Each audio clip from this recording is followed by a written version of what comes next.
Good evening, everyone. Hello, Chinchilla. Hello, Andreakos. Good evening, Morven.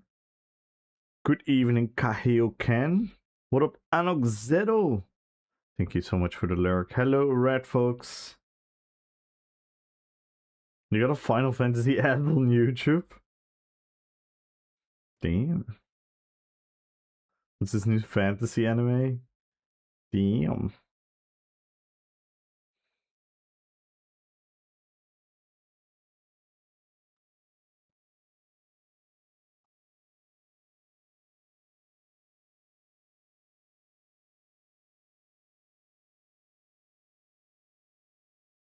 Hello, hi, Duder. How are you doing? Good luck on the gift for everyone.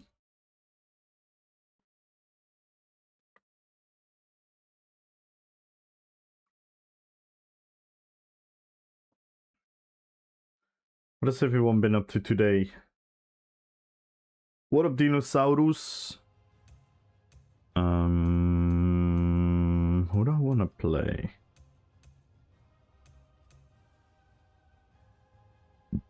I kinda have a feeling that we can do better on Sauron. Yeah.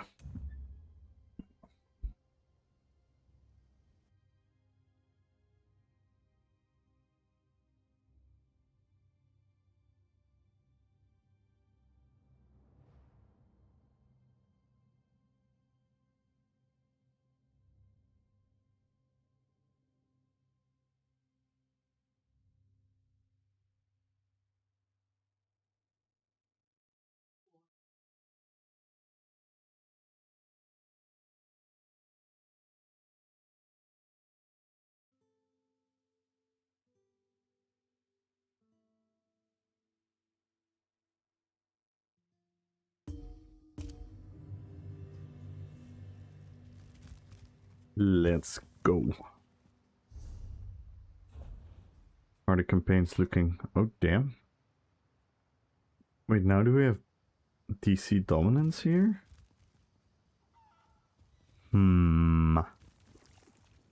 Let's see what the Q in Greyhost is. Probably a high as fuck. 77. Yikes.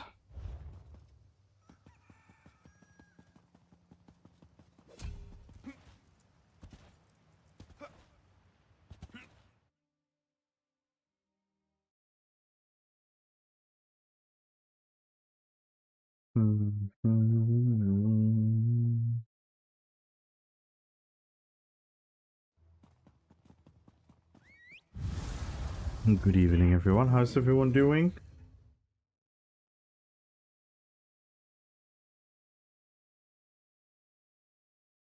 Mukia, good luck on the giveaway. Hope everyone had a splendid Saturday. Maces, swords, your success has been noted, Warrior. Whatever happened to you have risen in my estimation. With a wheel of cheese.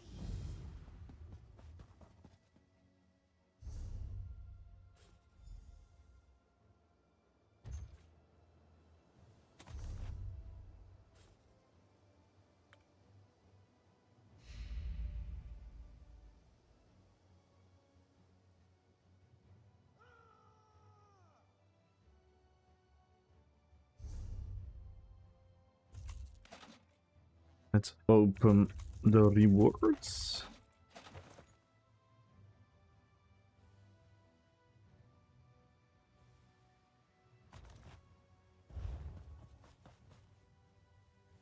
The 3-part. Oh, it's so good. Gumbro made something really good. We're gonna look at it later this stream. When Gumbro is here.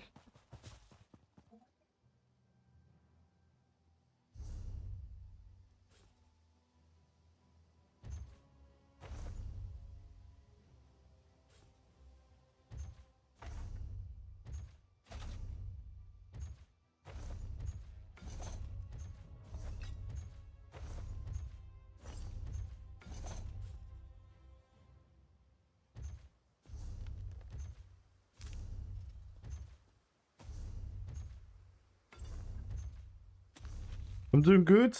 We have football today. We won. Next week we have a game against the one team behind us. So we're 5th right now. Next week we have the game against the number 6. If we win that one, we pretty much secure at least the 5th place. And we still have to play against the number 4 as well, so we could get number 4. Which means we had a decent season, considering all the injuries we had. We had one of the most important players break his leg.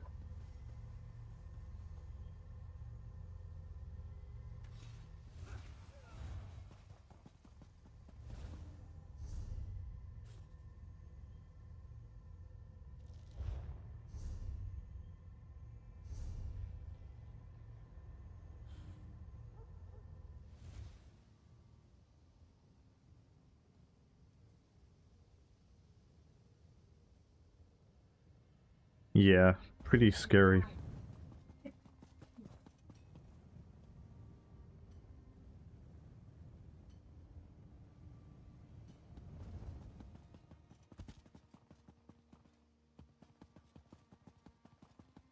Yo, Kaju Kong.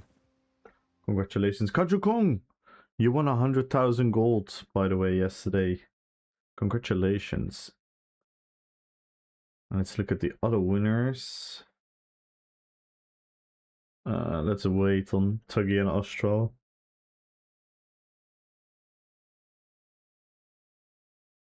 Let's wait on them.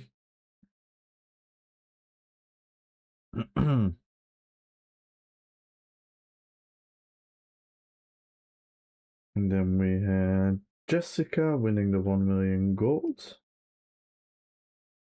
Yep.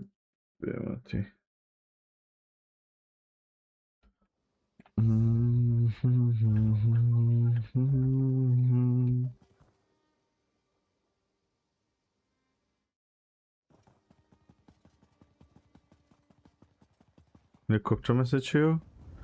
Oh wait, yeah. Yeah, I know what you're talking about. Yep. I got you.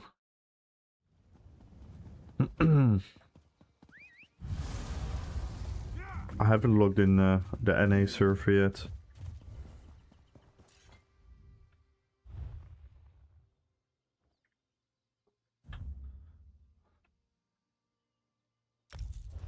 So,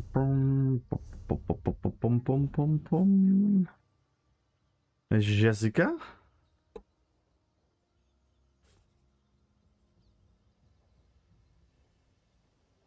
Let's go. Alright. If you enjoying the giveaway, follow the channel, tap in RPPVP. We are 11 subs away, 94 followers. Let me quickly check.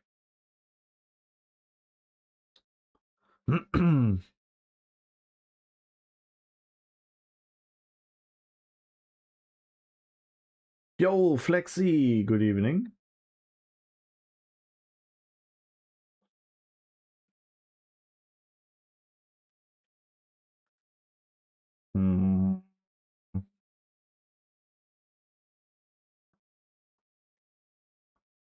So we are 11 subs away, 94 followers. Let's see how far we're going to get today. Cesar. Dobro večer, brate. Kako si?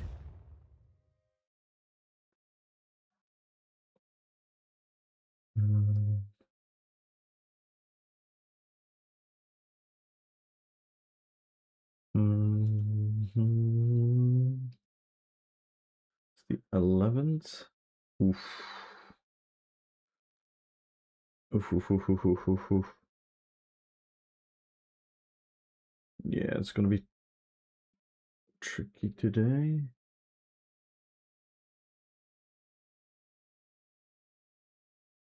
I'm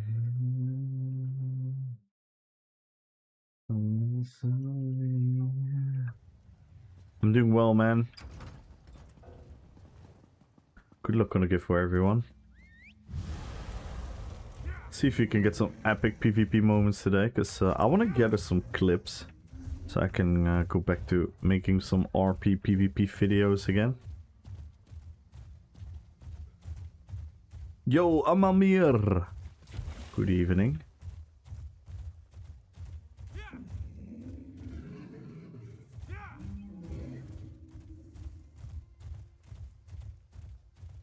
And good luck on the giveaway. Good luck, Morwen.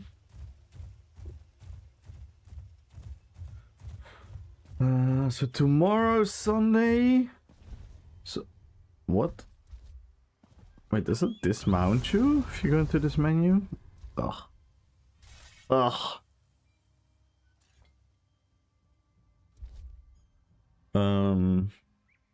So we have 2 challenges we're gonna do tomorrow. Because pretty much what I want to do is I'm gonna do the tomes every Sunday.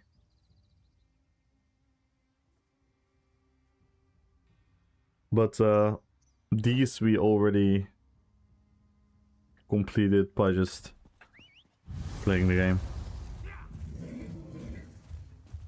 Time to level up scrying today. Ooh, did you like it? Did you enjoy it? Some people hate it, some people enjoy it.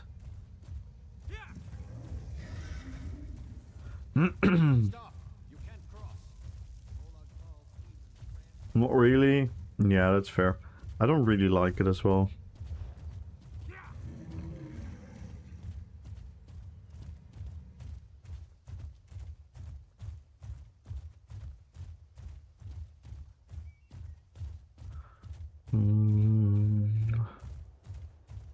Sorry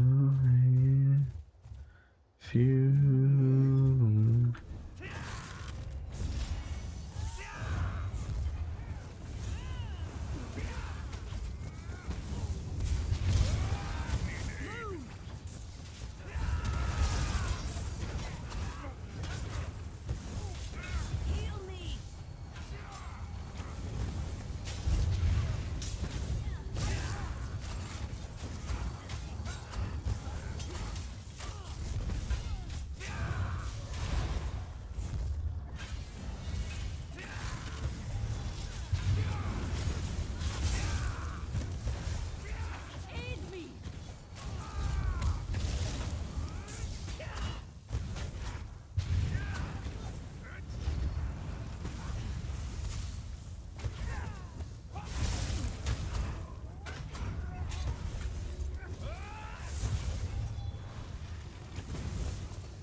Godam! Hello, hello, hello. Good luck on the giveaway. Greetings. Anetsa. Good evening, Anetsa. Like the digging mini is okay. The other part with the tablet. Yeah. Yeah, I think that yeah. The digging can be fun sometimes. It is satisfying if your first square is a green one and you're like, ooh.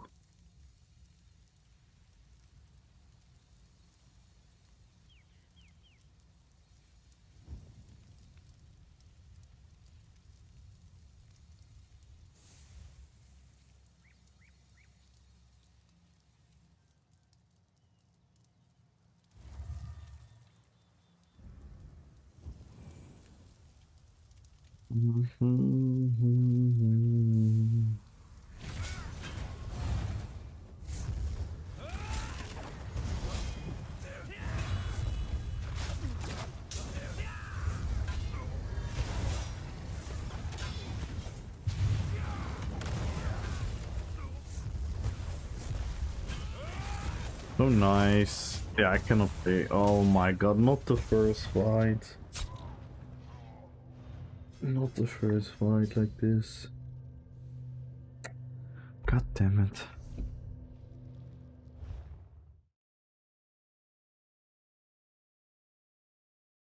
Oh yeah, level 7. Level 7 is good.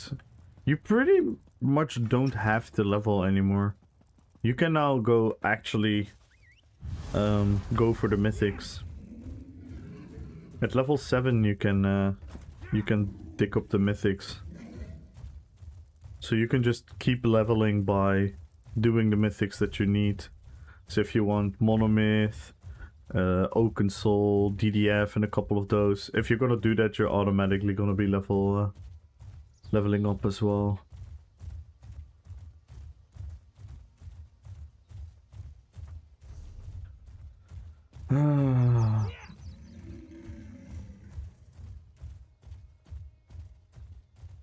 Yo, Arwin! Good evening, Arwin. How are you doing?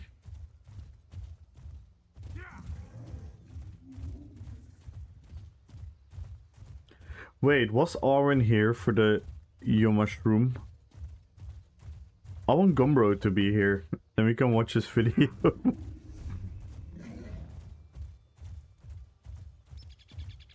Bit of a headache. I'm doing well. We won the football today. Got home, chilled a little bit. Now we're trying to get some PvP going.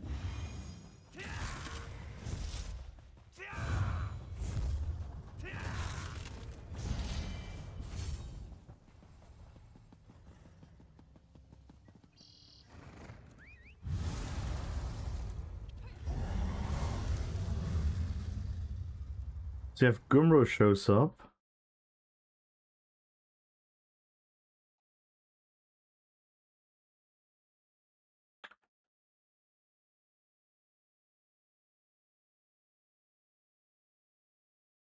Oh lol, it's the song. It is the song.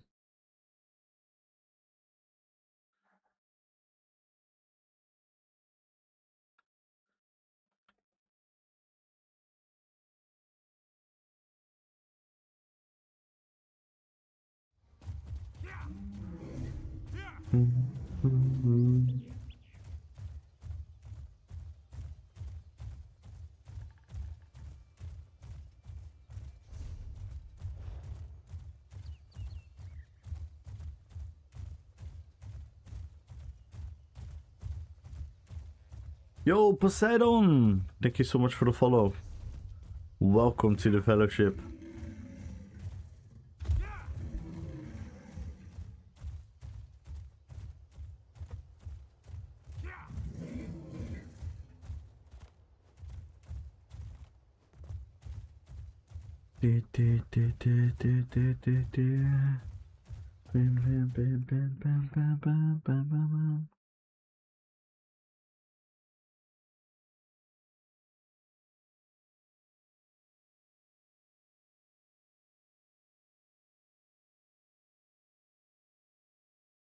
I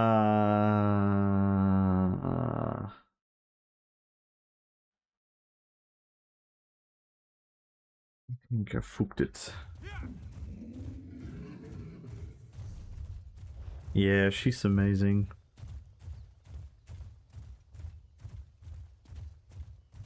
Everyone join the giveaway, follow the channel, type in RPPVP and let's go.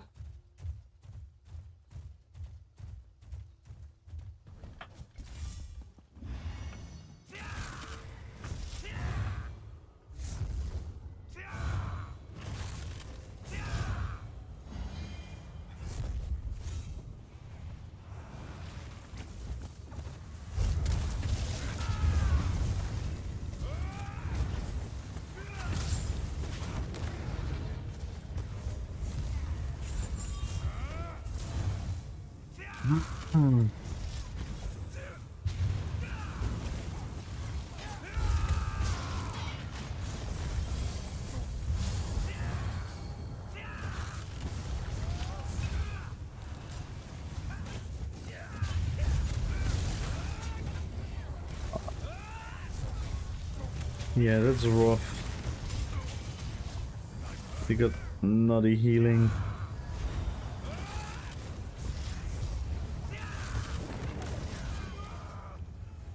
PS5, PC?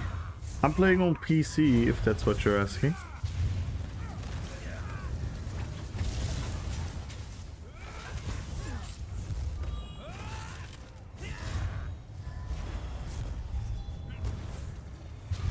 Icon, good luck on the giveaway.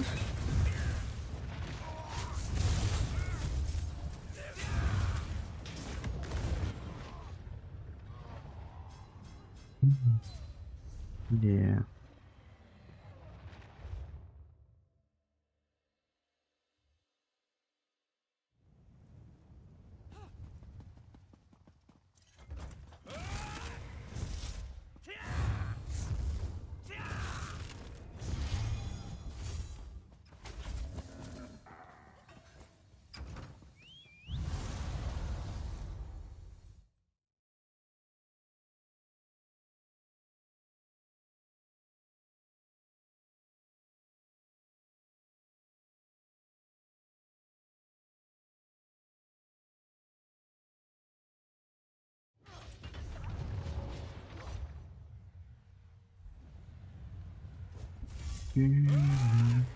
Yo, Damasco! Hello, hello, hello. And good luck on the giveaway.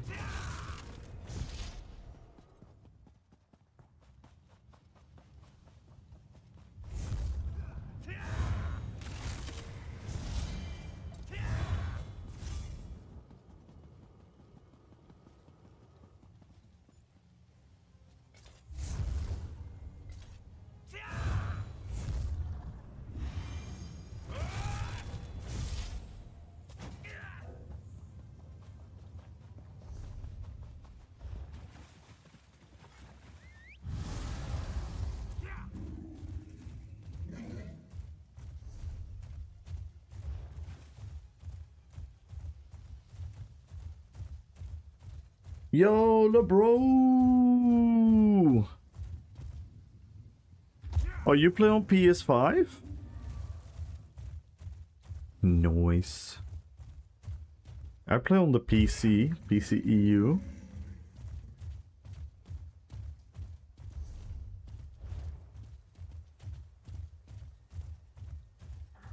How are you doing, LeBro?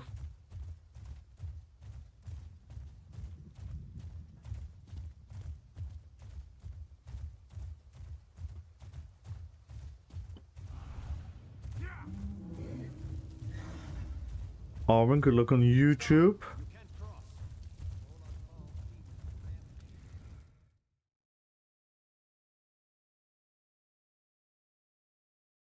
Okay, I think Gumbro is gonna be here in a bit.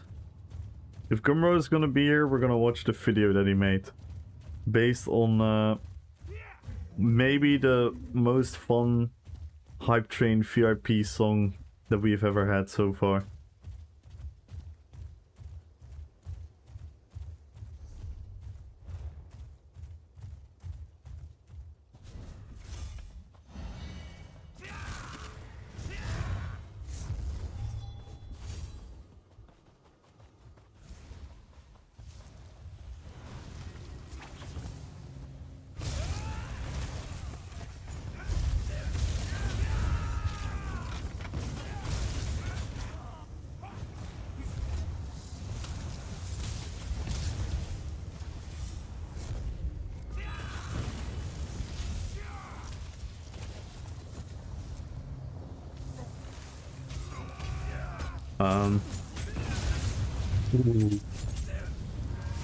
Come on, please.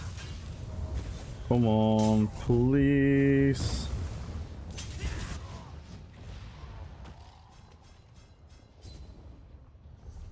Okay.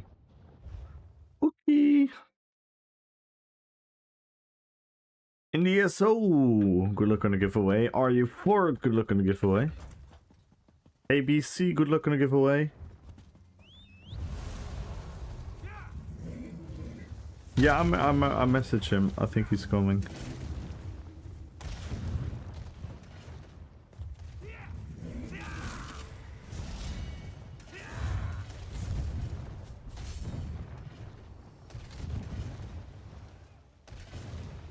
That's no way.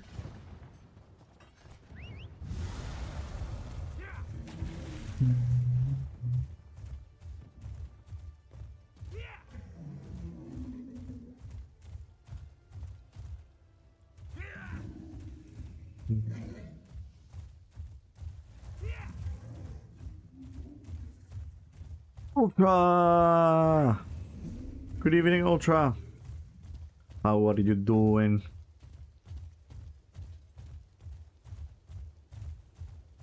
Shapeless. Shapeless, have you already decided the price? Or still no?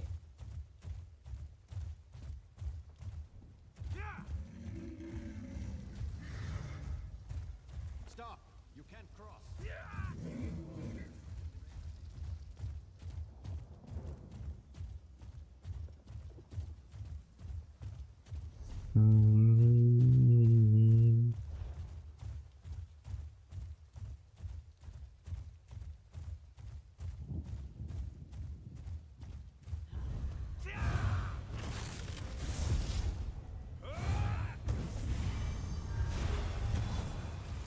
Arctic PP?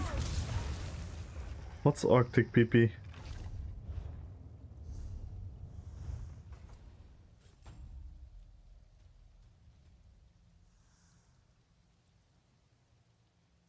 What?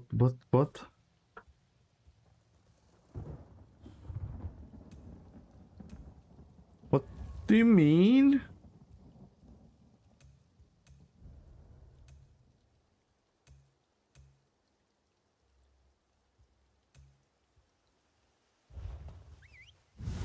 I don't know what you mean, Shapeless.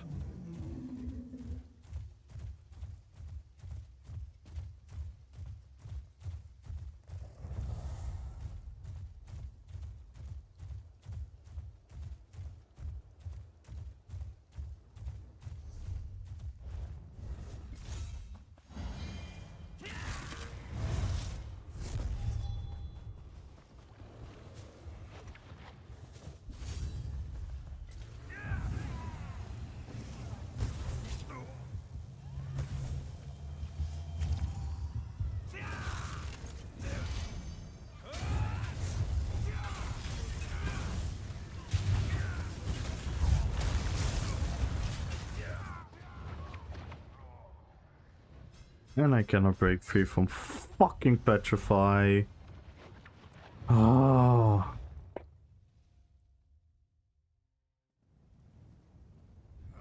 What am I supposed to do here then? This is not gonna fight DKs.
Yo, it's a Braixon. Thank you so much for the raid.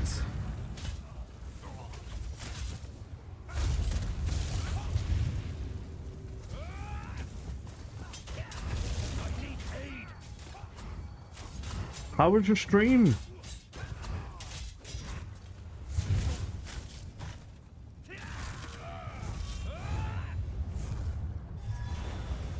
Thank you, thank you, thank you. Everyone go follow. It's Braixon. This was your first stream? Ooh. Did you have fun? What were you up to? Hope it went well.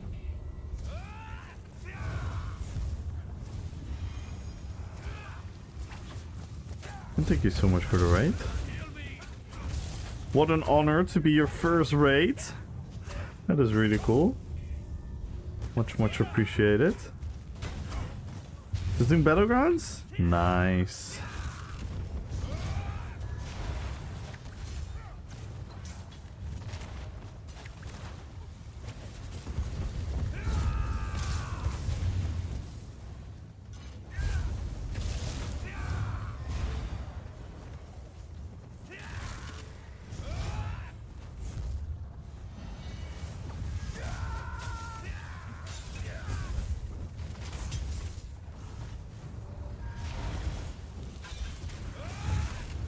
Everyone make sure to follow It's Brixen.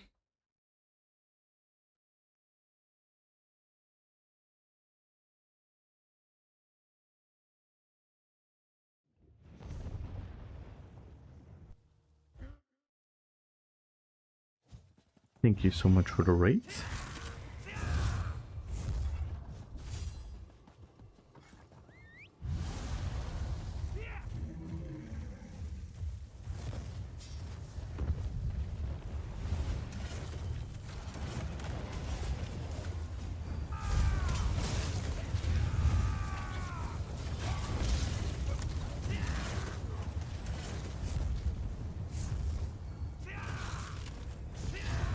Change break free. Yes, you can change every single keybind in the game. Just go into the settings and then into the controls. You can change every setting. The button for break free is interrupt. So if you change interrupt, you're gonna have a button to interrupt. It's also gonna be bash. So the interrupt button is gonna be bash and break free.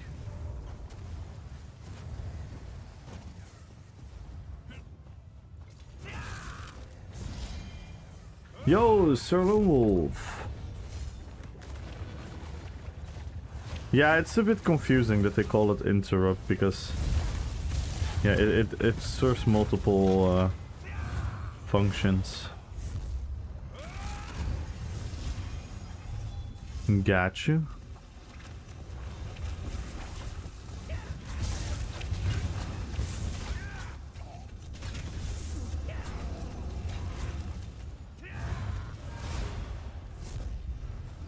Yo, Salomo, thank you for the 90 streams in a row. Thank you, thank you, thank you.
Yo, Aaron. Hello, hello, hello. How you doing, Aaron? Everyone make sure to follow Aaron as well.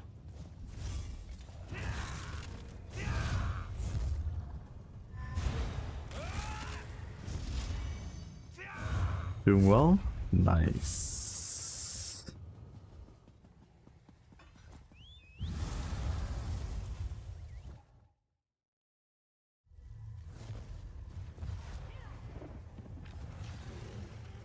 Thank you, Chinchilla.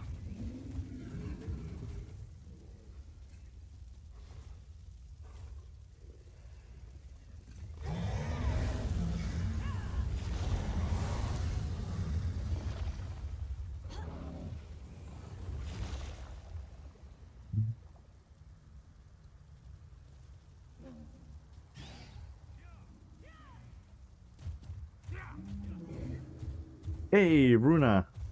Hello, hello, hello. I should have followed Runa as well, guys. How are you guys doing?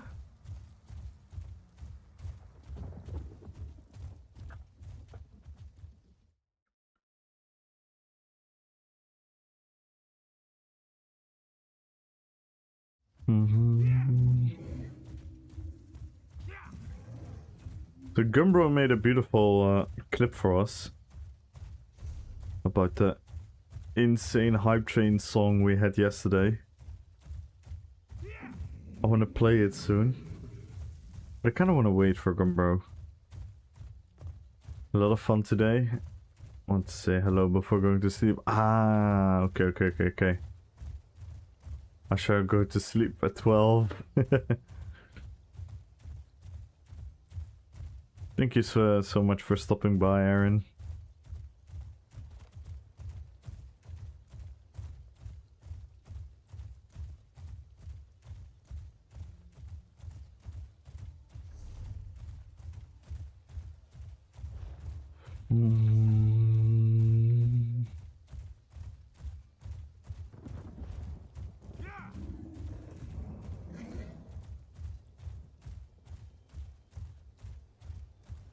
Oh no, we have to go around.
Oh, I wanted the suicide Dawnbreaker. I couldn't land.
Yo, Amir. Good evening, Amir. How you doing?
Nice, Amir.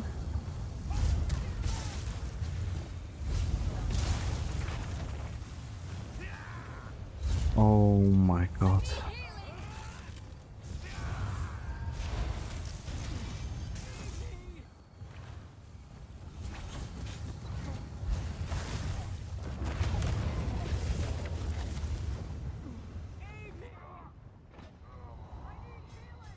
I can't do anything.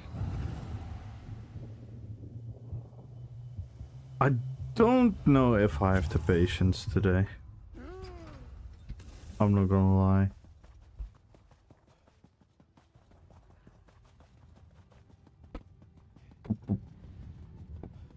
Um,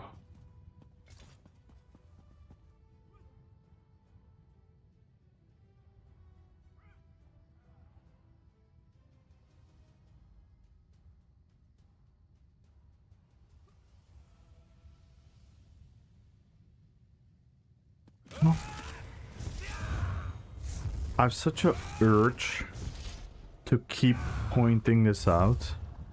But if I'm keep gonna point this out, I'm just gonna go into a negative spiral.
It doesn't crack when you press the break free.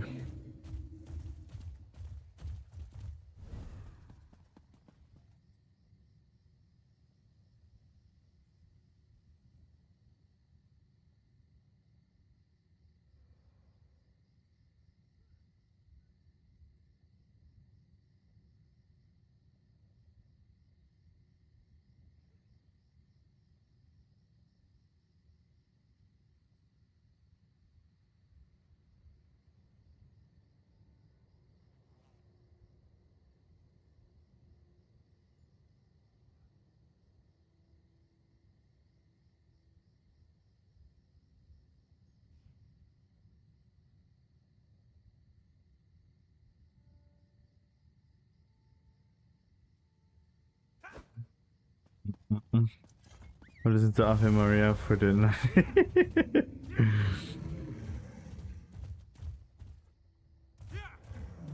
Yo, Dame Dancelots.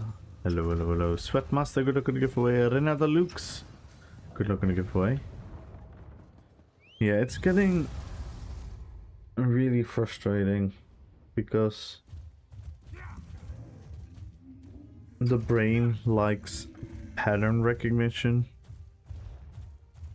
So the moment that skill happens and then the break free isn't happening, the brain is just like, oh, that's another one again, that's another one again, that's another one again. And I kind of don't want to do that, but I cannot help it at this point. It's just too much.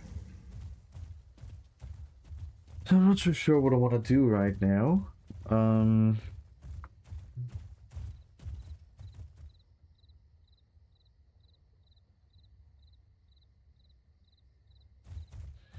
Maybe we just gotta spam some BGs. Then we can at least throw ourselves into more action. Because right now I'm just walking with my mount, finding a fight, and then I find a fight, and then I cannot break free from shattered rocks. And it feels extremely pointless.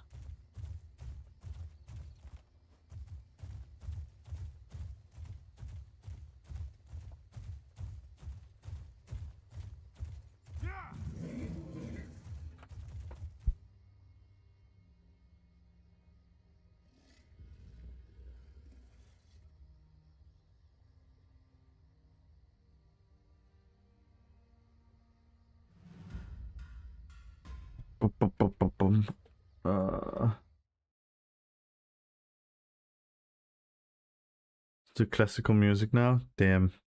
You've become an artist. You've become an artist. I'm smart now? Damn.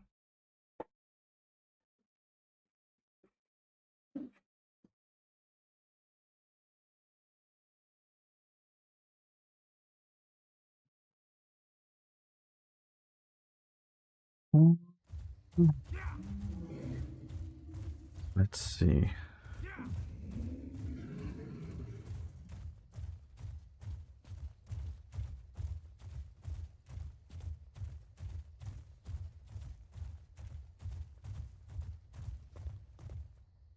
I'm gonna try a technique. See if that's gonna help.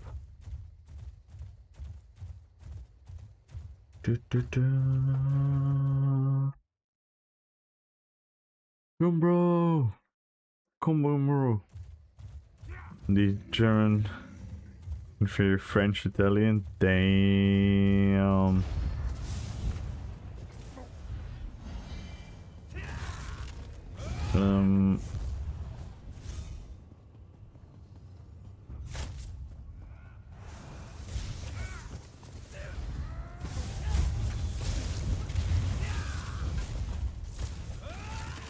Why didn't he get the knockback?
I think we have some possibility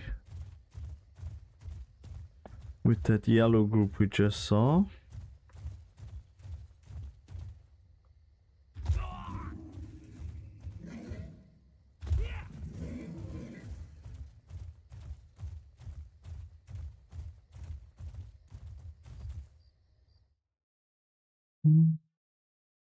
Check.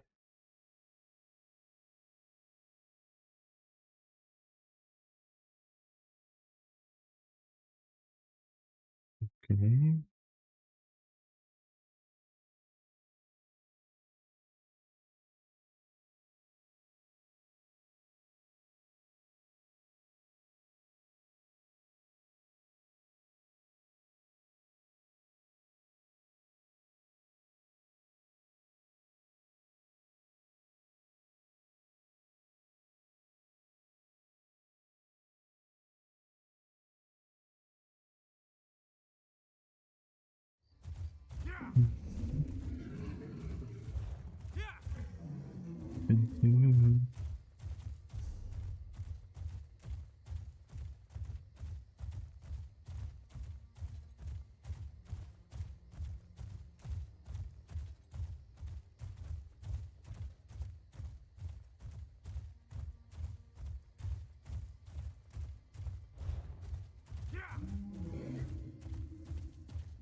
Come on.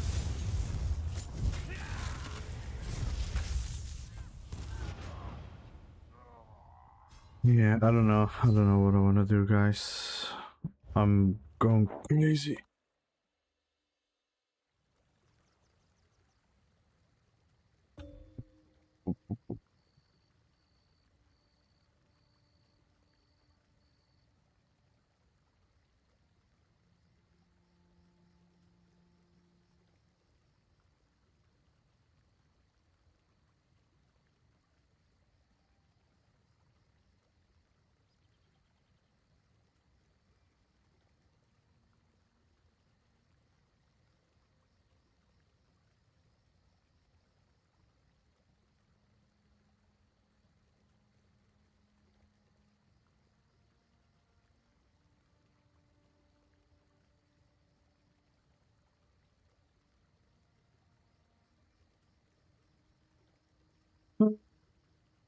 What do I do? What do I do?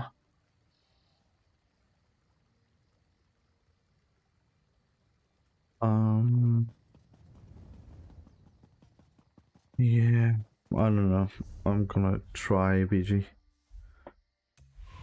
If this BG ain't it, then I don't know.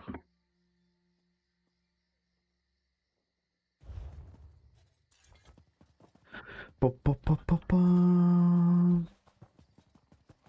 Ba-da-ba-ba-ba-bum.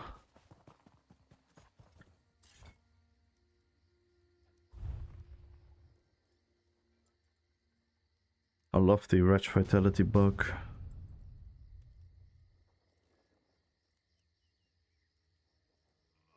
Good luck, T-Caddy.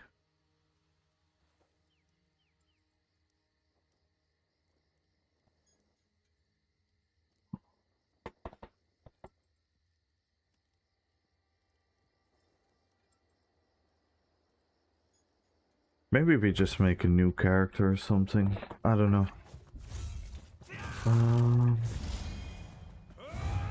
No, I shouldn't. I should not make a new character.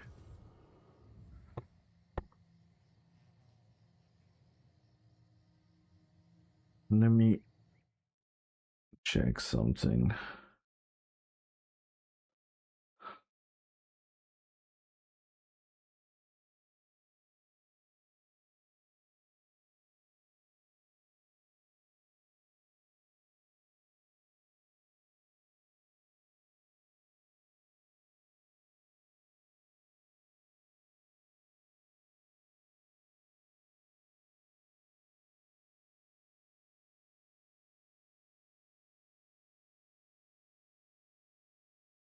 Iron, good luck on the giveaway.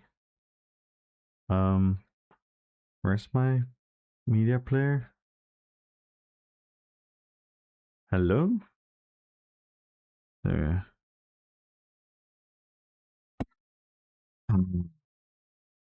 It's bugged. And I cannot close it.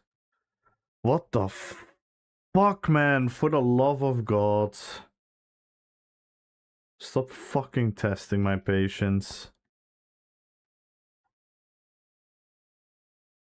I cannot close it.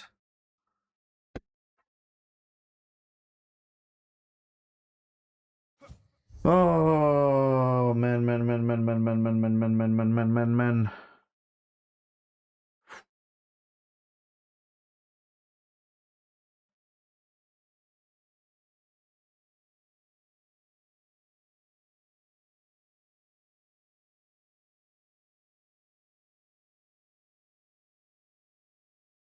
What do I have to do?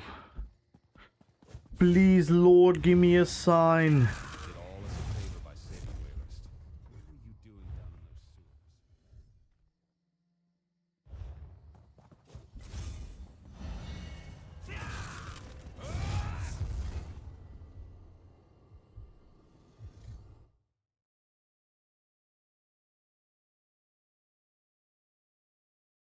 in those Yo, Ichina, good evening.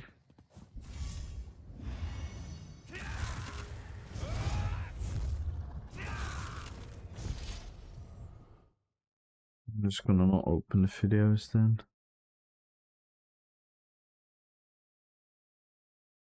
Need to look at the dates.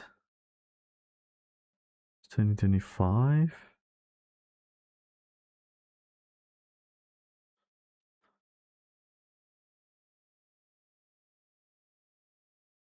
That one is nothing. On the wheel 6. Savannah 6. Sauron. This is the old build now. I cannot check. Try the other one.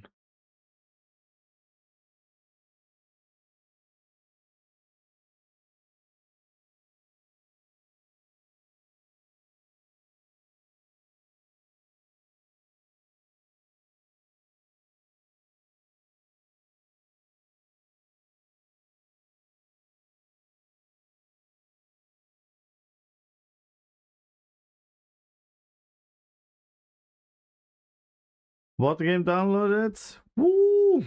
Let's go! Let us know if you need any help with anything, Chini, and welcome.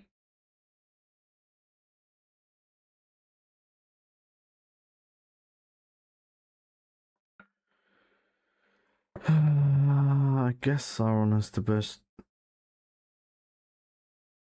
amount of clips already. One way is nothing. It's the old build. Legolas might be okay actually. That come on. We only have one Illidan clip.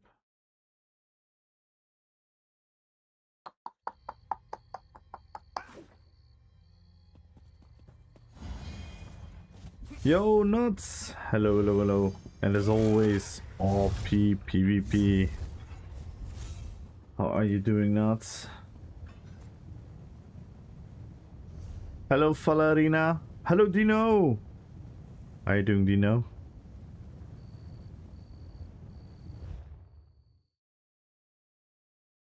Do I need ESO Plus? You can play without.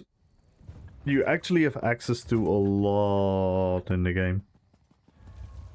So my advice would be don't spend any dime until you've tried the game and see for yourself if you liked it.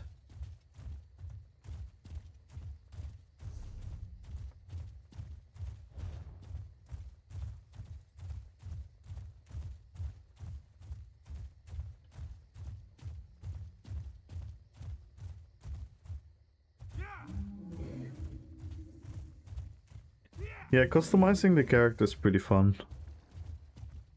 And later you're gonna discover more style pages and outfits, so you can also like transmog your outfit into something you would like.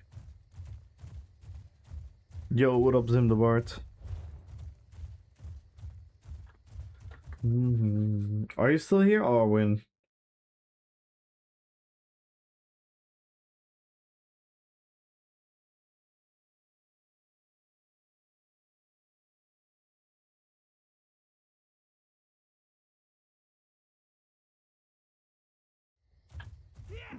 Did we lose Arwen already?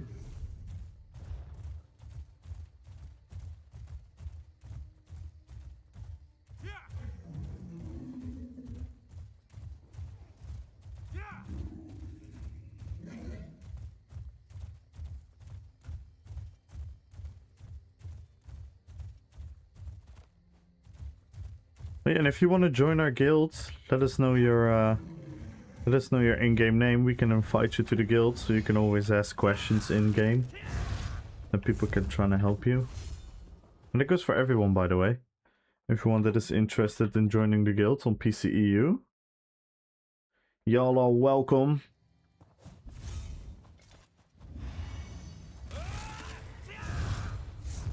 Want to be a pure healer? What race class would you guys recommend?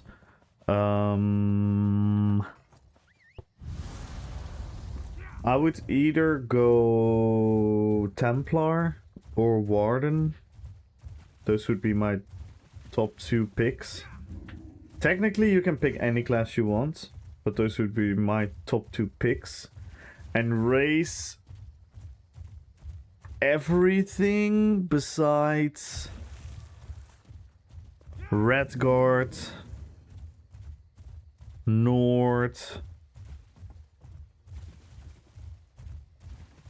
and Wood Elf, probably. Like those three, I would probably not pick. All the other healers are fine. All the other races are fine for healer, and then you can make every class a healer. Literally everyone. But yeah, I think the most traditional one is probably Templar or Warden.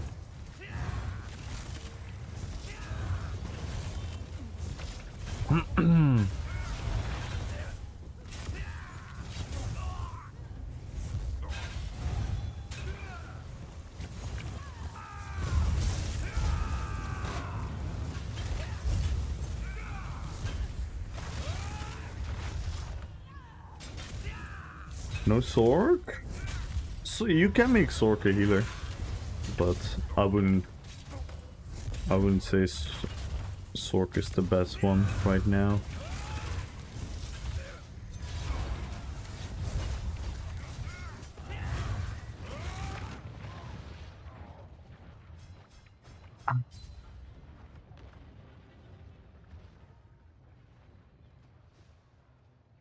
I don't know if I can play like this today.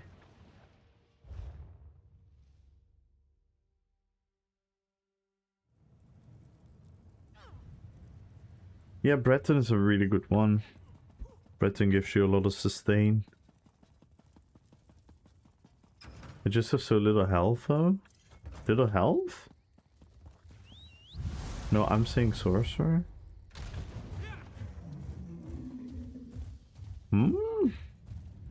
No, we're talking about a healer. We're talking about a healing class or race.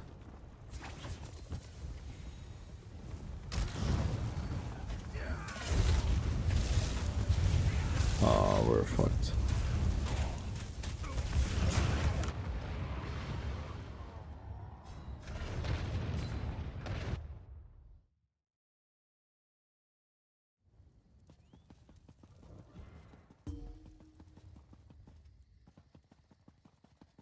Yo, let's go, Cinderbard with 150 streams. Yo, Vampirotic!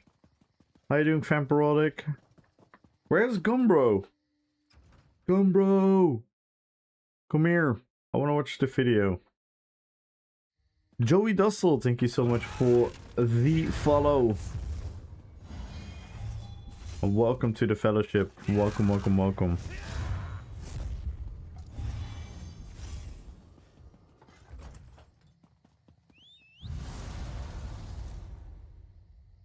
It's a research board which recommends Warden plus Breton. I want to guess some opinion. Don't ever follow one thing or one guide. In the end of the day, the true and honest answer is you can play anything. You can play any race. You can play any class. For every role. But you're gonna have a little bit better ones, a little bit less better ones. Then on top of it you have subclassing, so you can combine things. But yeah, I would probably agree that the two better healing classes right now are Warden and Templar. But I wouldn't be guided too much about what's best. I mean, my whole existence is about making the builds that I want to make, the playstyles that I want to play.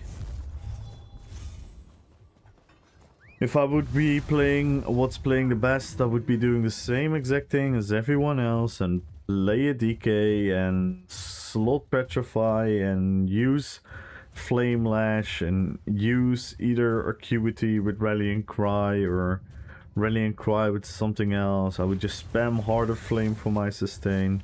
That I could be doing that. That is totally fine. But I think MMOs should be more about your own individuality. Your own journey, your own choices, your own character. Look the way you want to look. Play the way you want to play.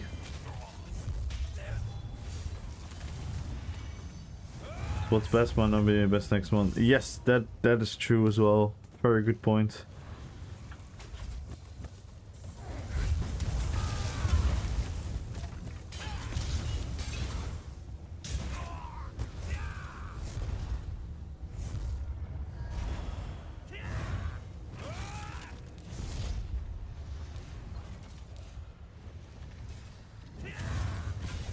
Well, nothing is really ever useless if you play what you want to play.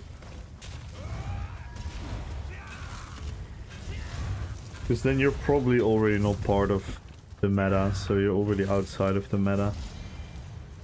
At least not very often. It can sometimes happen. It can sometimes happen, but usually if you already... Yeah, this is so fucking boring, man. Just kill me. I cannot play against this fucking shit anymore. I'm sorry, guys.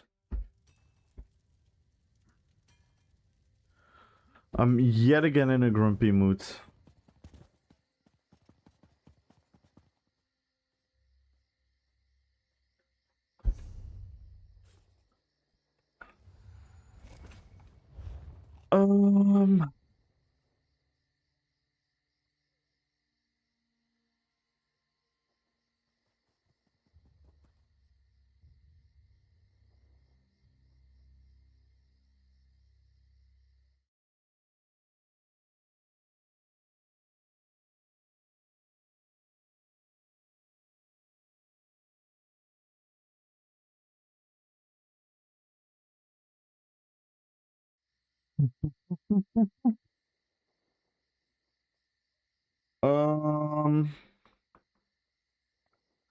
Let me think.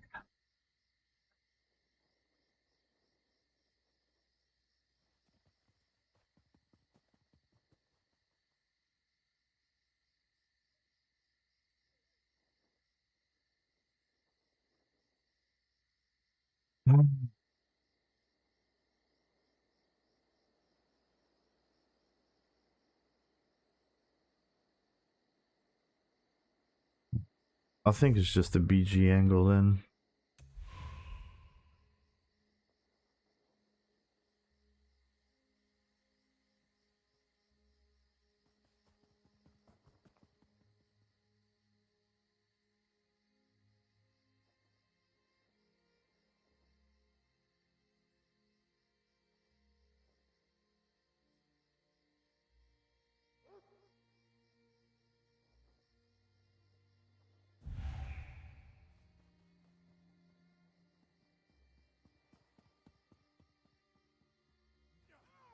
You broken? It's just I'm losing my patience more and more every single day with the shattered rocks. I mean, it's my mistake, by the way. Don't get me wrong, it's my mistake. I shouldn't let it affect me this much, but I have like an idea in my head, and I want to do things, and I want to work hard for it, and I want to grind for it, and I want to how do you call it, like just want to get in like a rhythm where I can stream, have fun with you guys, get PvP clips, make videos again, and it just doesn't seem to fall that way, and I don't know what I need to do to change that.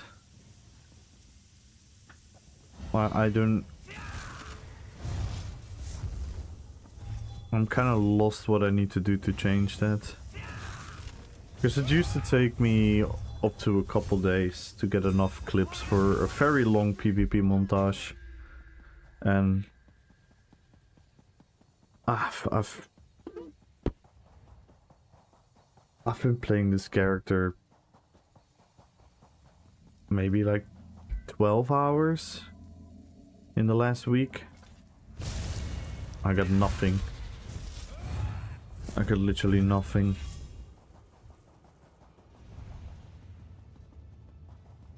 I'm still having fun, like, streaming. Hanging out with you guys. Having the conversations and all of that. That is still a lot of fun, but... yeah, I was just hoping that I would be able to combine it more smoothly and fluidly, but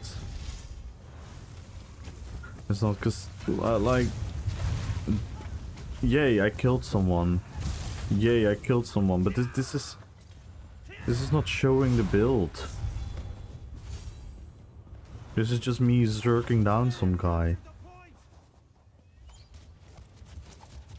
Is Reg Vitality combined with Oak Fodder? Is Reg Vitality combined with Oak Fodder? Good sets for... yes. Yes. Reg Vitality, Oak Fodder is really good. You can also go Rallying Cry. Reg Vitality. You could technically also go Rallying Cry Oak Fodder. But then you have to be a bit more smart with your defenses.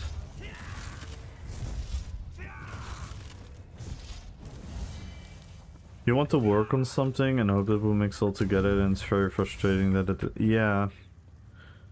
It kind of really is, because I really want to make more YouTube videos. And this is not something for money or for recognition or for anything. It's genuinely for... well, one, because I like making them. I like having... I love having physical proof for everyone to check out the builds at all times. Not at the stream, so that people come in and be like, oh, what is this build? Boom, here's a link. Go check out the build. Go share it with your friends. Go check it out. You know what I mean? I want that. And why I want to do that is because... and again... don't take this like the dooming negative way, but I have no faith that the meta will ever be fun. I feel like the meta will always consist of something very cheesy and boring. And I think a lot of people are not particularly waiting on just copy pasta whatever the meta is.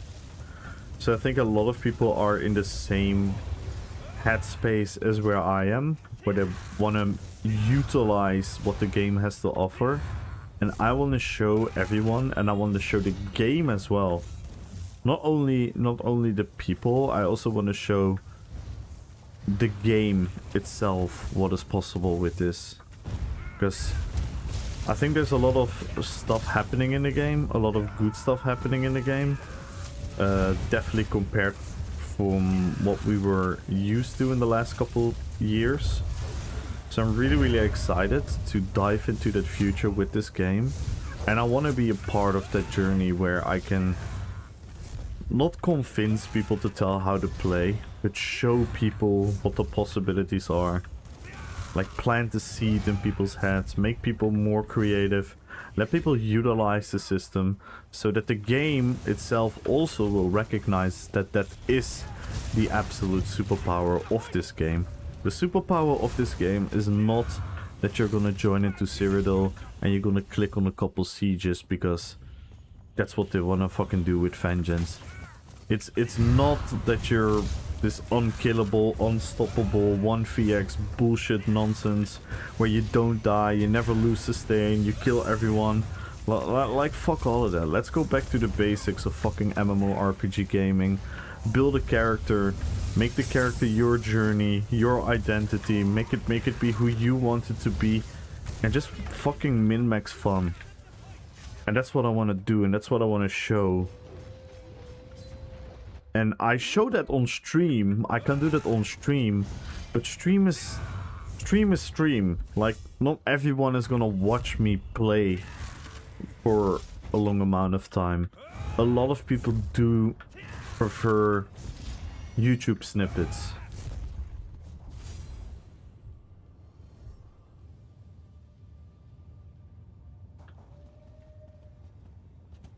Which one said Bloodspot or Nibene?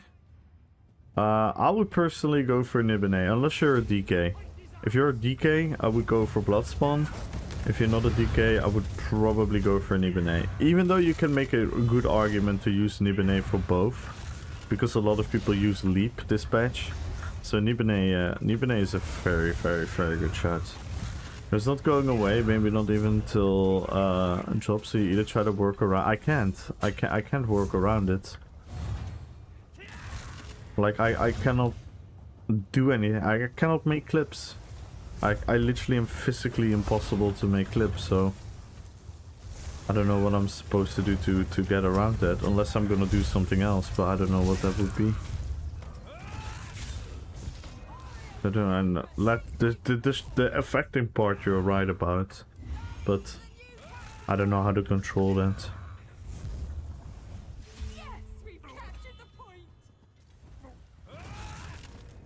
I don't even know if they acknowledge it yet. Petrified is working. Well, I made make a forum post, but no one really cared. And yeah, I want to say so much more, but I don't want to make this into a because like, I give it a go. Yeah, it should work. Like, if you're using those sets, that on the set department, you're having one of the best options in the game, Tuggins. Skill wise and which class and whatnot, that is more debatable and everything, but on paper those sets that you're gonna use, that's gonna be really, really good. Yo, Cinderbar, thank you, man. One ring to rule them all.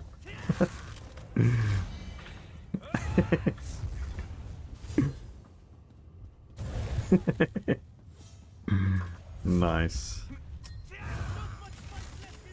But no, you are right.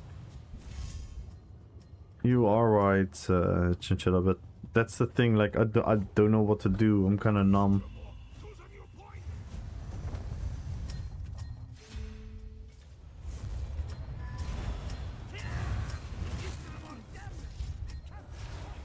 Like, I'm so enthusiastic, I'm so passionate, I wanna do this. Like, I haven't been more clear about something that I wanna do than 6 April 2025. That was another one.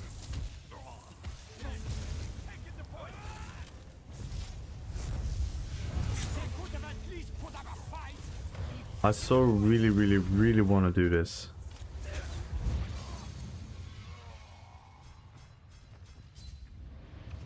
In a mall?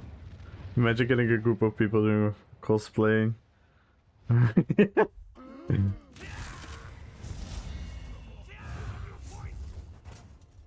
One ring to rule them all.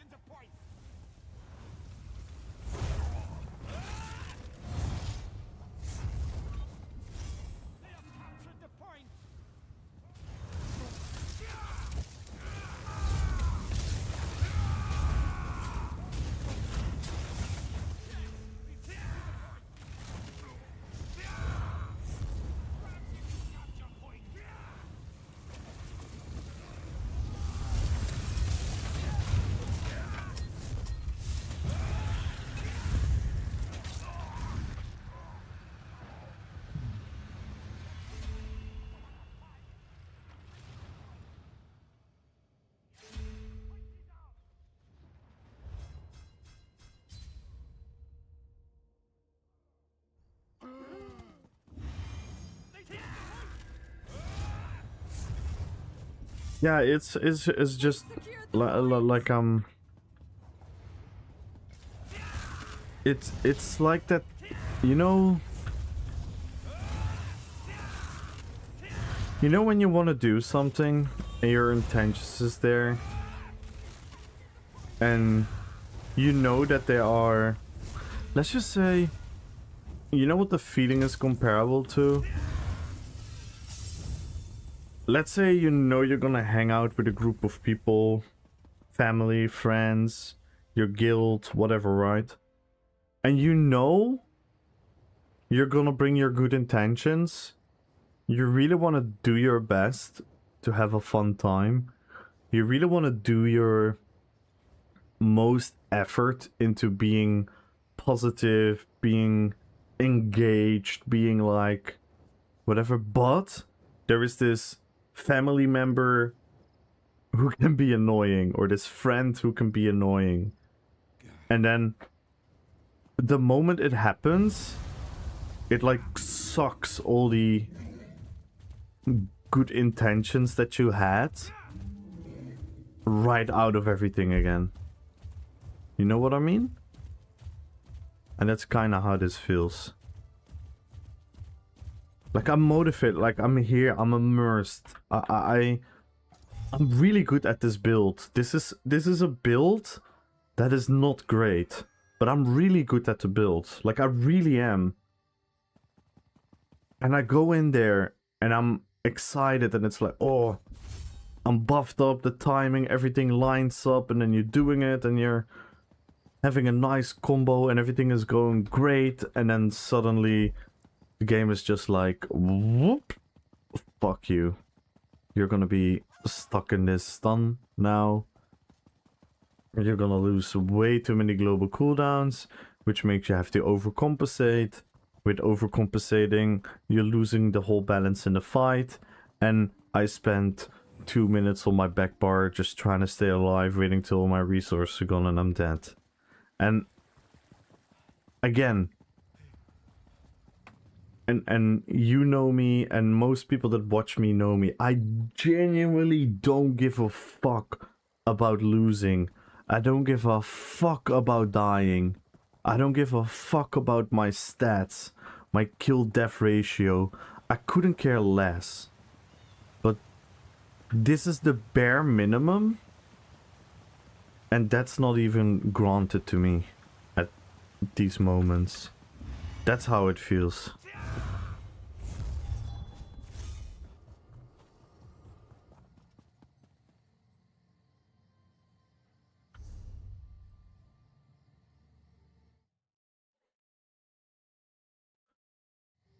Yo, Mr. Decimus!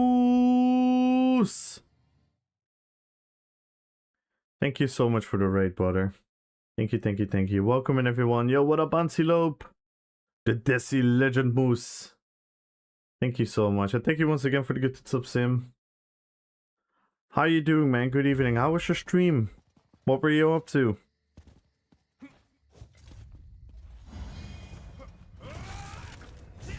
What were you up to?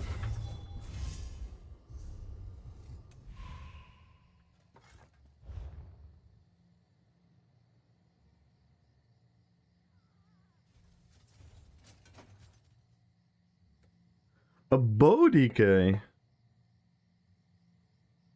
Okay, bit annoying BGs. Yeah. That stuff happens. I was just kind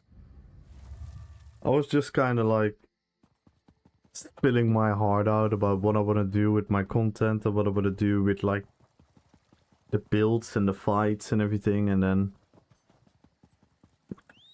a certain skill that time and time again just makes me being stuck in a stun is it's really frustrating.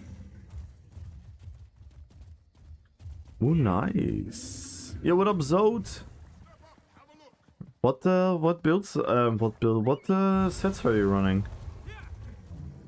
And what is it, bow sword on board or bow ice staff? Over here, initiate.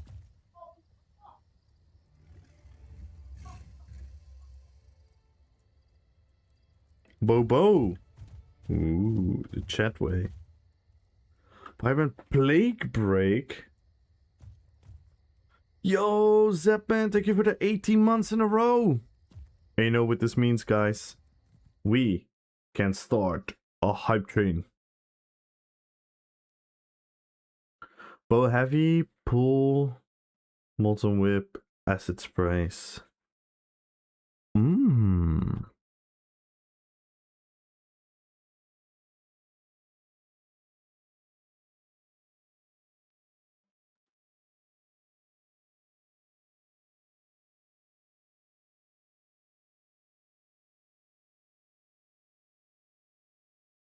Put people into the core AoE.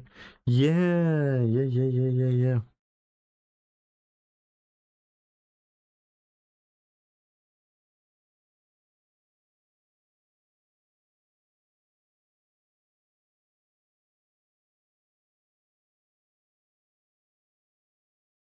That sounds like fun.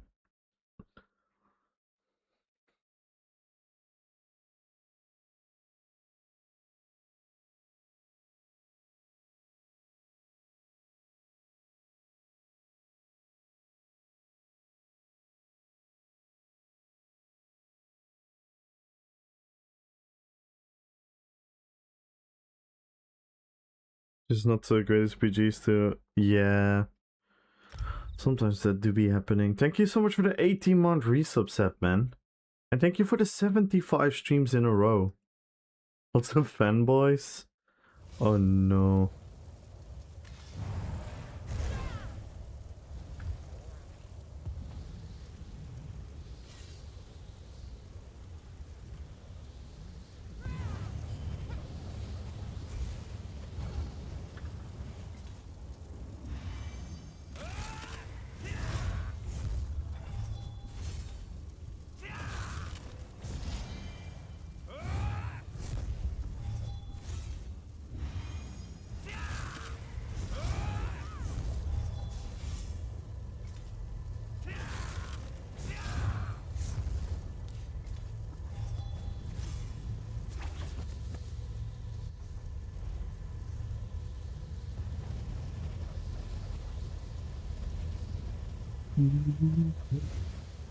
And everyone join the giveaway. Follow the channel.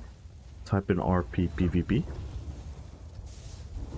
You have a chance of 1 million gold if we break any of the goals. We're gonna add crowns to the giveaway.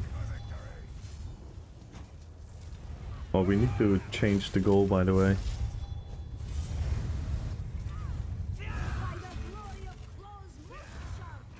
A lot of soups are running out today. I'll do that after the BG. We can still start our hype train, by the way, thanks to the 18-month resub.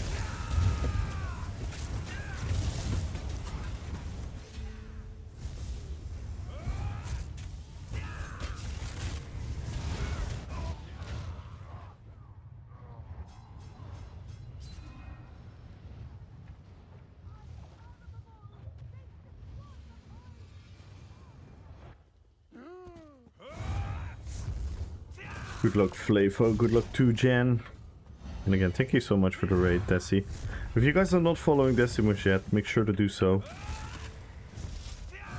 My absolute #1 recommendation when it comes to PvP builds. When it comes to PvP advice. PvP tips. PvP knowledge. So make sure to check them out, everyone.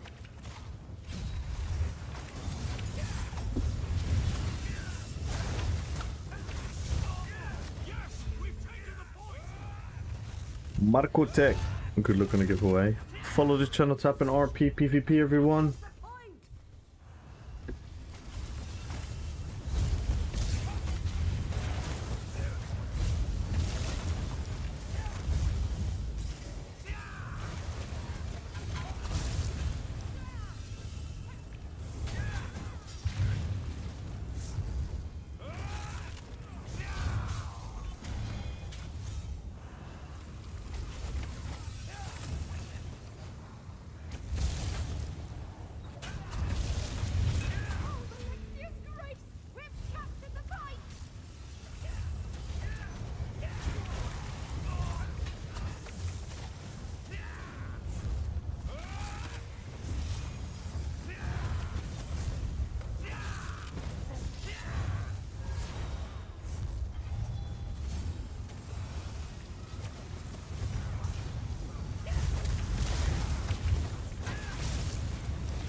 Ooh, you're gonna do trifectas with the Cocktrand item and Meister.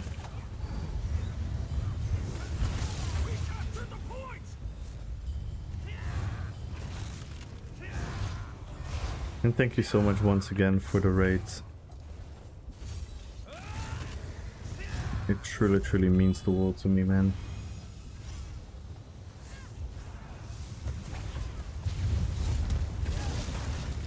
Anyone wants to do Veteran BRP? Want to complete it for the challenge? Ooh. That could be fun. Anyone wants to do that with rats? Veteran Black Rose Prison? What you're gonna need? You're gonna need a tank? Or are you going to tank?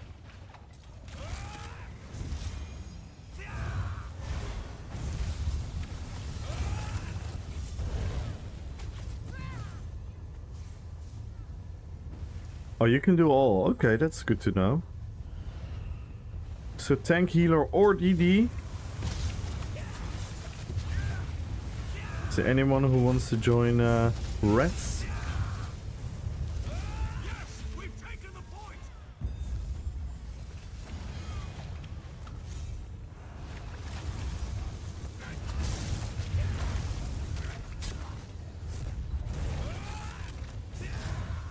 Try the Discord as well, Rats. Should be ready and as a necro. Oh yeah, with the battle rest, that's a good one, yeah.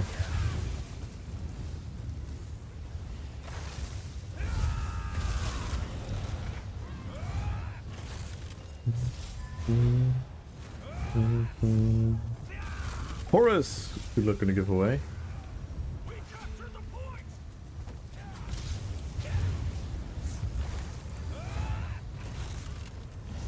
Oh, that's good enough. Not more one.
There he is, Mr. Gumbro.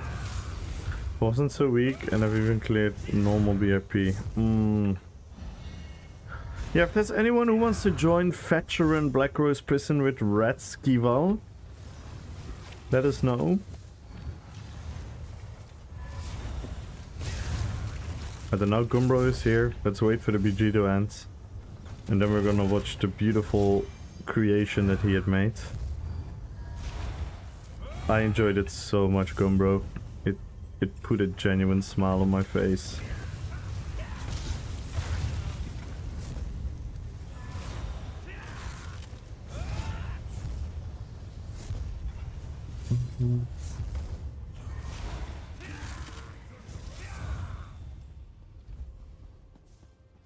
Let me check something.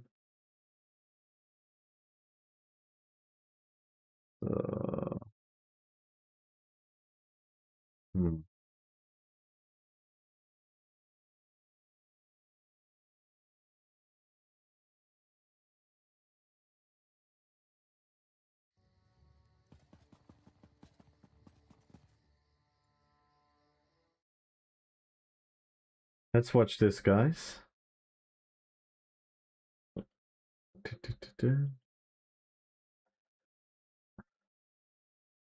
Yeah.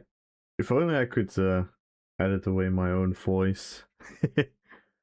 Vamparodic. Temperodic, are you here? Temperodic, you need to watch this. Alright, look what Gumbro made for us.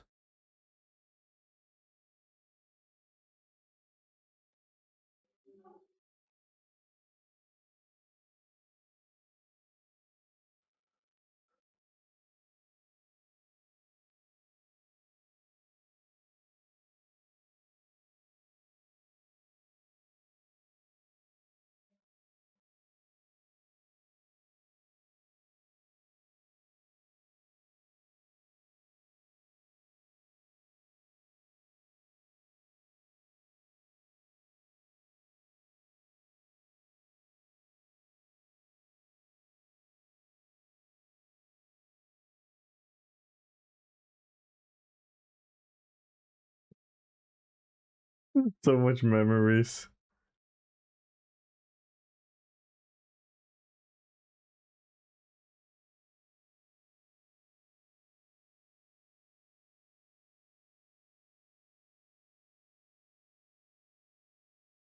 Is the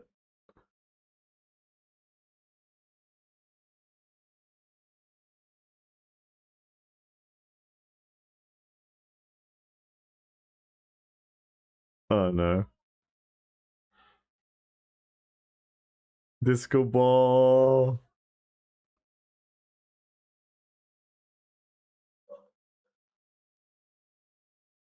This is such a cool compilation, Gumbo.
This is so good.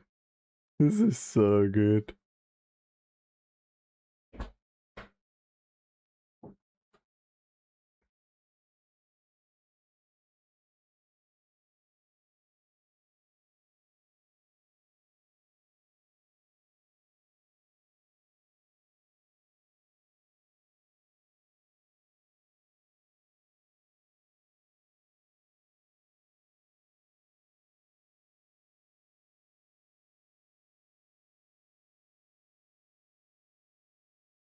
So good. So good. This is so good. It's such a good song.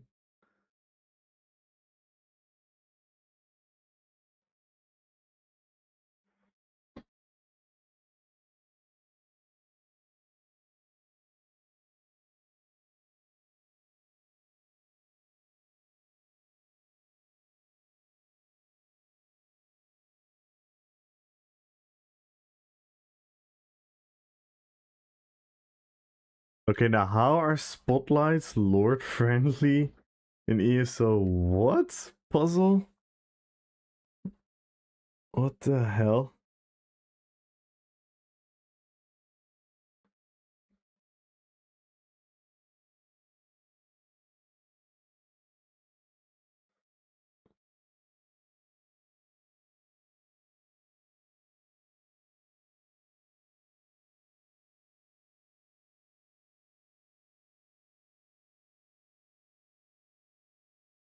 Disco ball.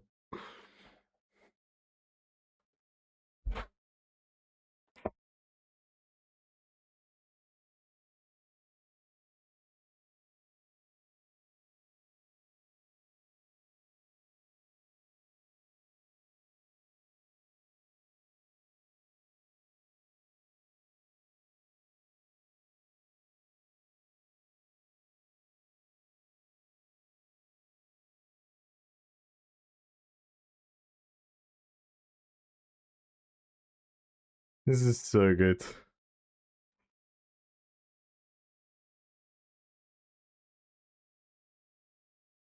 Oh, yeah.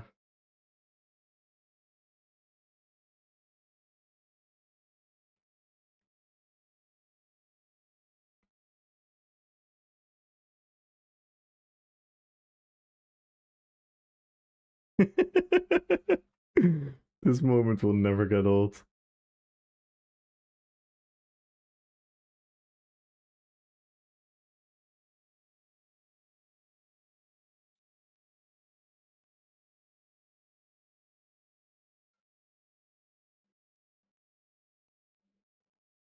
Some of the lights are like, I mean, Gumbro can probably explain better. Form Puzzle is asking which furnishings are the spotlights.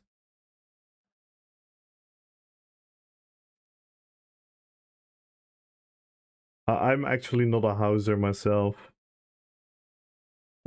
This one was hilarious as well. On the table. And here we're in the strip club. Yeah, the stage spotlights.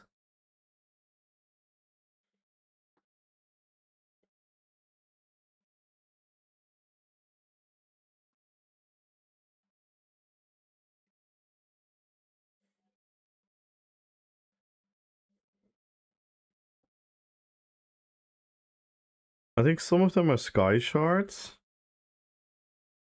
I don't know the green ones. Probably some Hermes Mora eye thingy.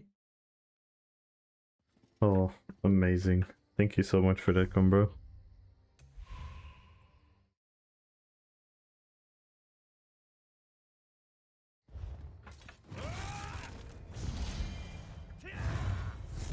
Yeah, back when we were young. Remember, fam? When we were young.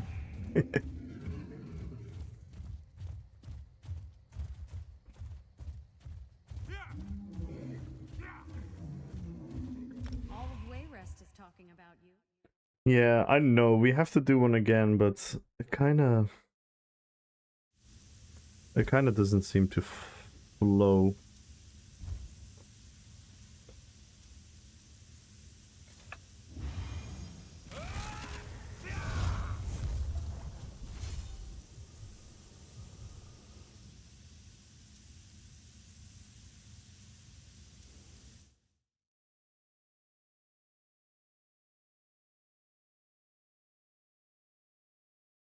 Oh wait, let me change the ship goal.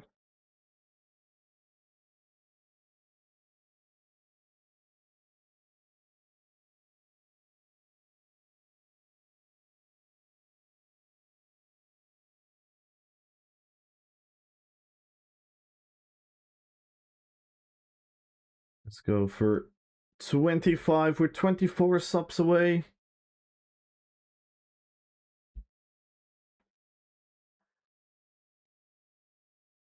$24 subs away, 91 followers away. Everyone join the giveaway, follow the channel, and type in RPPVP.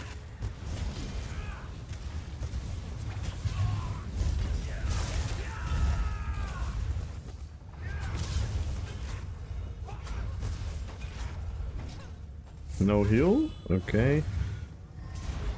Nice, we dodged that.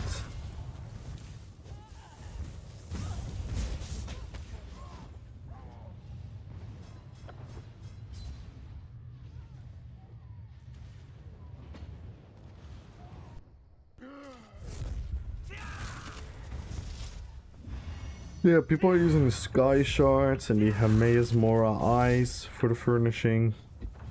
Stuff like that.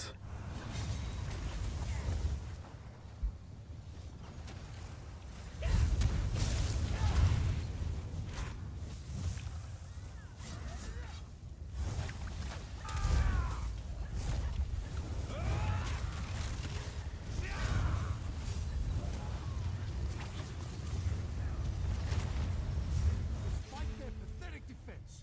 The point is ours.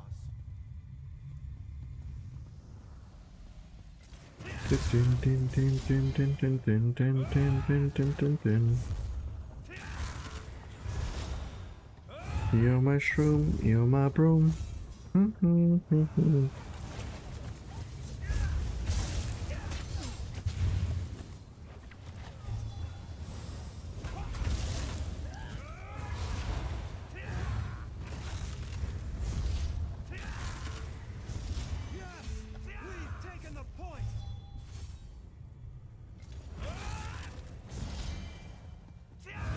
There you go. Thank you, Gumbro.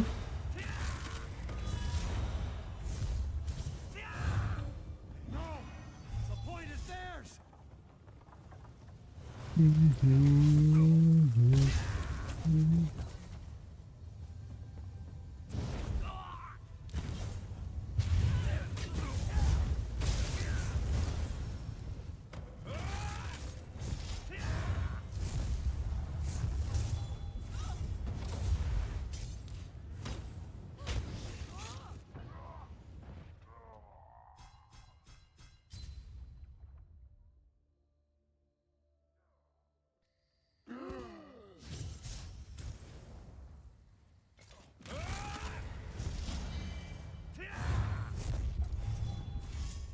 They have captured the point!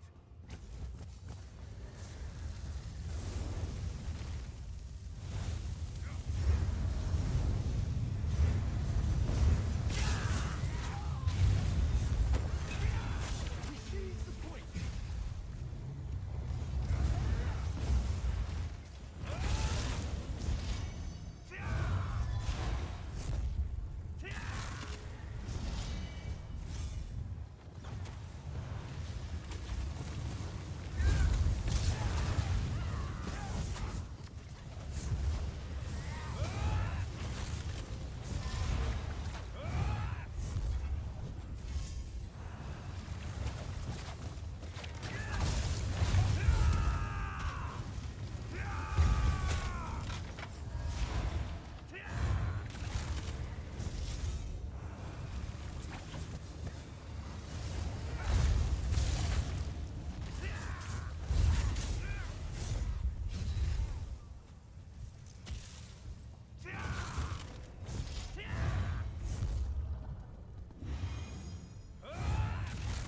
Finish Fred House? Oh.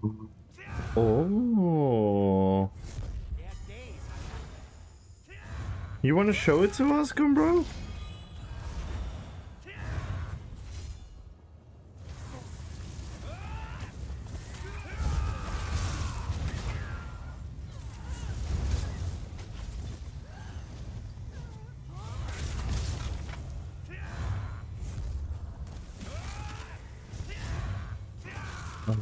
Is it for a contest? Yeah,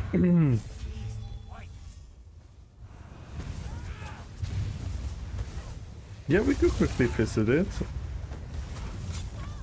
I would love to see it. If you would have us.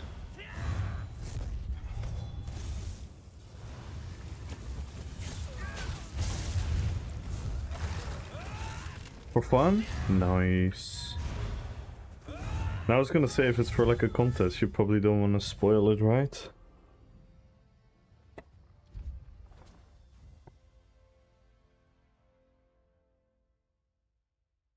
Yeah. I'll have a look if you have me. Is it this one? I'm just gonna ninja travel to you.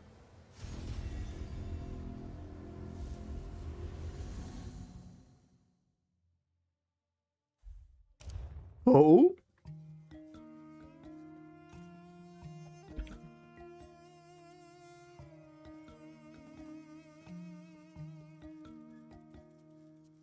Hey.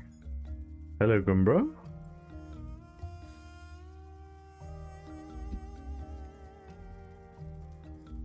Wait. Is this like the janitor's closet? No, I'm joking. Oh. Oh wow, this is gorgeous.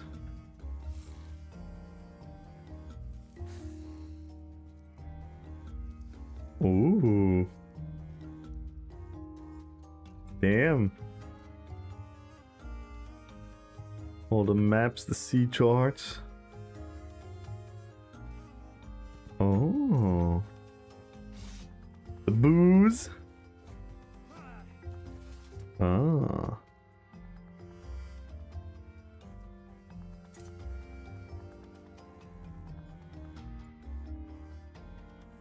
Oh snap!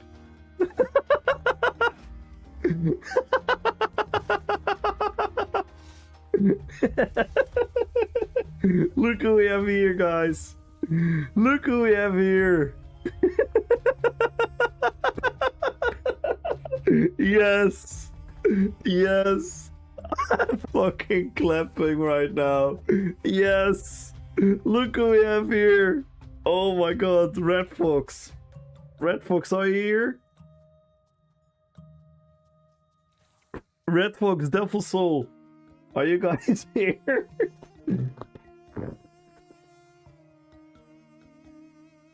Oh my god, this is hilarious. Oh. Man, Gumbro. This is so funny. I love this. This is so funny.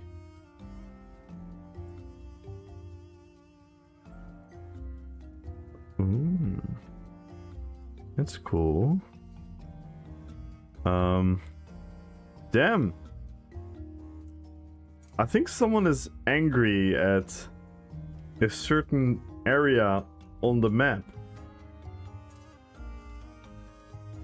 Someone is angry at a certain area on the map.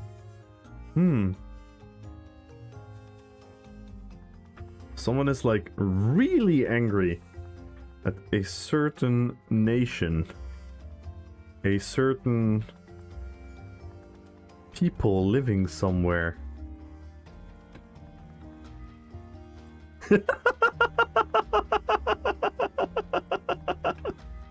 What the hell? This is amazing.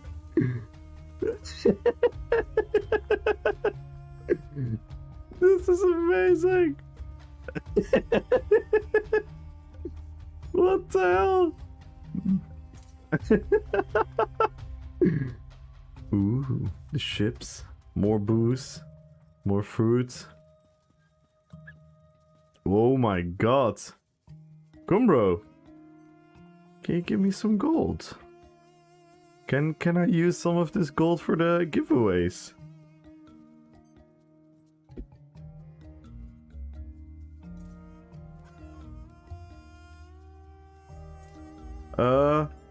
Gumbro, what is this? Can you come over here? Gumbro? Can you come over here? Okay, what is this here? What is this saying here in the book? Can you no. Here in the book. Can you tell me what's here and what's in the book here? Can you keep point for me?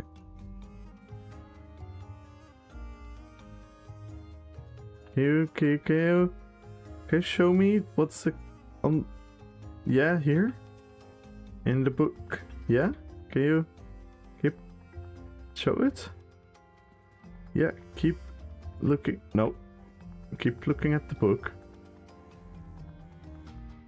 Damn it! There's no way I'm gonna steal this gold. Gumbro, can you? Gumbro, can you make me an orange juice?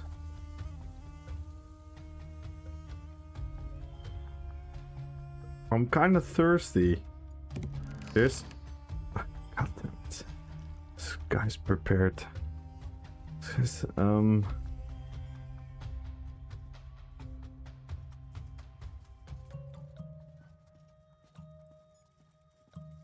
Oh my god, someone took Cargada!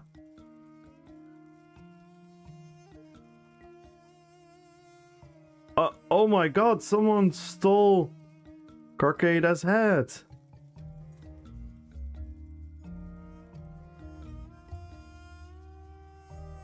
It's gone. Maybe you should have a look over there. Maybe you should have a look over here. Which house is it? This is Fred's house. Gumbro's house. The sea elf. Yeah, I don't think there's any way I can steal the gold. Okay, I'll just give up. But this is amazing, Gumbro. This is fucking amazing.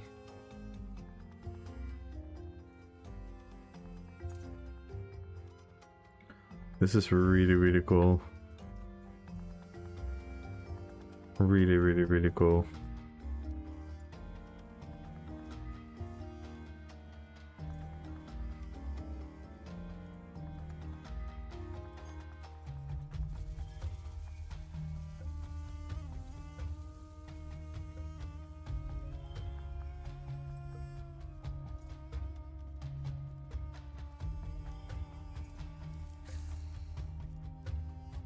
In-game name? Oh, it's the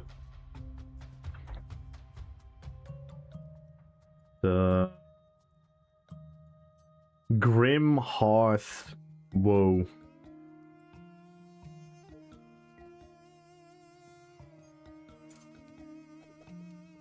Yo, what up, Lex?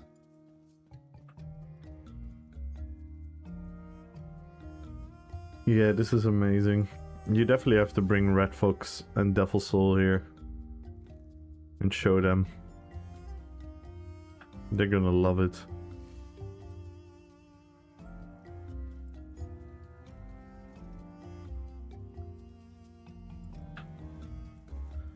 Gumbro treasures gold, oranges, and cheese.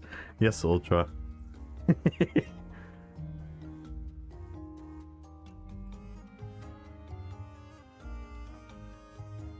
Ooh, nice legs.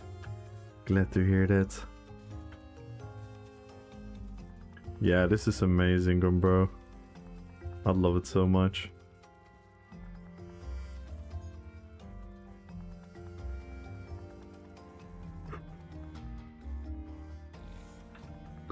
Time to win again.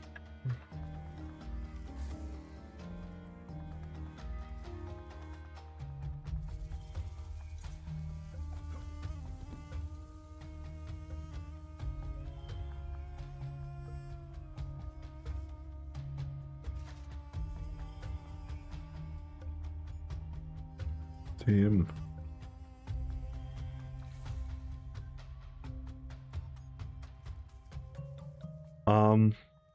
So I have multiple years experience with water, because I have water at home, and I use water pretty often to wash my hands, take a shower, I drink it, I use it to cook.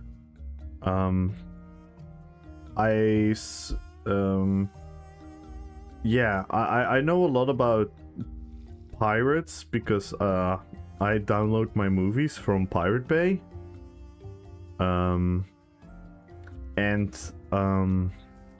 The dual wheel brooms, of course. Of course. I also have a special may I show to you? May I it might look a bit dangerous, but I have a very efficient way of cleaning stuff up, and that is I have this thing. It's called Smash, and I can smash everything clean.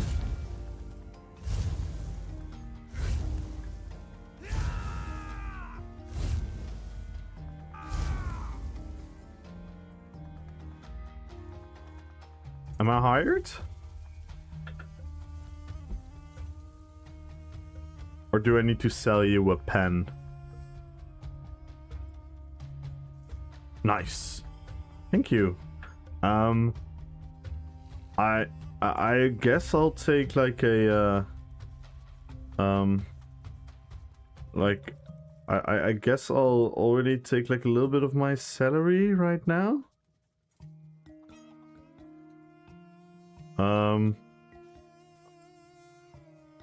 Yeah, I guess a bit of gold will do. No?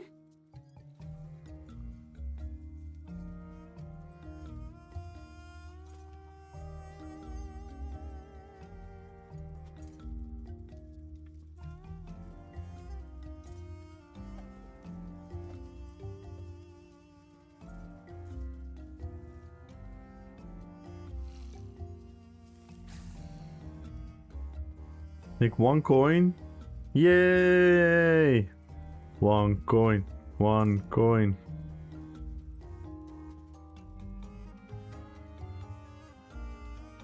Scurvy is no joke. True.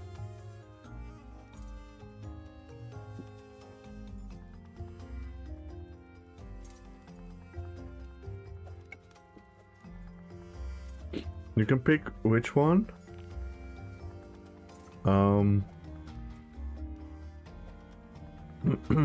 The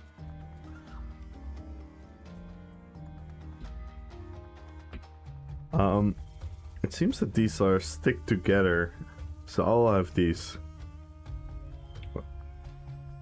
I'll have this one.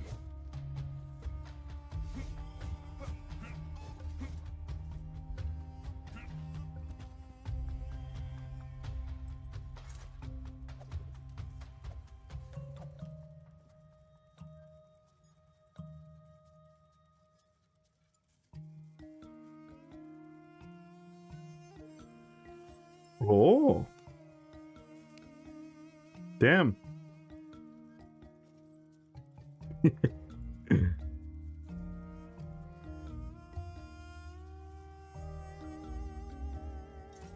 Oh my god, I just noticed the chicken. Hello, chicken.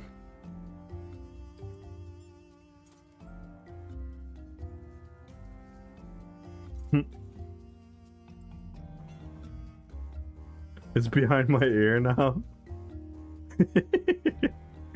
That's Root House.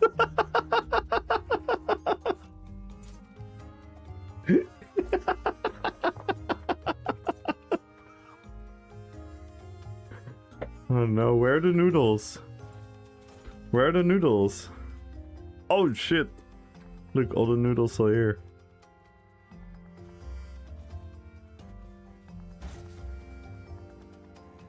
Damn.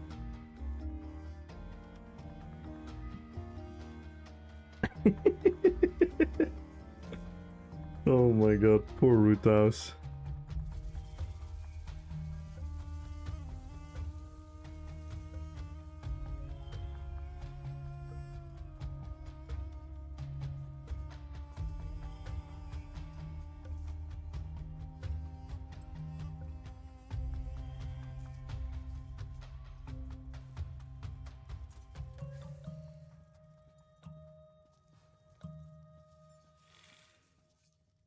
This is so cool.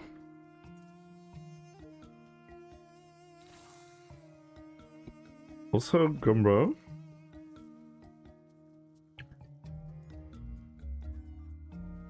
We might have to talk about the amount of alcohol.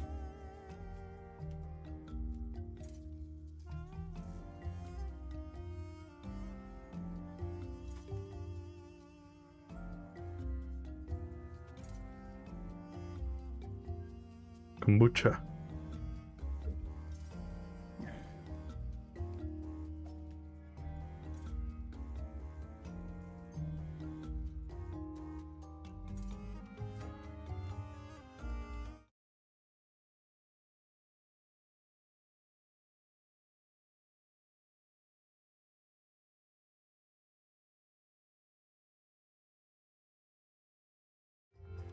I'm not sure if I believe that. I'm not sure if I believe that.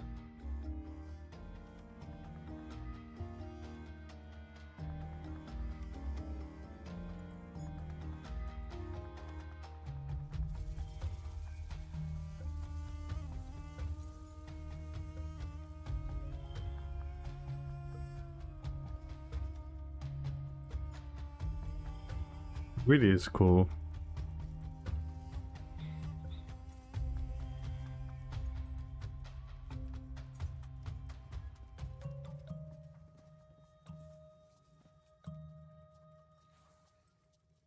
So,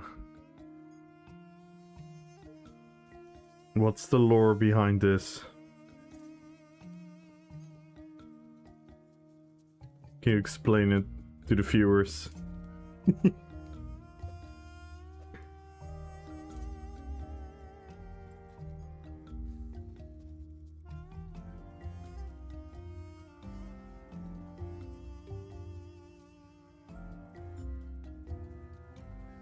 Hmm.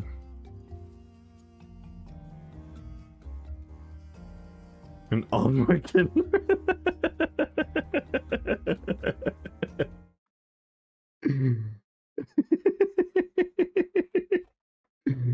Nice. Yo, what up, murder?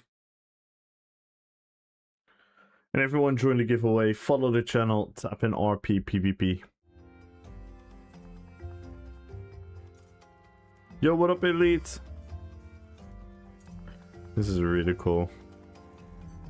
And yeah, this made my day. This made my day. That's too funny. That is just too funny.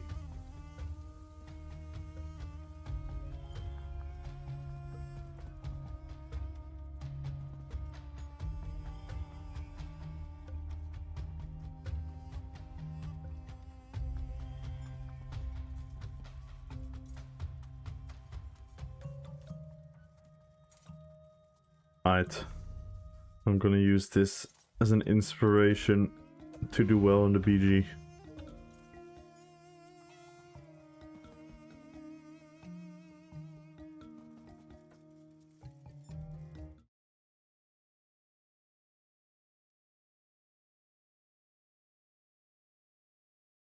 Yeah, it's a really gorgeous house, right, Ultra?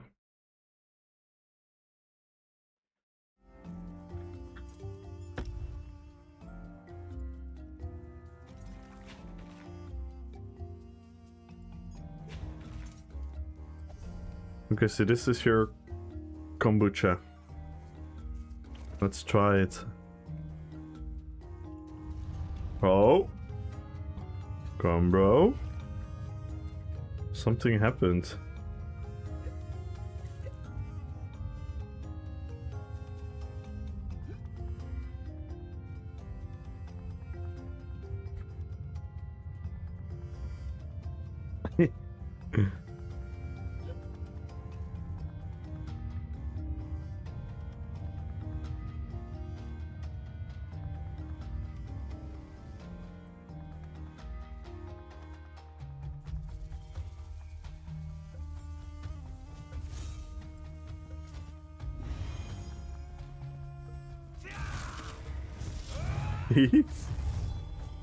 Yeah, it's kombucha.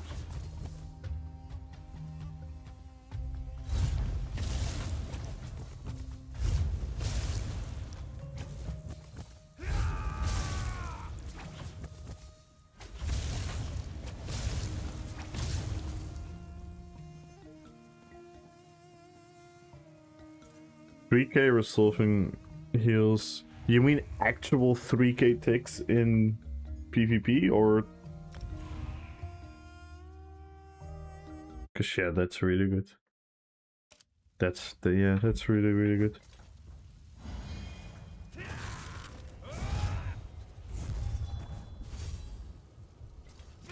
How much weapon and spell damage do you have? This sounds like a lot.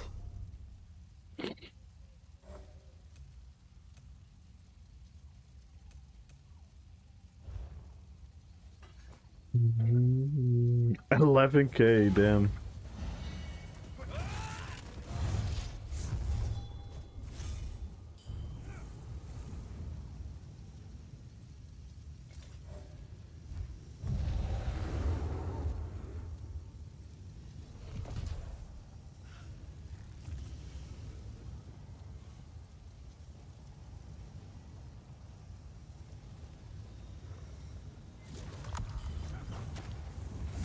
That is insane though.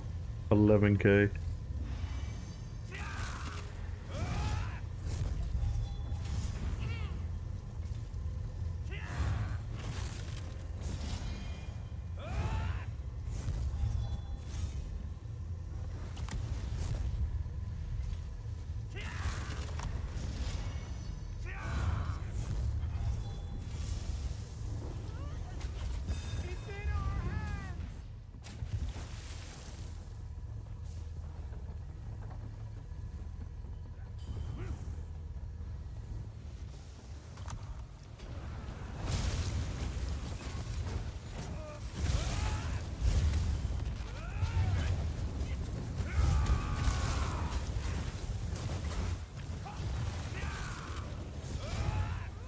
Do you prefer comforts or best in slots?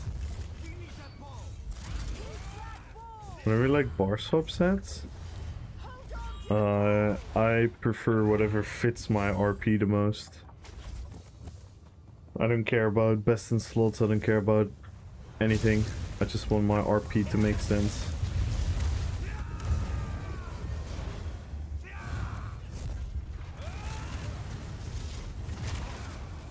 But what do you mean, like bar swap sets? Like, you don't like front bar and a back bar? You have two different sets there, or? You've got Malker? No, I don't have a Malker build. There's not a lot known about Malker. Like his combat and whatnot. Not a DK? Yeah.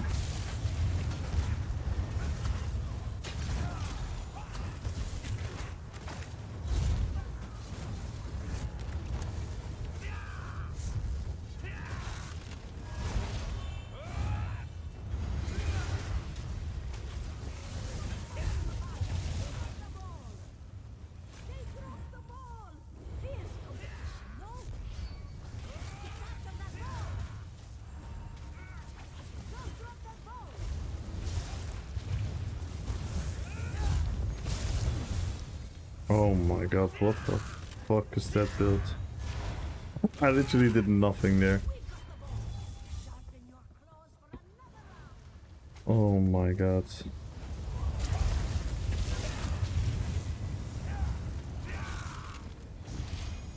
Oh my god, some guy in my group chat is so cringe. I really have to hold back to not absolutely go ham on him. Oh my lord, people can be so boring.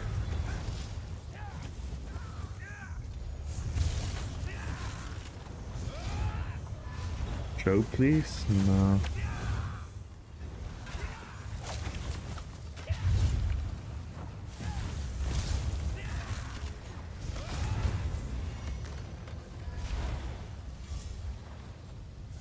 Well, there is no drama because no one is even engaging with the guy. He's just yelling into the ether.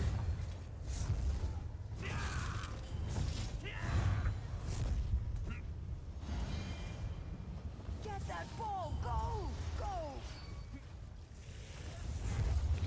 We must get the ball! Get that ball or get off the field! Guard that ball with your life!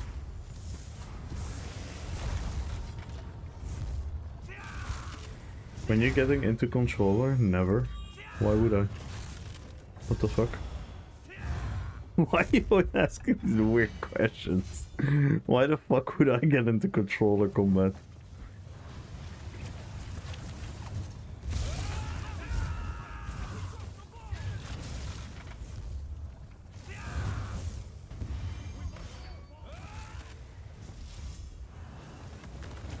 It's more comfortable.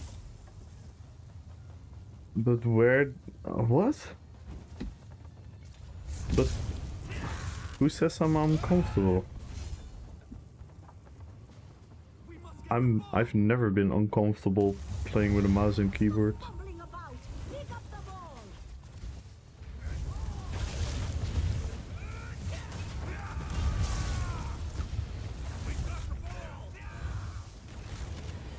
Somebody pick up the ball! I don't necessarily agree that control is always more comfortable. Kinda depends. How do you weave?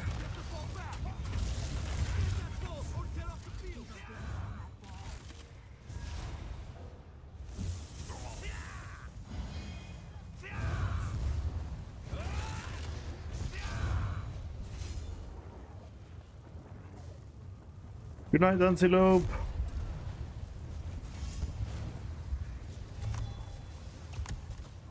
Yeah, I prefer like whenever you have to like control like a vehicle, you know, like a car or a plane or something in like a war game or like racing game or GTA game, then I prefer controller. But for MMORPGs, I will always go for mouse and keyboard personally. Thank you for the biddies, Elite.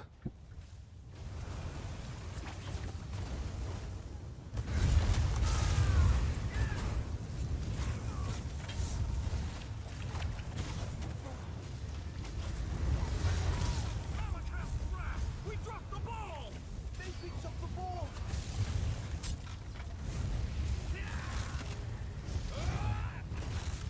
Is it wheel and paddles? Yeah, of course, but I don't think a lot of people have that.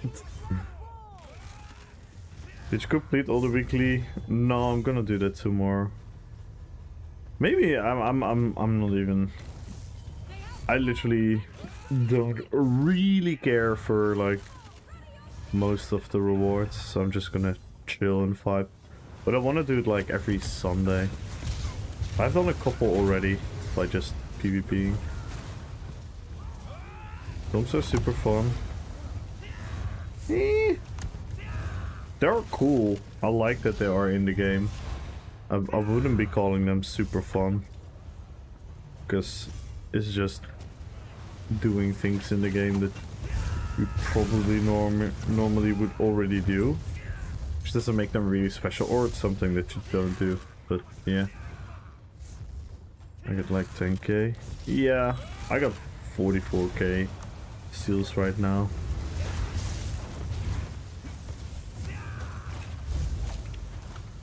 That's the thing, I don't need a lot from the store, so... But it is nice. Like, I'm really happy that it's in the game. I'm really happy that they're in the game, but... For me personally, I never really... I never was like a daily, weekly thingy gamer. I never cared for that shit. I never cared for most of the events. Speaking of, I do have to eat my Jubilee cake. Yes, of course I heard about it. We watched the live stream on here, yeah. That could be really cool. Would be really cool, but I'm really not really not sure what that's going to be like, so I'm just gonna wait till we know more. But yeah, it does seem really exciting.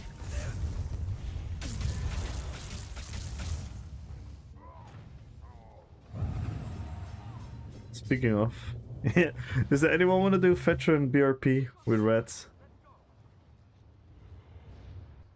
Yeah, that could be really cool. The ship warfare, really cool. But yeah, it's a bit unclear what it's going to be like so far, which makes sense because it's still not happening. Leave Dancer, thank you for the follow. Welcome to the fellowship. So yeah, I'm really curious to see what it's going to be.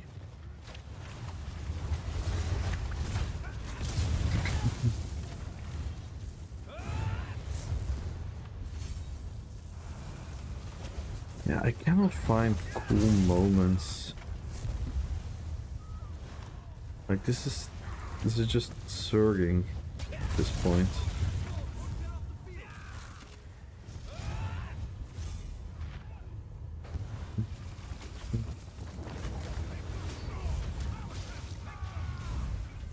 Somebody pick up the ball!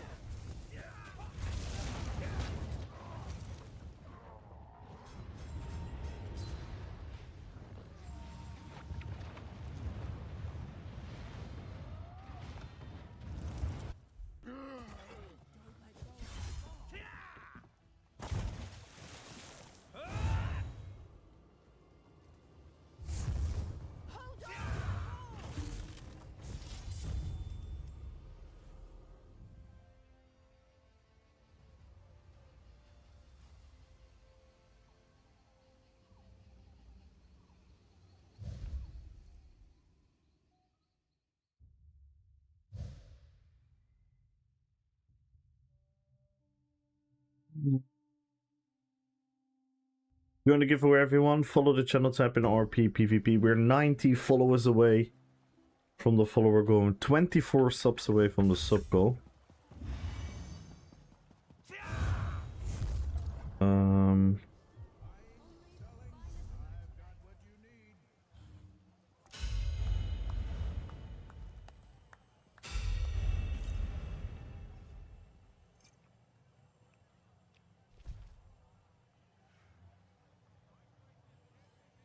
We're almost done with this one.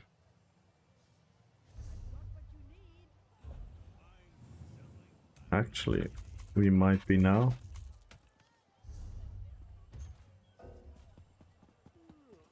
We might be now.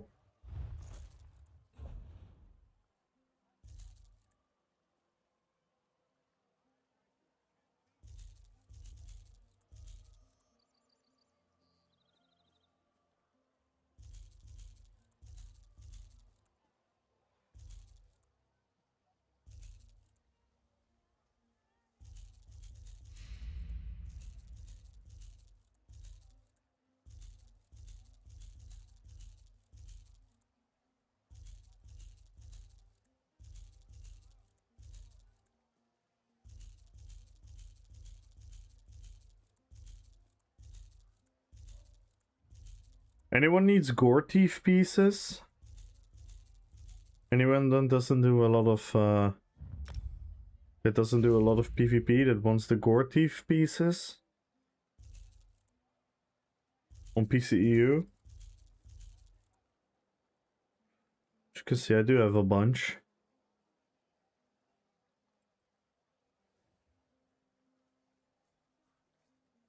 Is there anyone who wants them?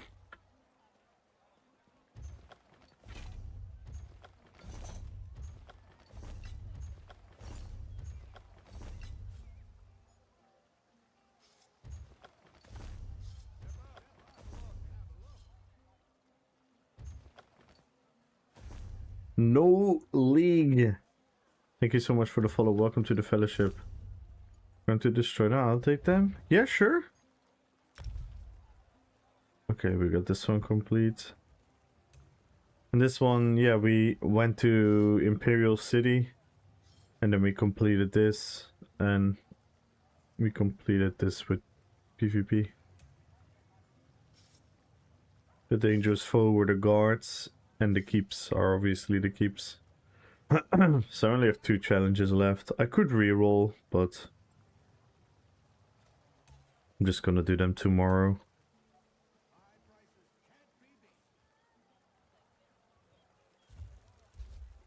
Oh my god, we're level 3.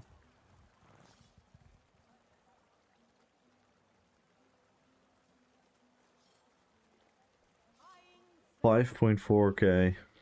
I still don't know if I'm gonna need premium. The only thing I really like from premium is this one.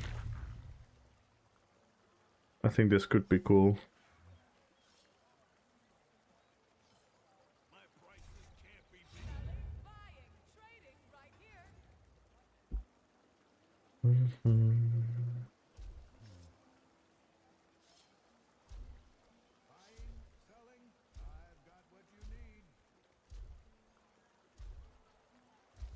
This one is pretty cool.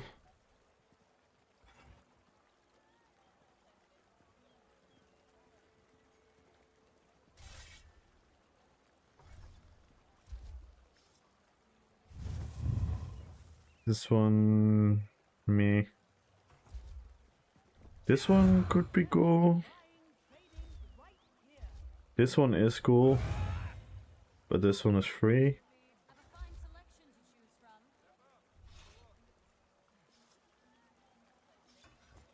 Yeah, it is a set that is particularly good in PvP, Ultra, but yeah, like I have them.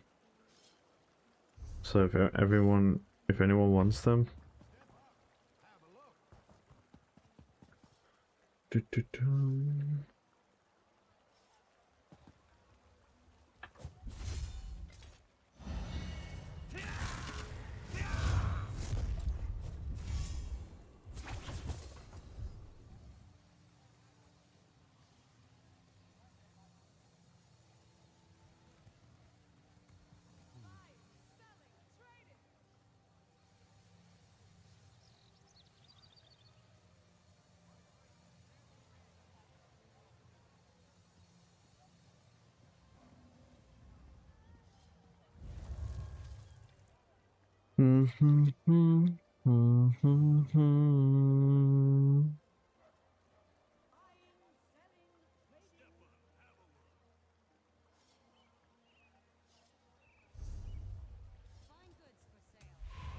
Let's try another BG. See if we can find some cool fights. For Sauron with the knockback build. It is such a fun build though. It's such a fun build. Wayrest is talking about you. You're a hero for taking down those Pelengairs. You thinking him as month off from Cyrodiil? Yeah. And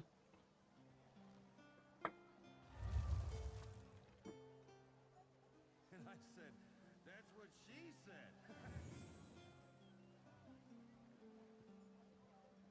Yeah, if you have like 1 hour a day, then I wouldn't go for Cyrodiil.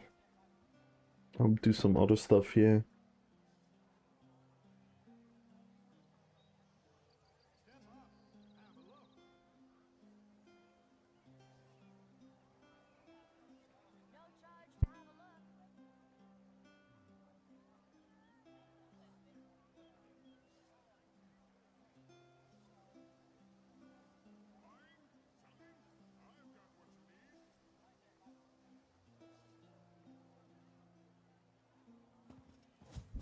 I got what you need.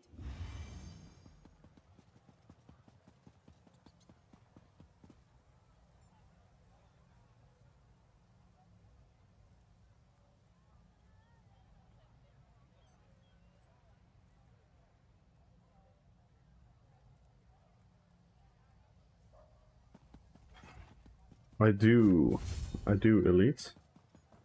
Exclamation mark guild.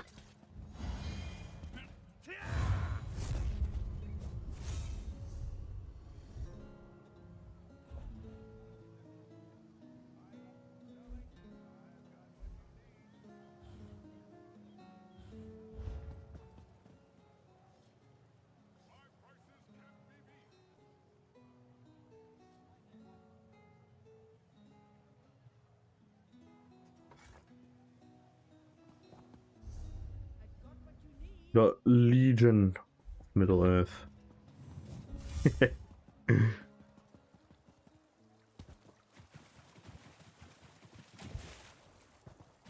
Some raids, that would be fun. Well, there are some things in the plans, but I don't like doing trials.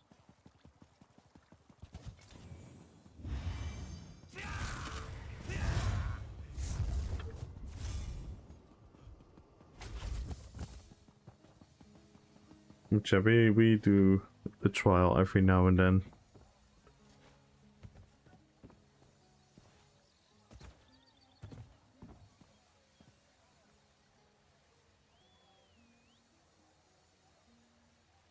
The Brotakus! Thank you so much for the follow. Welcome to the fellowship. Thank you, thank you, thank you.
Wait a minute.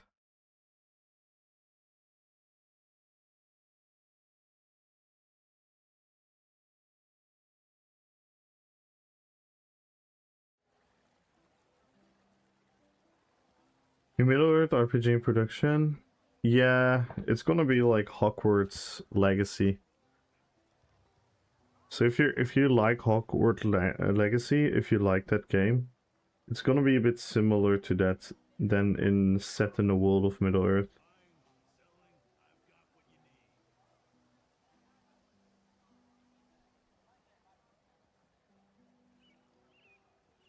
Pretty cool.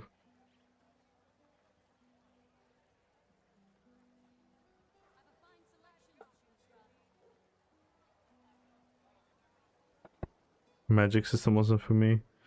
No, and to be honest, Middle Earth doesn't have like crazy amounts of magic as well, so curious to see what they're gonna do in that game. I think Lord of the Rings Online did a very good job at representing the magic.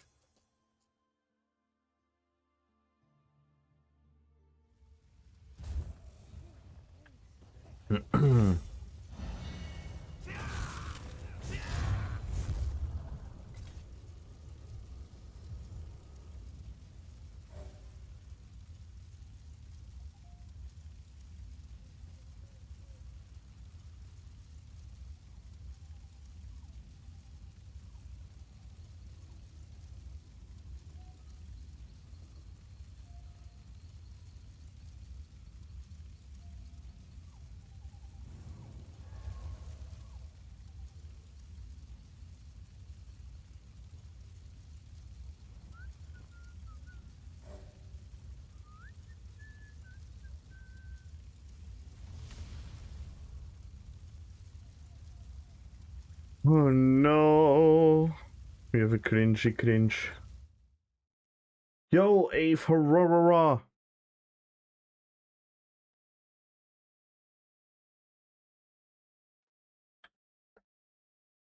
If they're alive.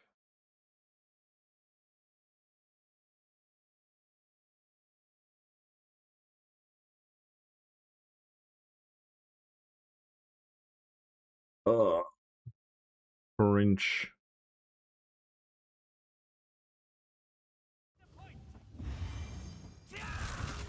Top 3 monster set? No. But it's a good monster set.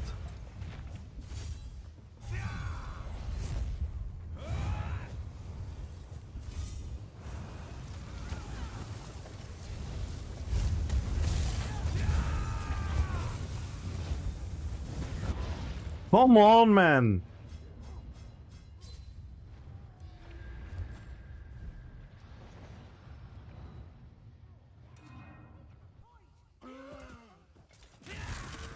Eve como isso?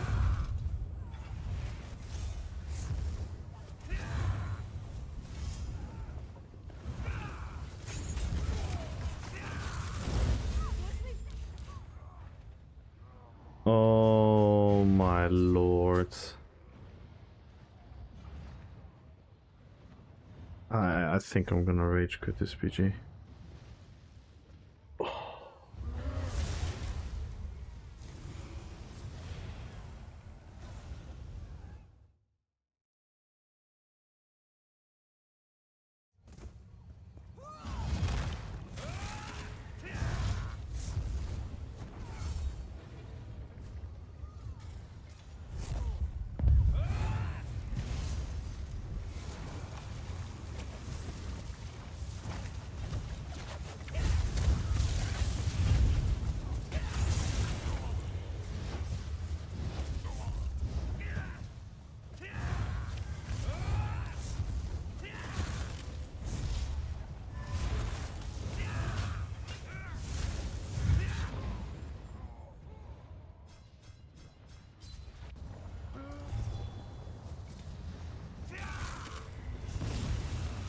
Misodrum will be 500, but why?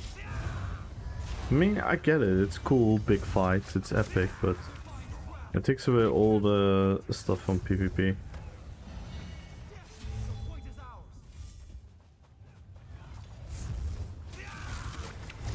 Like, it becomes like Bannerlord.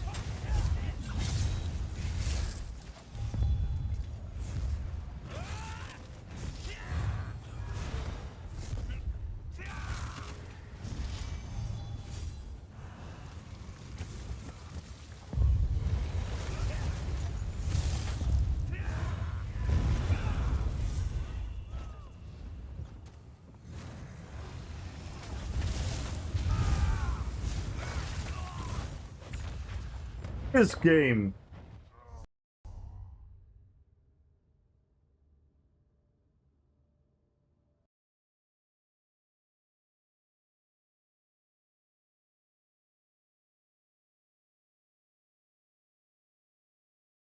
Dude, I'm so done with this nonsense.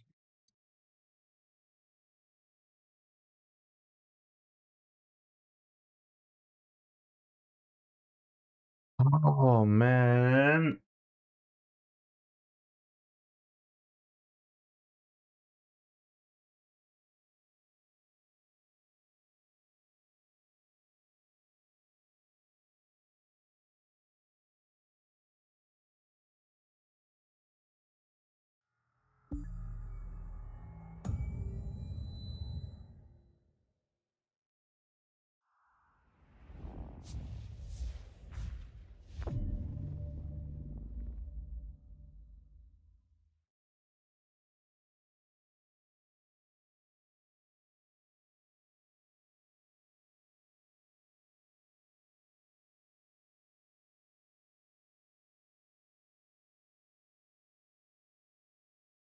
Oh man.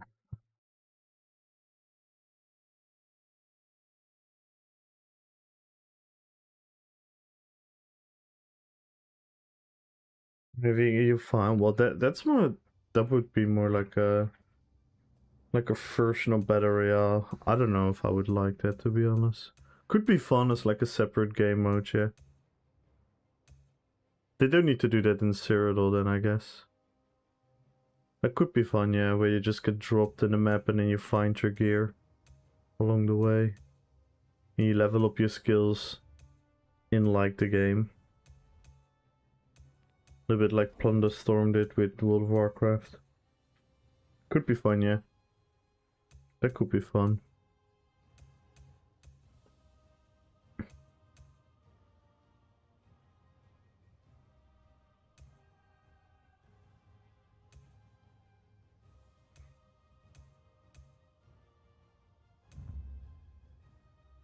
Oh, this is so annoying, man.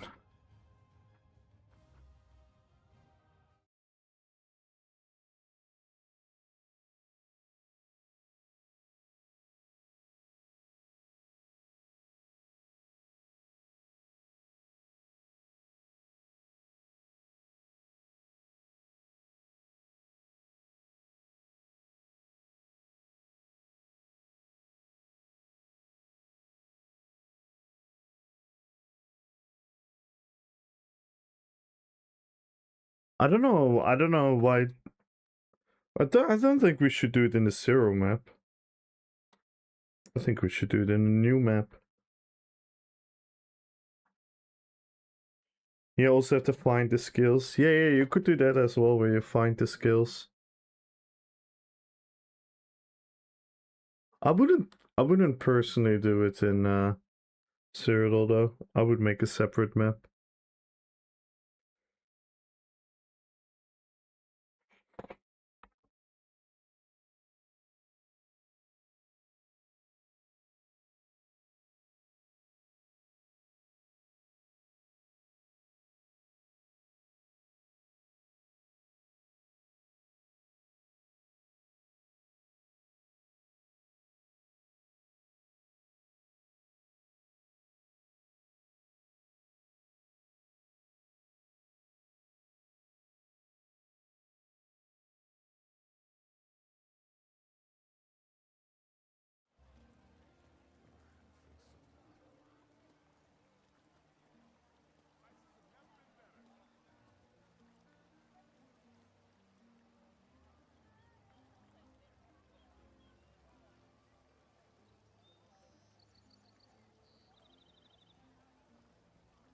And if you do that, you should do it with a like a map, and then you should do it like the where everyone is solo, duos, and then maybe 3-mans or 4-mans as well.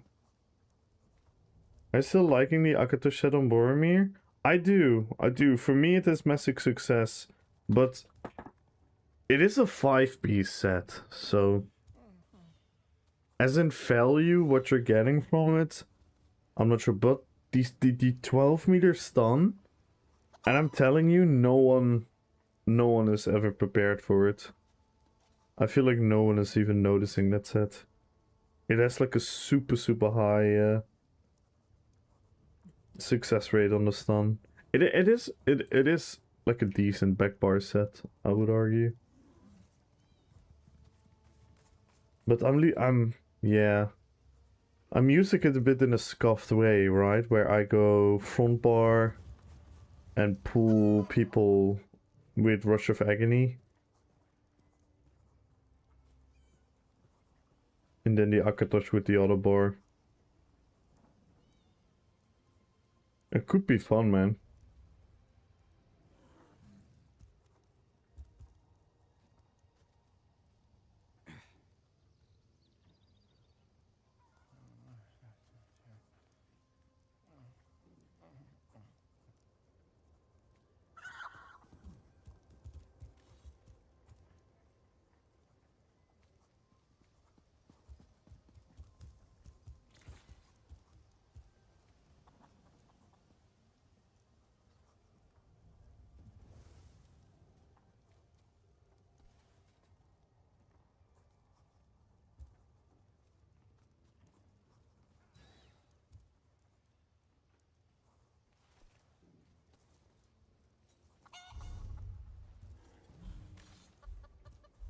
Well, at least I didn't get a long deserter disease. See you later, Elite, and thank you for the biddies, man.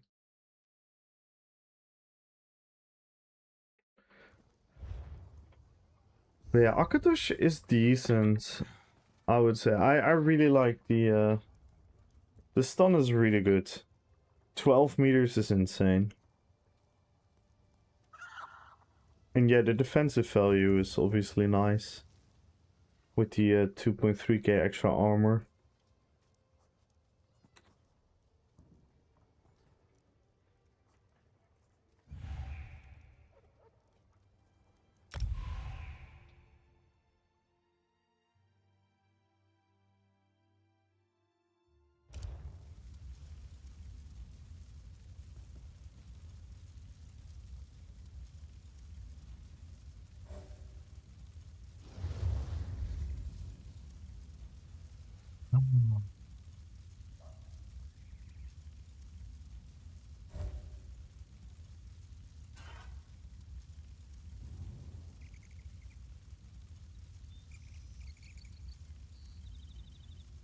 Cannot believe we crashed.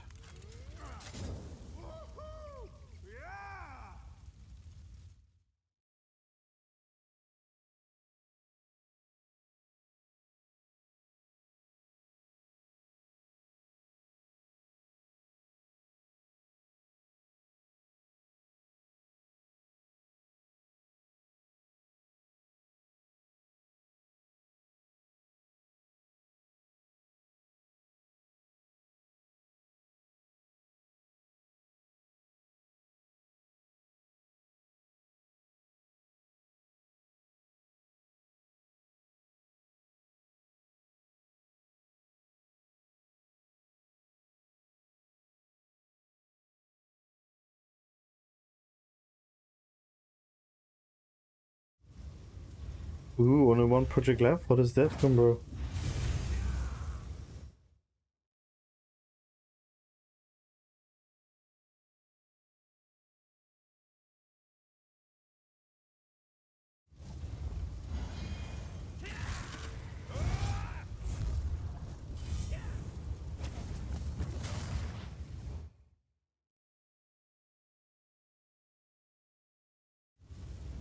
A tavern!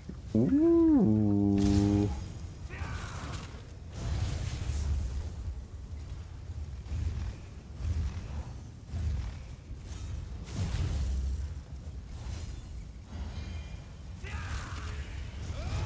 But yeah, the moment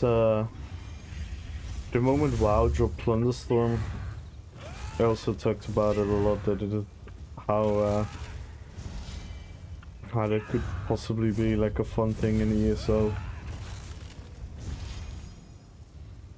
But yeah, you kind of need the player base for it though.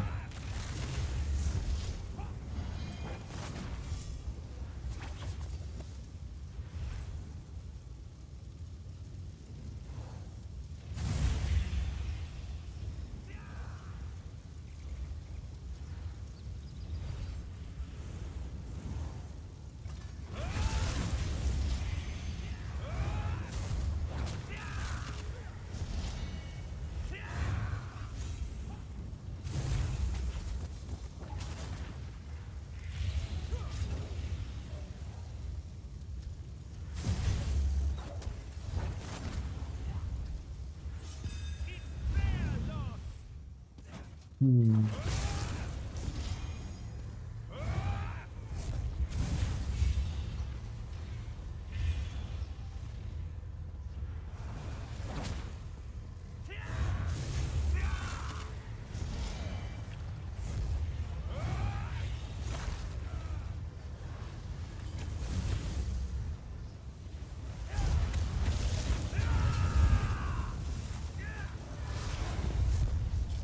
See, every cool moment is taken away by Zerging.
I'm quickly gonna AFK, guys. Please, everyone, join the giveaway.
Alright.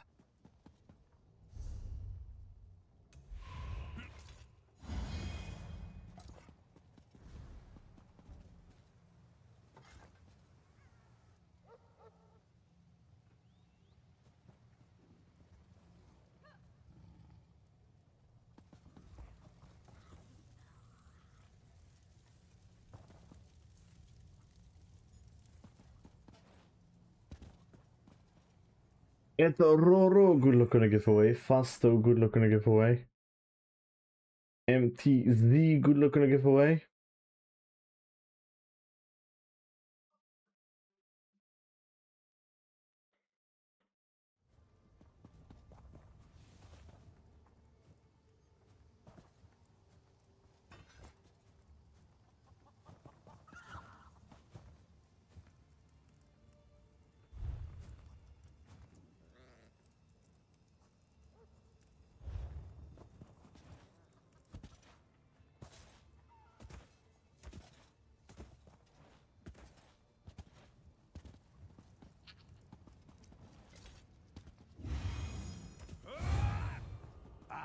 You'll fit the bill nicely. Let's talk.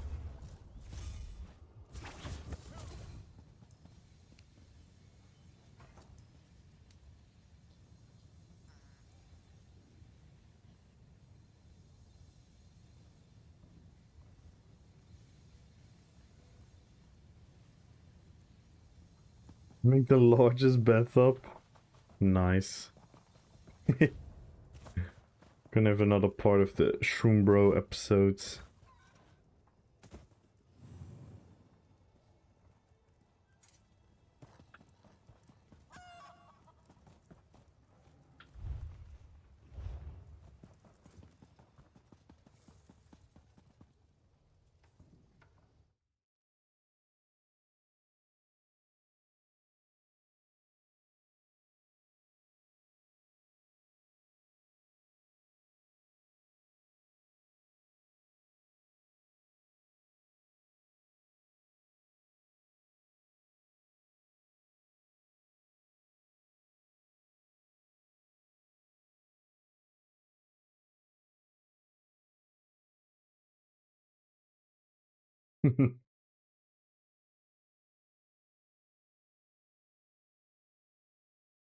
Dark Lights, good luck on the giveaway.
see.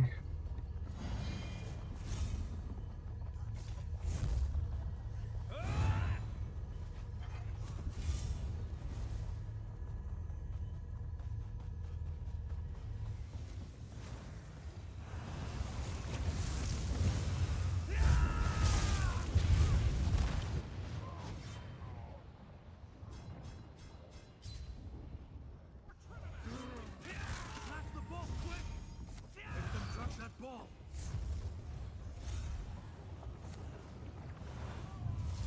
That ball! Steal that ball back!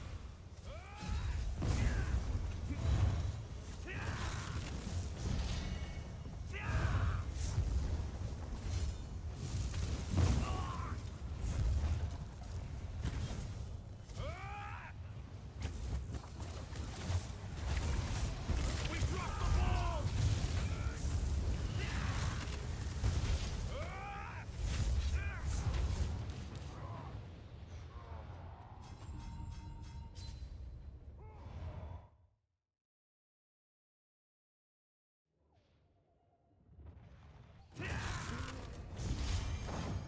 Fetch that ball back!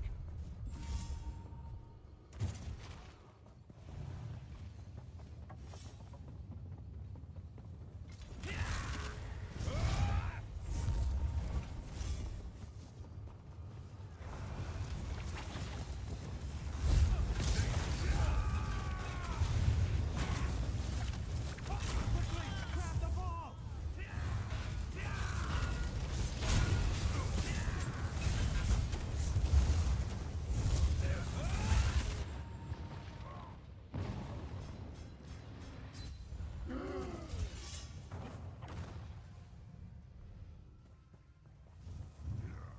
They've got the ball! Malakath, take them!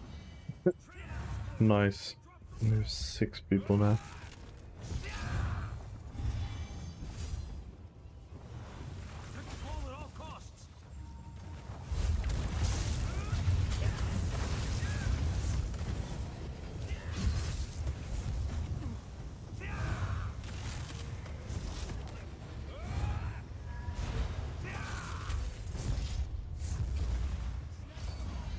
Quick!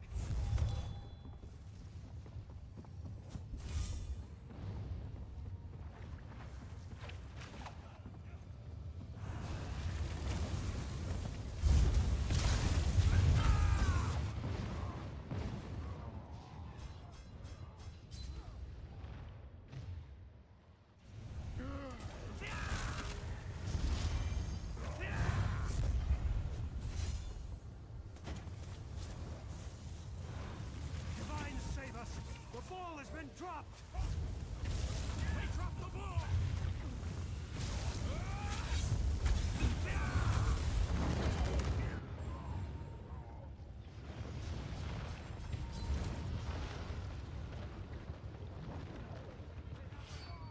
Divine, somebody grab the ball!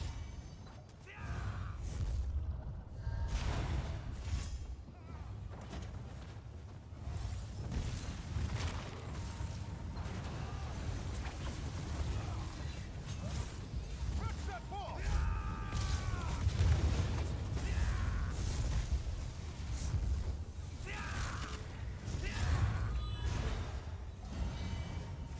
Make them drop that ball!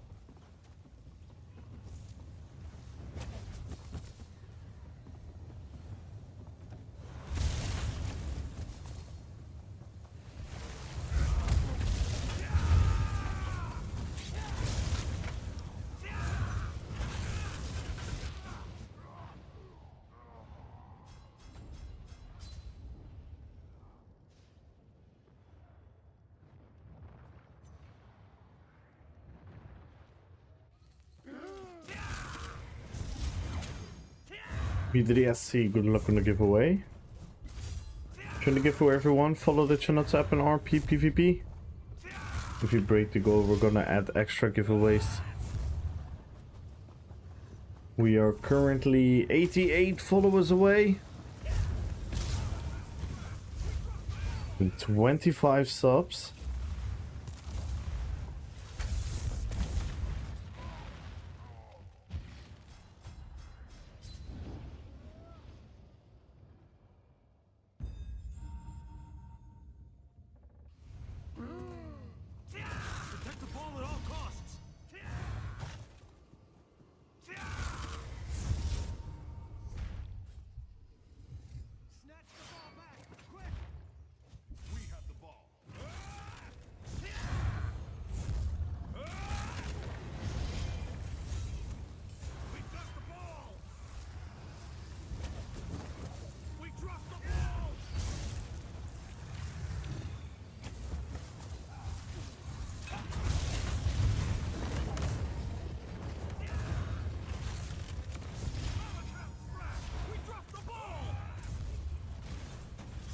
ball back.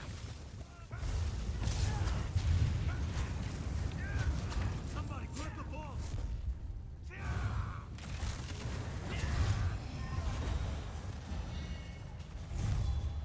They've got the ball. Malakas, take them.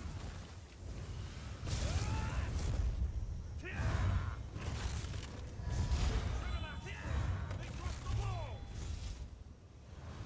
We're Trinidad. We picked up the ball. They dropped the ball. We got the ball.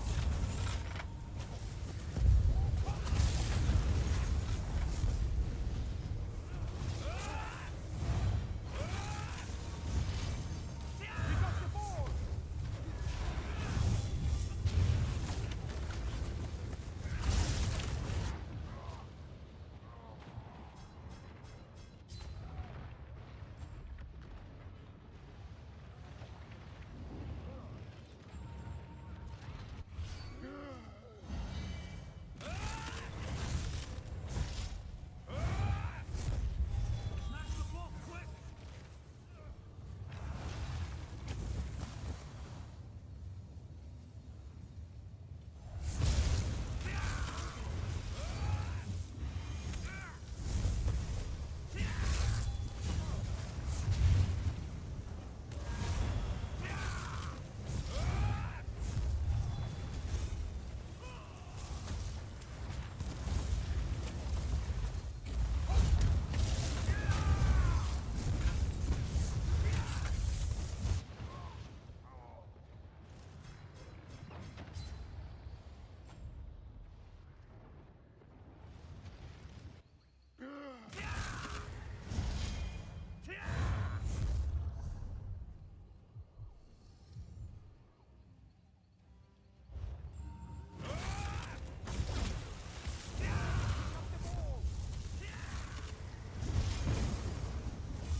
Malakas, we dropped the ball.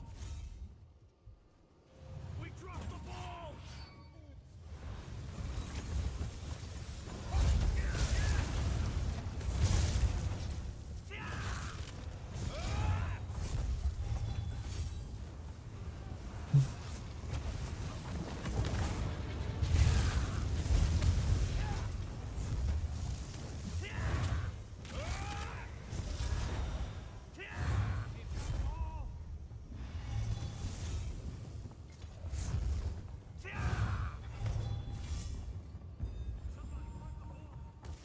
They have the ball. Divines aid us.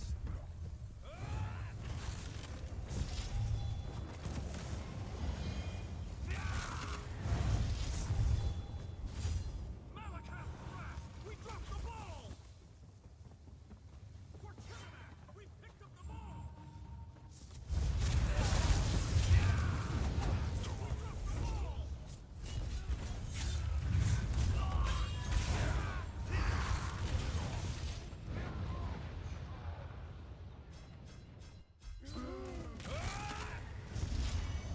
We got the ball.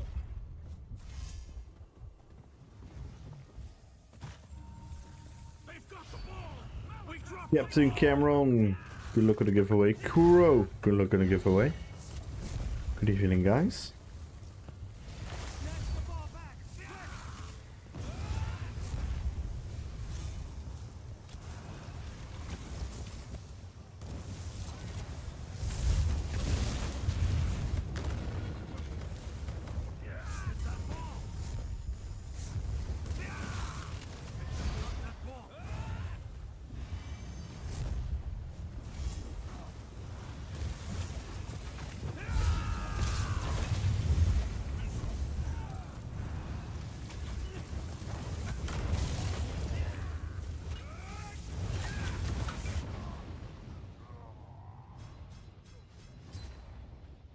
Yeah, I always do a lot of battleground Skuro.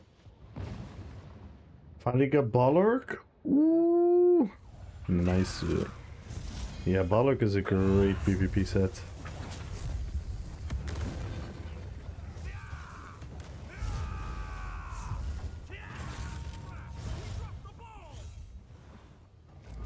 Hmm.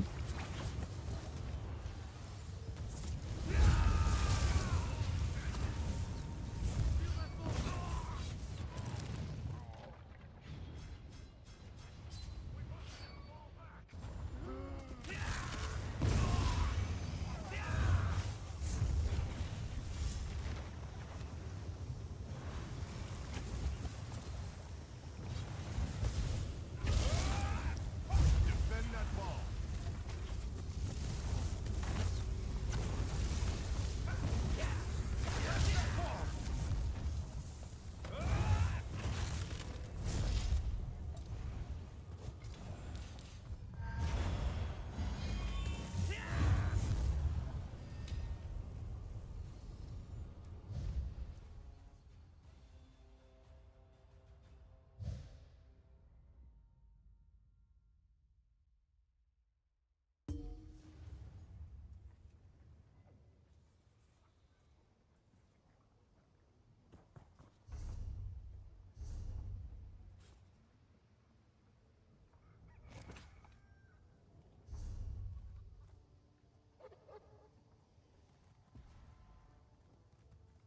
I love the food here.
What the hell?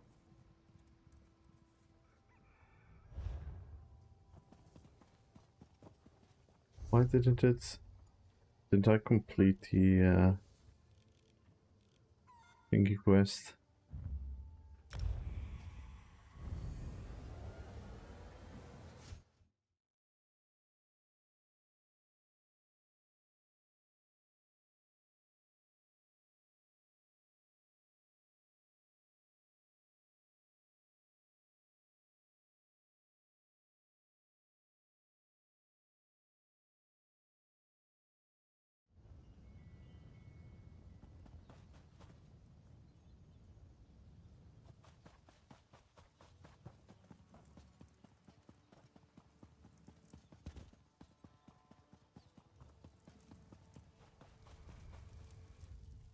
Your choices today. I did not complete it. I've got what you need.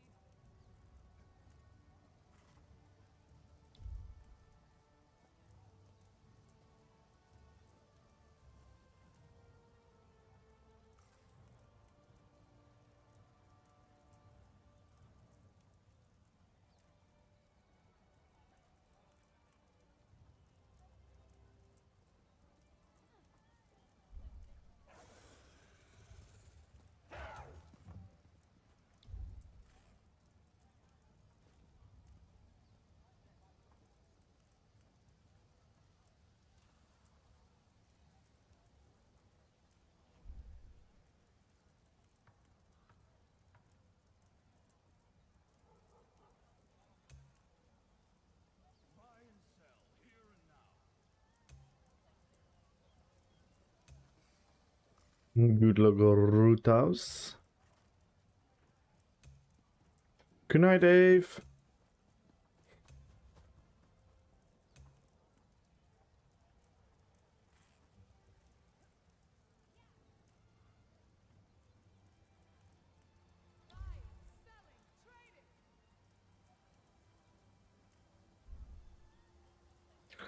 Eve.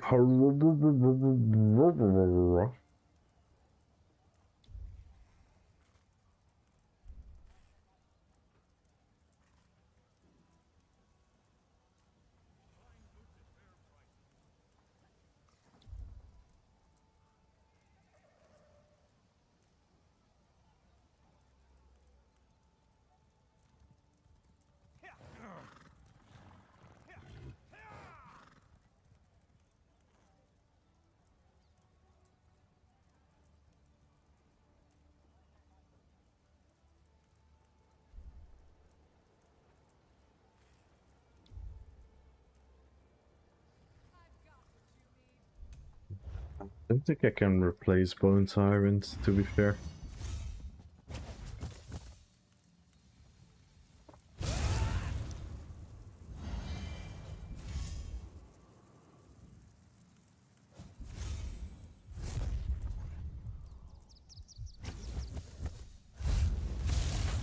Yo, Abiats.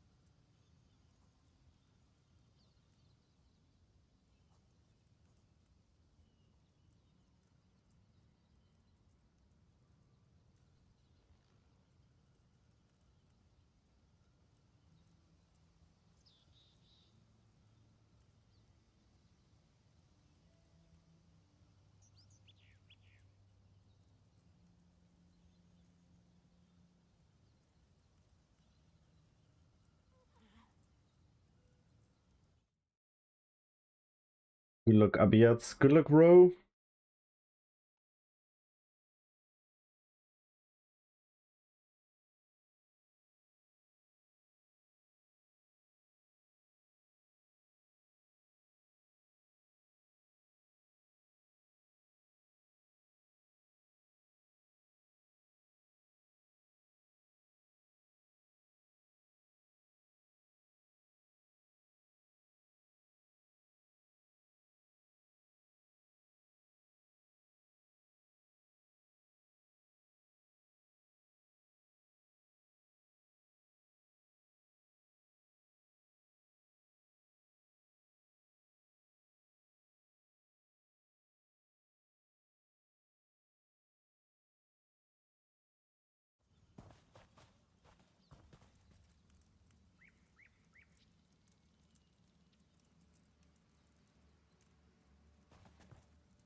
The DK Bomber build, Tabiat. You can replace Magma Incarnate with Balork. Because we get a lot of sustain now from the Harder Flame skill. Solar Flame skill. You can also replace Markin Ring with Monomyth.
Wait, go offer. Good luck on the giveaway.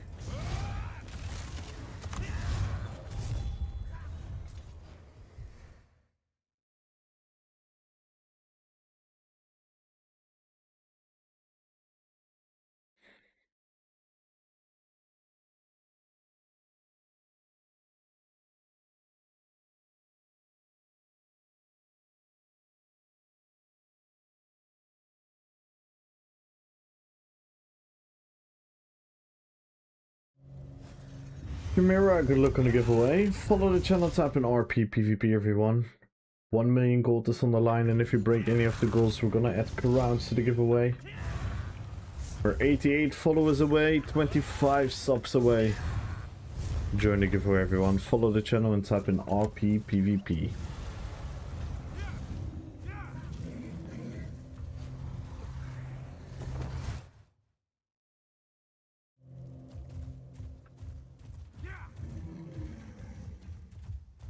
Alekin, thank you so much for the follow. Welcome to the fellowship. Welcome, welcome, welcome.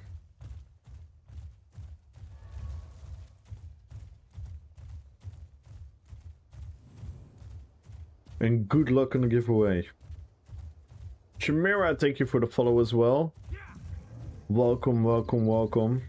Let's go, guys. 86 followers away now. Thank you for all the follows today, guys. And welcome in, everyone.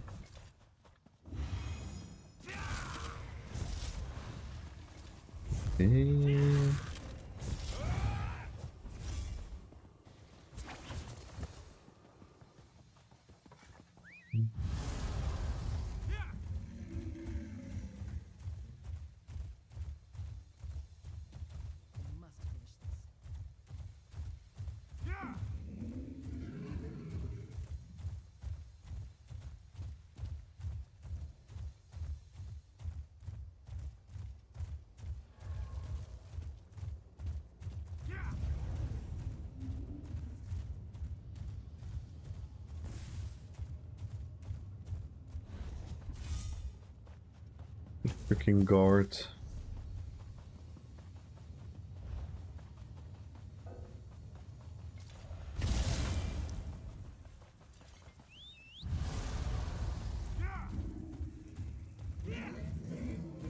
Din, din, din, din, din, din.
Would have died him. So Silver address the bombers? What you mean? What is there to address about bombers?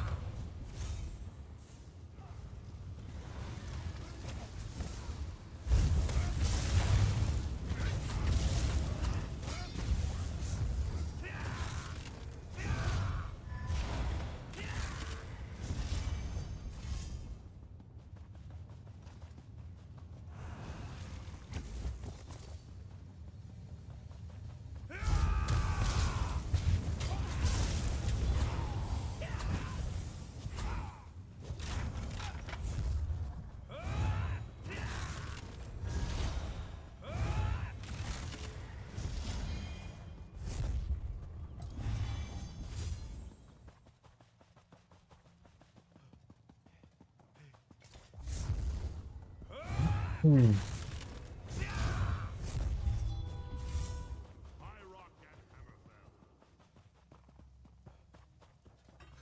wish I was. Hello, bombers.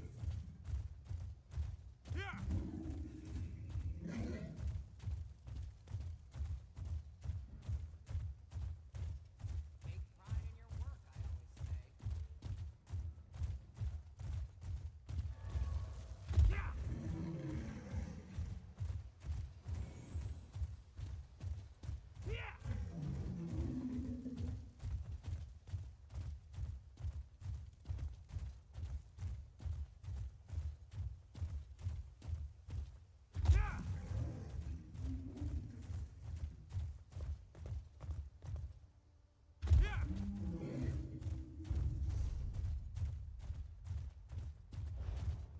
Need to be addressed. They're too weak.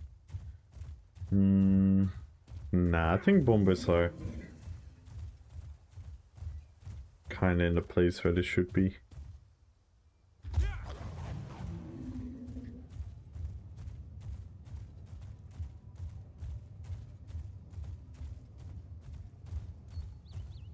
We definitely had stronger patches for bombers, that's for sure.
Epic PvP.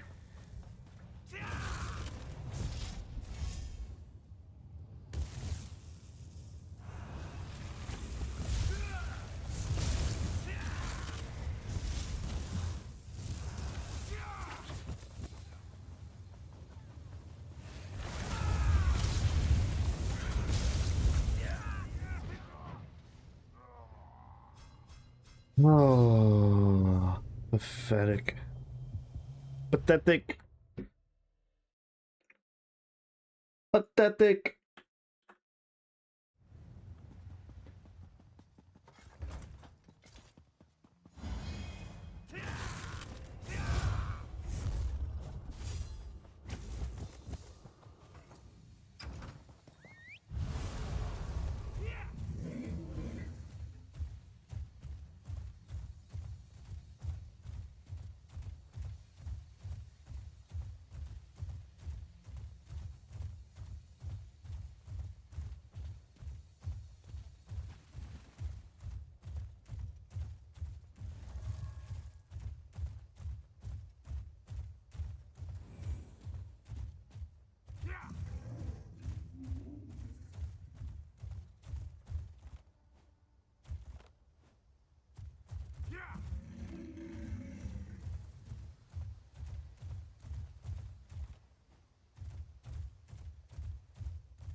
Oh my god.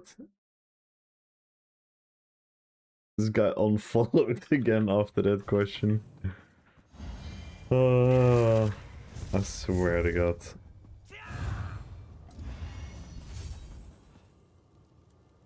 Oh, people.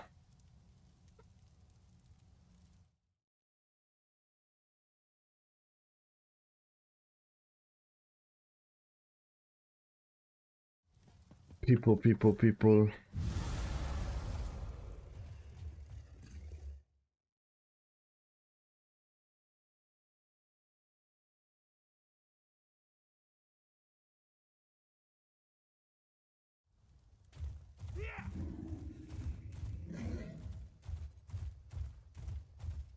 They're following out for giveaways. I mean, that was the reason why he initially followed.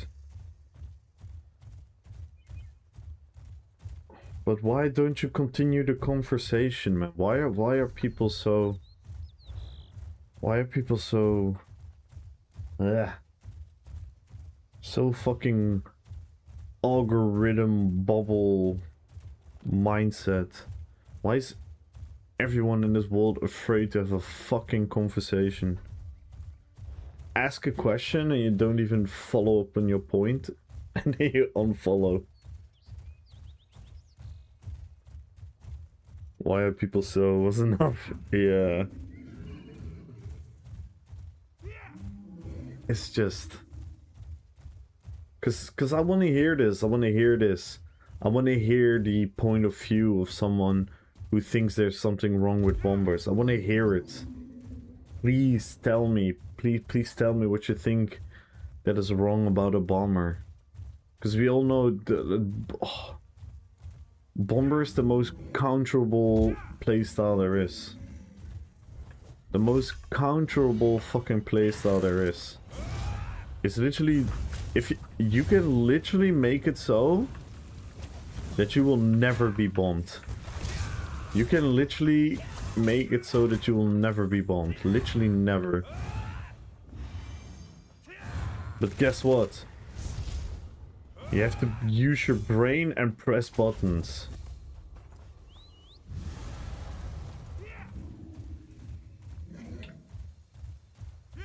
such a... I don't know, man. The sad part is that it takes away from the it takes away from the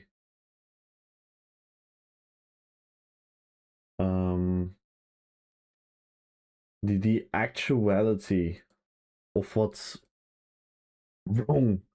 There's so many things wrong. Like, let's be completely honest here. We can all write books about flaws and things that should be better, could be better, must be better. And then people waste their mind, waste their energy, waste their discussions and feedback on something as easy counterable as a fucking bomber.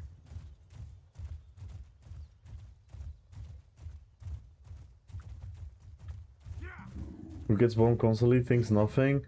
If we're just able to articulate that thought process, I think it's not. Yeah, literally. Nerf the thing I don't like. Vengeance is great because there are no bombers there. Just get the fuck out of here. Like everyone should play the game however the fuck they want to play. But people that implement such a mindset, get the fuck out of this game. Just leave this game. Go play fucking single player game. Go play a single player game. Go download your mods and your plugins. Go read up on your stupid tutorial. Go watch your favorite YouTuber telling you how to play the game. Go play the game and be fucking happy with how powerful you are.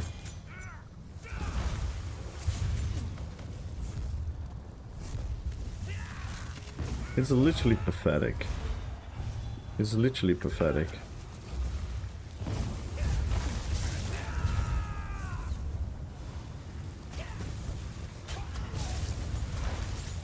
Boom.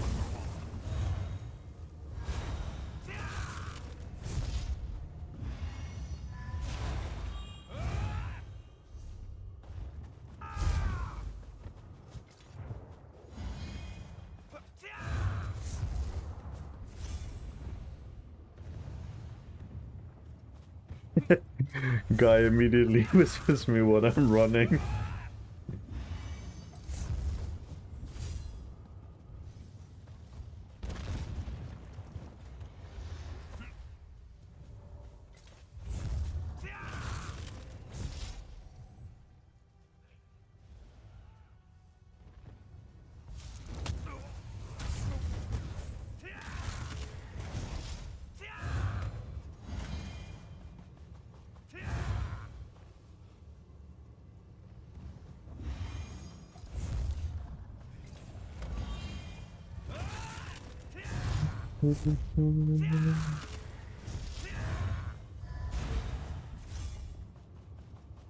Because they need easy targets, but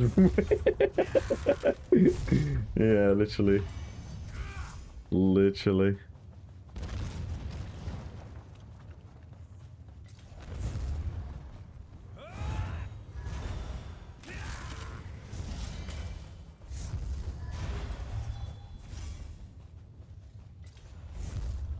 We need easy bots who look like you. We already have them.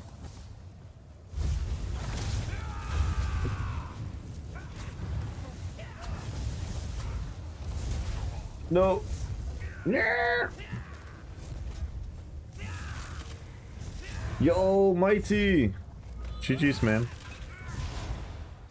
Thank you so much for the follow. Welcome to the fellowship. I can show you in a sec. Let's see, well, what do we have here? We'll fight a DK. Oh my god! That's not a 1v1.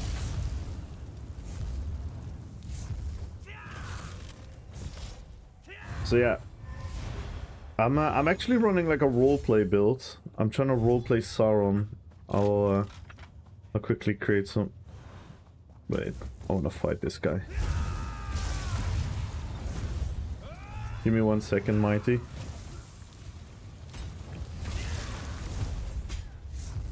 Come on, heal.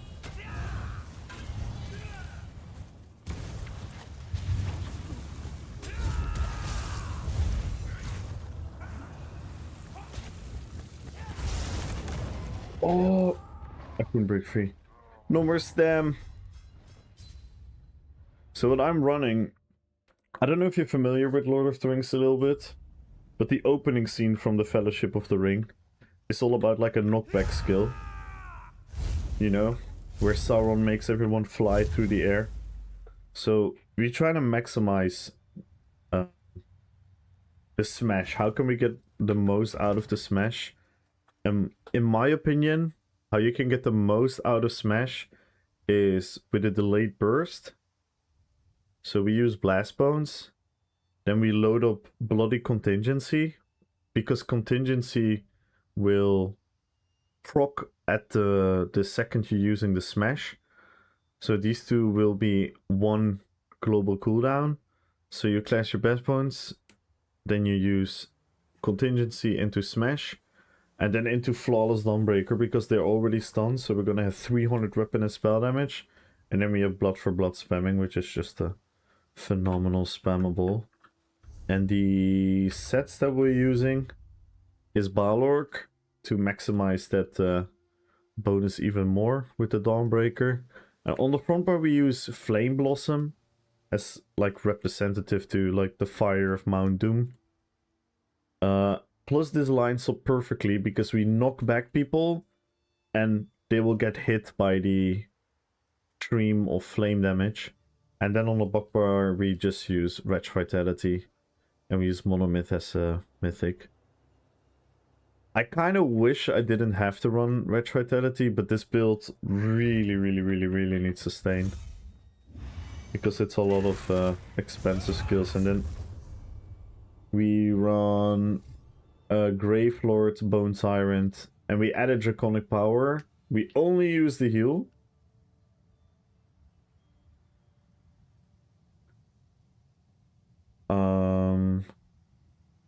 So we only use the heal because we get the minor brutality and the minor courage. Yeah, the combo is when the combo really lands, including like a couple crits, then yeah, the damage is a lot. Because knockback is not particularly like the strongest stun, but it sometimes takes a little bit of time because your character is depositioned. And I think I can... Yeah. Yeah, I hit you... I didn't even hit you that high, but it was just all of the stuff landing at the same time.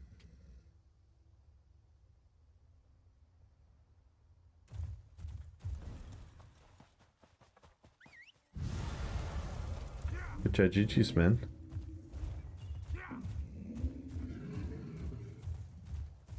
I need I for inventory as well.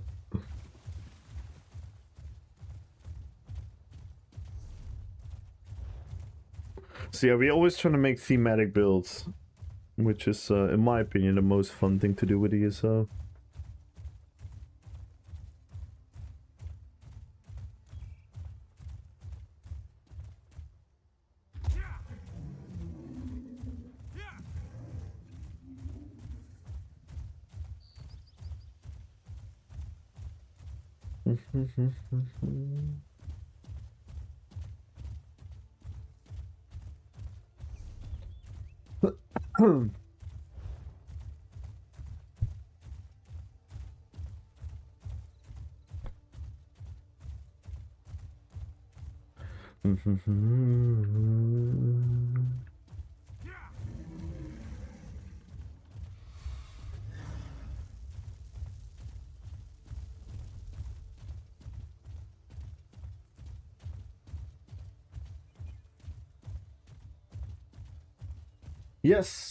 Yes, form puzzle. World of Warcraft characters. So it's not like another fantasy book. But we use World of Warcraft characters, so I have Gul'dan, I have Sylvanas Windrunner, I have Illidan Stormrage, I have the Lich King. If you want to see, I don't have like their builds on YouTube yet. But if you want to see how they look, you should check out this video here.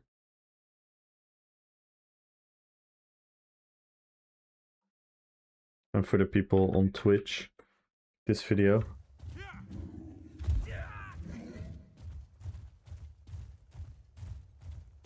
And I'm planning to make more.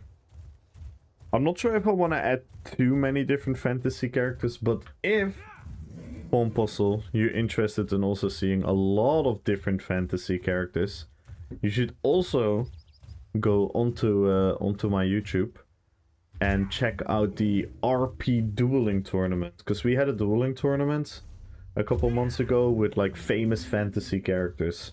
So we had Geralt of Rivia from The Witcher.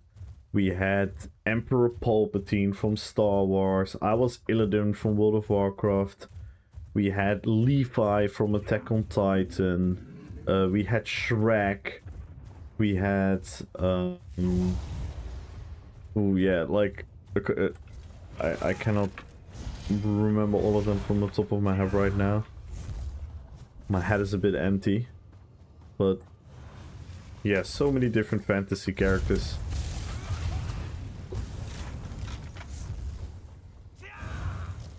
Yo Lexi, thank you so much for the follow. But it was really cool. It was really cool. It is genuinely one of the coolest things I've ever done in this game. You should definitely check out that video as well of the RP tournament.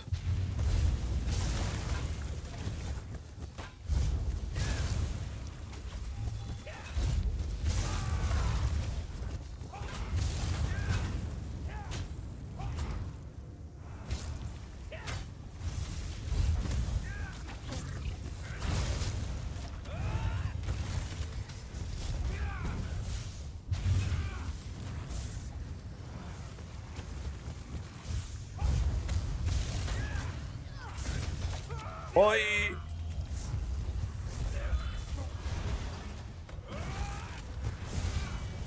No! Fuck. Come on. No, not even more. Damn it. I really had a chance there for something cool.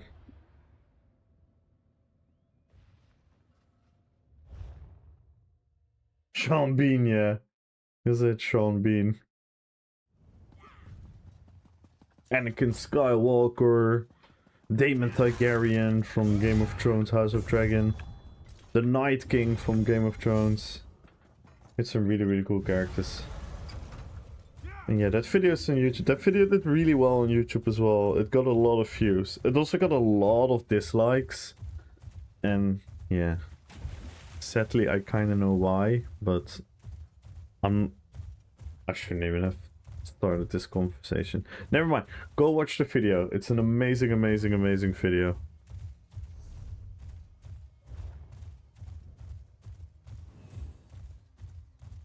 And the outfit video is really cool as well.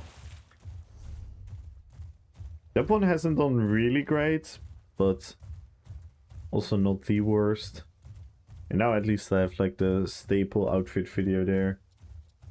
Because the Night King was 80. No.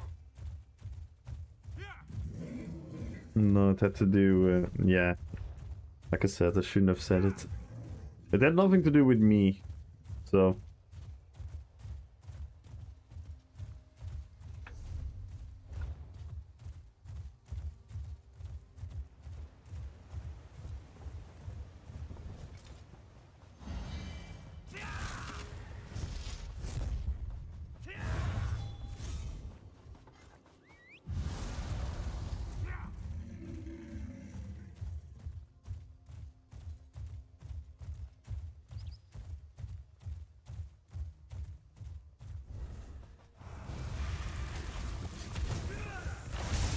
Let's go, Magenta!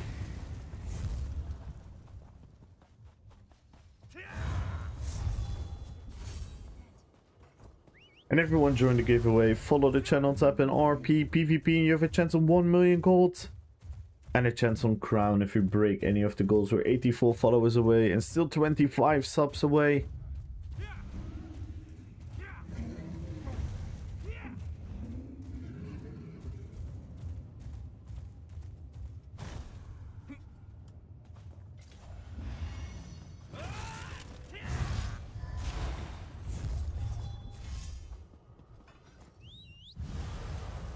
But yeah, next RP PvP tournament, I really want to do that as well. And I think we also have the opportunity to get a lot more players in. Because even though we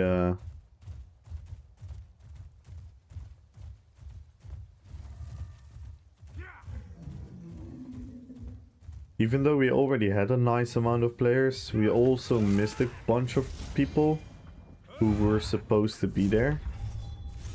But some last second stuff happened, so like MRK, Devil Soul, ESOx, Shapeless.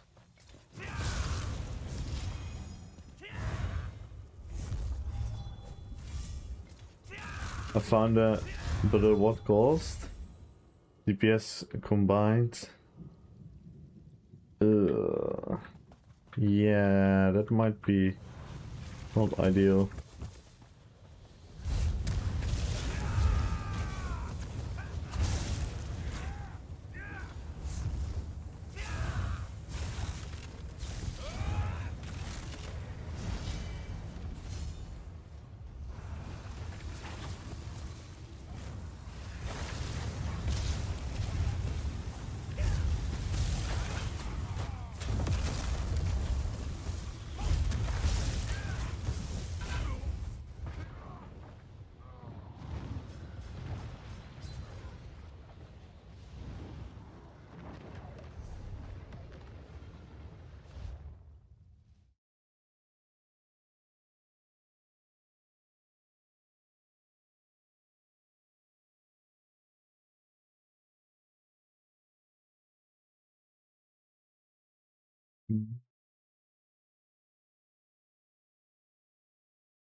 Hmm.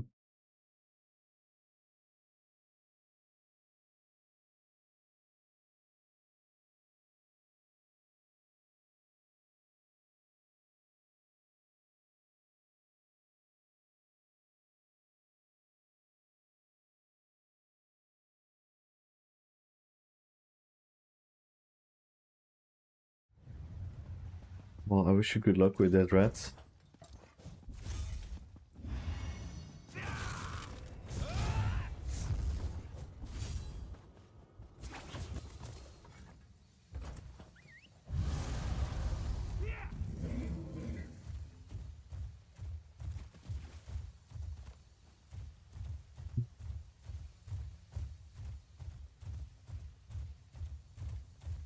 Ding, ding, ding, ding, ding, ding.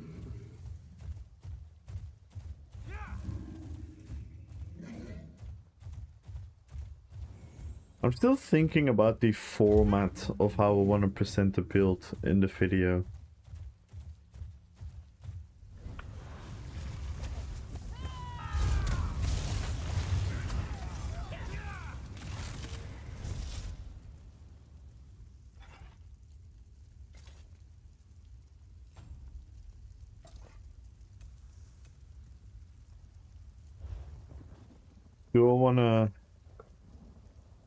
Do I just want to use the superstar? And then... Do I just want to use the superstar and go over the skills like this?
Good night, Kajugong. Thank you so much for being here once again. I'll see you on the next one.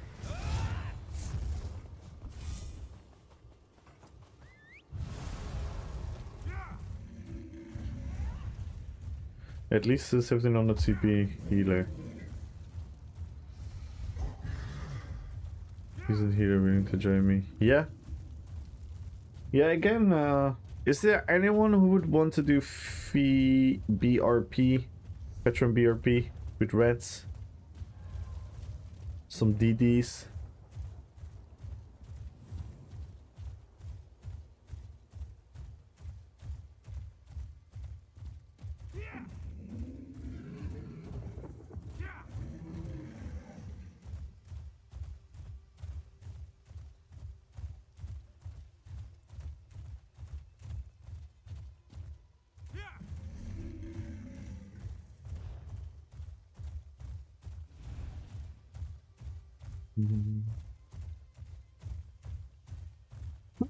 Ooh.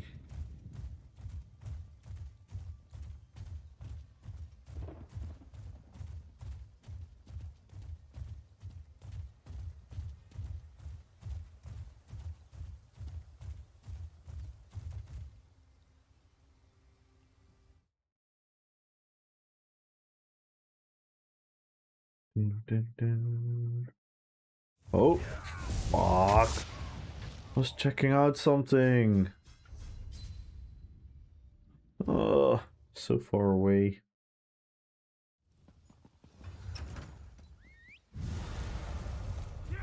Oh no, wait, wrong reaction. Nerf, whatever killed me.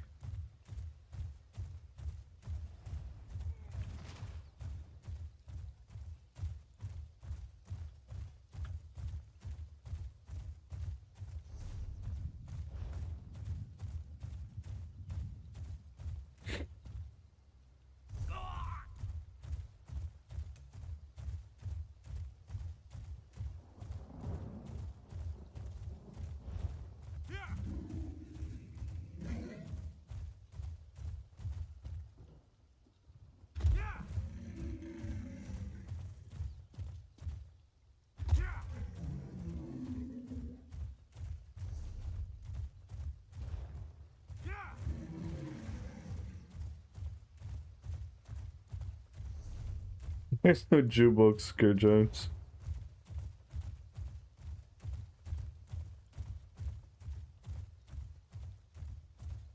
How you doing, man?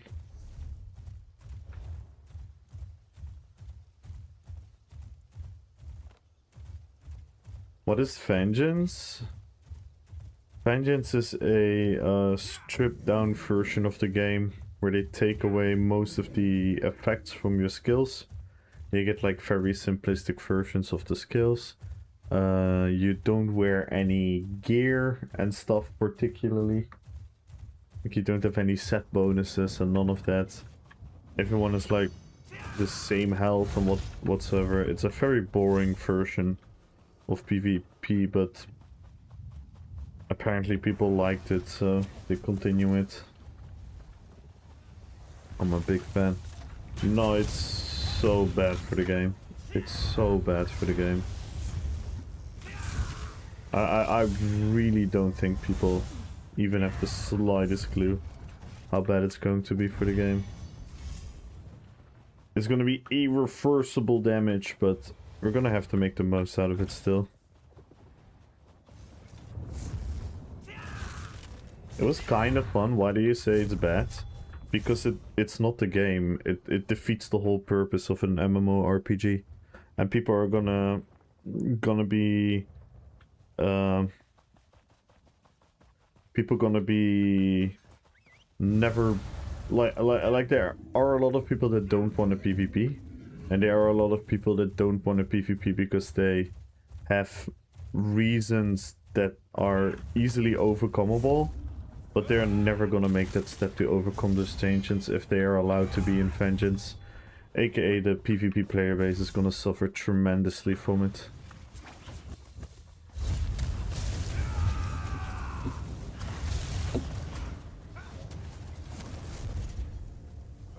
It's an accurate way to play the game. So all the time that you spend in there trying to learn PvP, you're learning something that is only useful inside of there. It's not useful in any other form of PvP. So it's just bad. It's just bad. It's not a game. There's no reason for anyone to ever step foot into PvP anymore if you have the option to go into Vengeance. And it was kind of fun. I'm sorry. I don't. It doesn't matter what one individual thinks is fun. What matters is what's better for the game. I find a lot of stuff fun and a lot of stuff not fun in the game, but I will never use that as proper feedback. Like for me personally, it wouldn't even matter to me if the entire PvE got removed from the game tomorrow. Like, what does it matter to me?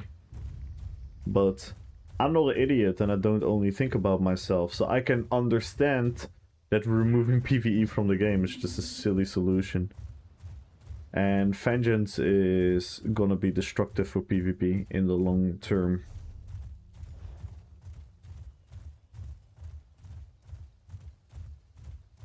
But yeah. Sadly, it first had to happen for people to realize. The same as with subclassing, the same as with hybridization, the same as with all these things that you can see from a million miles away that it's gonna be bad for the game in the long run. But people are like, nah, it's not too bad. People can do what they want to do. It's fine. And you don't have to be a part of it. You don't have to subclass. You don't have to hybridize. You don't have to go to Vengeance. Will it be permanent? Yes. And that is the issue. That is the issue. It will be a permanent feature, and it will be a feature that lives besides one PvP campaign. Which, again, if you look at Greyhouse will be pop-locked a lot of hours of the day during prime time, which means people have to wait in the queue. Normally, if you have to wait in the queue, what do a lot of people do? They go into the other the other campaigns, and sometimes people even like, you know what, the PvP in Blackreach is actually kind of fun, I'm just gonna stay in here. And people that just look at the time and be like, I don't have time to wait half an hour, 45 minutes in the queue, I'm just gonna PvP in Blackreach. All of those people won't have a choice anymore, because they either have to wait in the queue or they have to go to Vengeance. And Vengeance is a complete different thing than another campaign. It's like a different mode almost, which I think is highly unfair towards all those people. Like, don't get me wrong, I don't think we need all 4 campaigns. I don't think we need all 4 campaigns, but the fact that we're only gonna have Greyhost and only gonna have Vengeance is a indirect buff towards Vengeance. Because everyone that is newer to the game, everyone that wants to try PvP, if your options are these options, you have to wait in the queue. Once you go through the queue, you come into a PvP area where your gear matters, your skill level matters, everything is going to matter because it's a harsh PvP environment. Or the other solution is, you're not gonna have a queue, you don't have to make a build, you just pop in there and play PvP in the most simplistic pre-alpha version of the fucking game. Guess what a lot of people are gonna pick? A lot of people are gonna be like, oh, then I'll just go to Vengeance. Because I don't want any friction into my gameplay. I want everything the easiest way, I don't want to have to think, I don't want to have to do any effort. And those people will never ever be enticed to make the step to go into actual PvP, which is going to be destructive for the PvP player base, which has already been like hurt year after year after year after year after year after year after year after year of not getting any love and any appreciation. We finally got like a little bit of love and a little bit of appreciation by them introducing new battlegrounds, which again, is a good change overall. It brought more people into playing the battlegrounds, but it's full of issues as well, and they're not going to pay any attention to it because they're using all their PvP resources towards a nonsense vengeance campaign and a mid-sized PvP. And don't get me wrong, the mid-sized PvP could be phenomenal, but the mid-sized PvP could also be an absolute shit show if they also not simultaneously gonna do something about ball groups and those type of things. So there's so many factors at the game that needs to be paying attention, and in my honest opinion, my genuine opinion, and I hope someone from Cinemax is listening, I hope Vengeance doesn't cost you guys a lot of money, because it's an absolute waste of fucking resources if you care about a healthy PvP player base. If you don't care about a healthy PvP player base, but you just want to present people with the option of like, yo, play our game, do our silly Skyrim 2.0 gameplay, but we also want to give you PvP because we marketed PvP 12 years ago, then sure. But if you genuinely want to have an enjoyable PvP experience, you're wasting all your resources on Vengeance. You should use all those resources to make the BGs better, make IC better, make more enticement to in general to PvP. Think about unique mechanics, think about unique sets, think about like how to balance group fights, think about how to make sieging more interesting. Think about all these things, but nah. The amount of people who play the game without actually wanting to play. Yeah, people forget it's a game. People all think it's a theme park.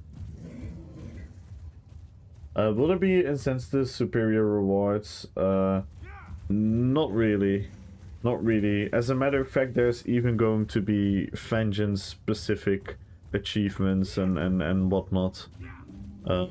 We're gonna have like a veteran CPVP reward system, which also has certain rewards that are helpful in Vengeance and whatnot. It's yeah, I don't know. I really don't like it.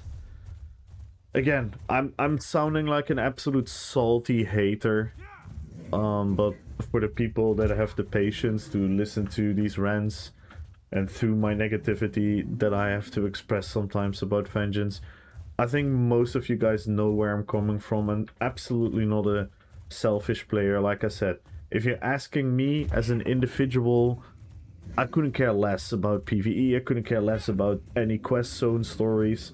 Like, don't get me wrong, I like it, but I'm spending no time of effort into this thing, so it personally wouldn't affect me, right? It personally would not affect me if they didn't pay any attention to that. But guess what? I will never, ever give feedback on the game. I will never, ever tell Sauce. I will never, ever tell people that story, questing, zones, PvE, trials, dungeons, overland, night market, infinite archive, all these PvPs, that they are unimportant for the game, that they don't matter. Because they do matter. They do matter. Even though they don't matter for me, I couldn't give, like, if they literally remove the entire PvE from this game tomorrow, I personally couldn't care less. Right? But I'm not an idiot, because I realize that there is no fucking game if you remove that. The game needs to have PvE. The game needs to have overlapping between PvE and PvP. PvPers would absolutely benefit from being part of the world that they're in, because that is all part from the MMORPG experience. But people are all fucking selfish nowadays. They only think about their own bubble. And all the people that don't like PvP, they think Vengeance is the great solution, because Vengeance isn't actually playing the game. Vengeance is just, you know, being like an anonymous soldier, being siege number 26, shooting against a fucking wall and thinking that you're part of something. And guess what? I always said that. I think people should feel part of it. And I also blame a bunch of the PvP community for that, because I also blame a bunch of the PvP how they treat people that just want a PvP in Cyrodiil. Like, if someone just wants to be a part of a big group and nuke down castles and nuke down other groups and just kill everything on their path, those people shouldn't be hated. But guess what? They get all the hate from egotistical PvPers that think they're all some kind of fucking esport 1vxer. Like, nah, let people, like, there's nothing wrong with Zerking. Yes, Zerking can be annoying. Of course, if you're trying to do something solo, like I'm doing now, then yes, if 20 men are gonna kill me and I have no chance, of course that's gonna be annoying. But on the other hand, look where I am. Look where I am. I am on a huge siege battle PvP map. So of course Zerking is going to happen. So yeah, I also blame the current PvP player base for, how do you call it? Like, what's it called again? Astronizing a part of the PvP community by calling them like, oh, you guys play the game wrong or whatnot. Nah, if people just want to run in a group, run with their friends, run with their guild, and just take over the map and then nuke down castles and wanna just control the map and become emperor and wanna grab the hammer and all these things. Of course, that's what fucking Cyrodiil is about. But the beauty of Cyrodiil is that amongst the chaos and amongst the big battles, you can be like an individual hero. Why? Because you can make your individual identity to your character by your RP, by your RPG experience, by your build customization choice. You can truly have a unique experience. You can choose to play solo. You can choose to play duo. And guess what Vengeance is doing? Vengeance is destroying the core aspect of that, because you're just a template version of what the game has to offer. It's a very minimalistic version of what the game has to offer. It takes all the RP out of MMORPG, and it's just gonna be like a weird castle siege simulator, which on itself, there's nothing wrong with a castle siege simulator, but I don't think it should be a place, and I definitely don't think it should be a place as the only big competitor to Greyhost.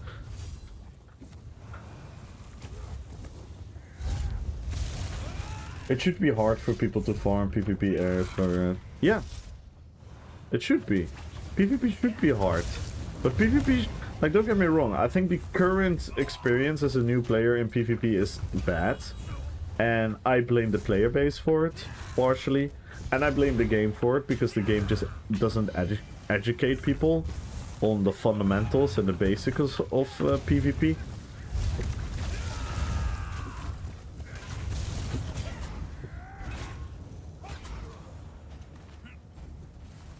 And what?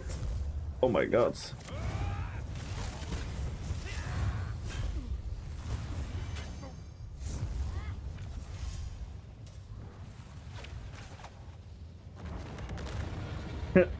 Lol.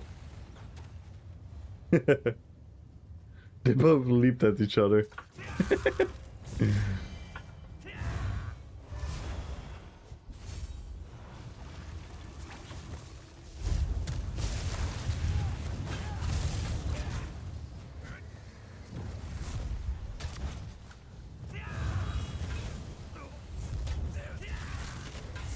So yeah, that was my rant about Vengeance, about PvP, about MMORPG. And as you can hear in my voice and the tone and everything, I'm really fucking passionate about this shit. And it's not just because I'm a RPPVP and whatnot, but I just think it's essential. I think ESO stands out because of the theory crafting, because of the build customization, and if you're gonna take that away for people that are now coming new into the game, because they're gonna be enticed to play Vengeance, whether you like it or not, that is the fact. They're gonna be enticed to play Vengeance, indirectly and directly, by the way they are gonna implement this new veterancy system, by the options of the campaigns that you can join, and all that stuff, right? So based on that, you're pretty much effectively destroying one of your own strong and cool aspects of the game. And again, I don't only play the game, I also blame the player base. Not everyone, of course, but there is a big portion of the PvP player base that is so unwelcoming to new players and new ideas and different ideas. Without trying to explain what's going on, they just are spiteful and hateful and egocentric. And again, they think it's decent feedback to say like, hi, I'm good at the game, and because I'm good at the game, I should be able to kill like 10 other people for no other reason at all, that I think I'm good at the game and that these guys are worse than me at the game. Well, guess what? If you're a really strong dude, go fight 10 people on the street that are weaker than you individually. You're probably still gonna get your ass wrecked.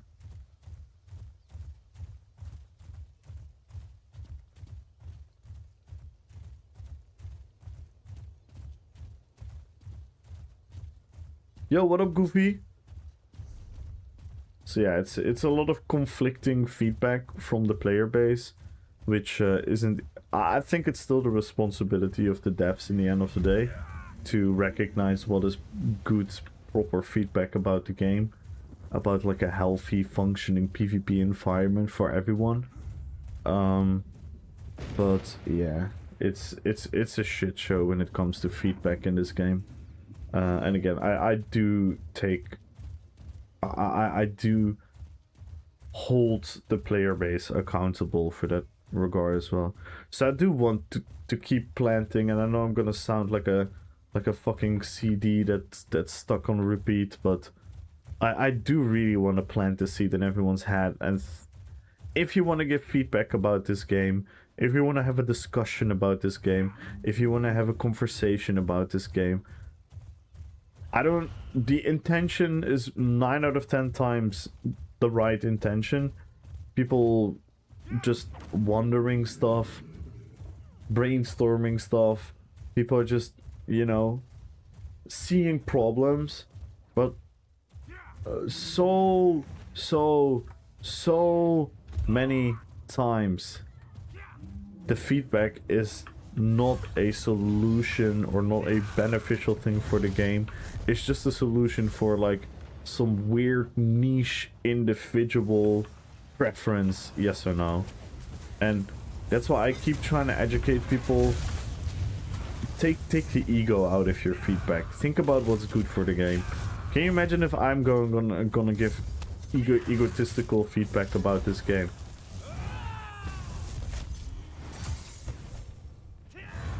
Then I would pretty much tell that 99% of the people that playing this game are playing the game wrong. But I'm not an idiot. I realize that that's not how the fucking world works. I'm not realized that's not how an MMORPG will ever fucking function. So you have to be unselfish in your feedback, and you have to always always reverse engineer your question.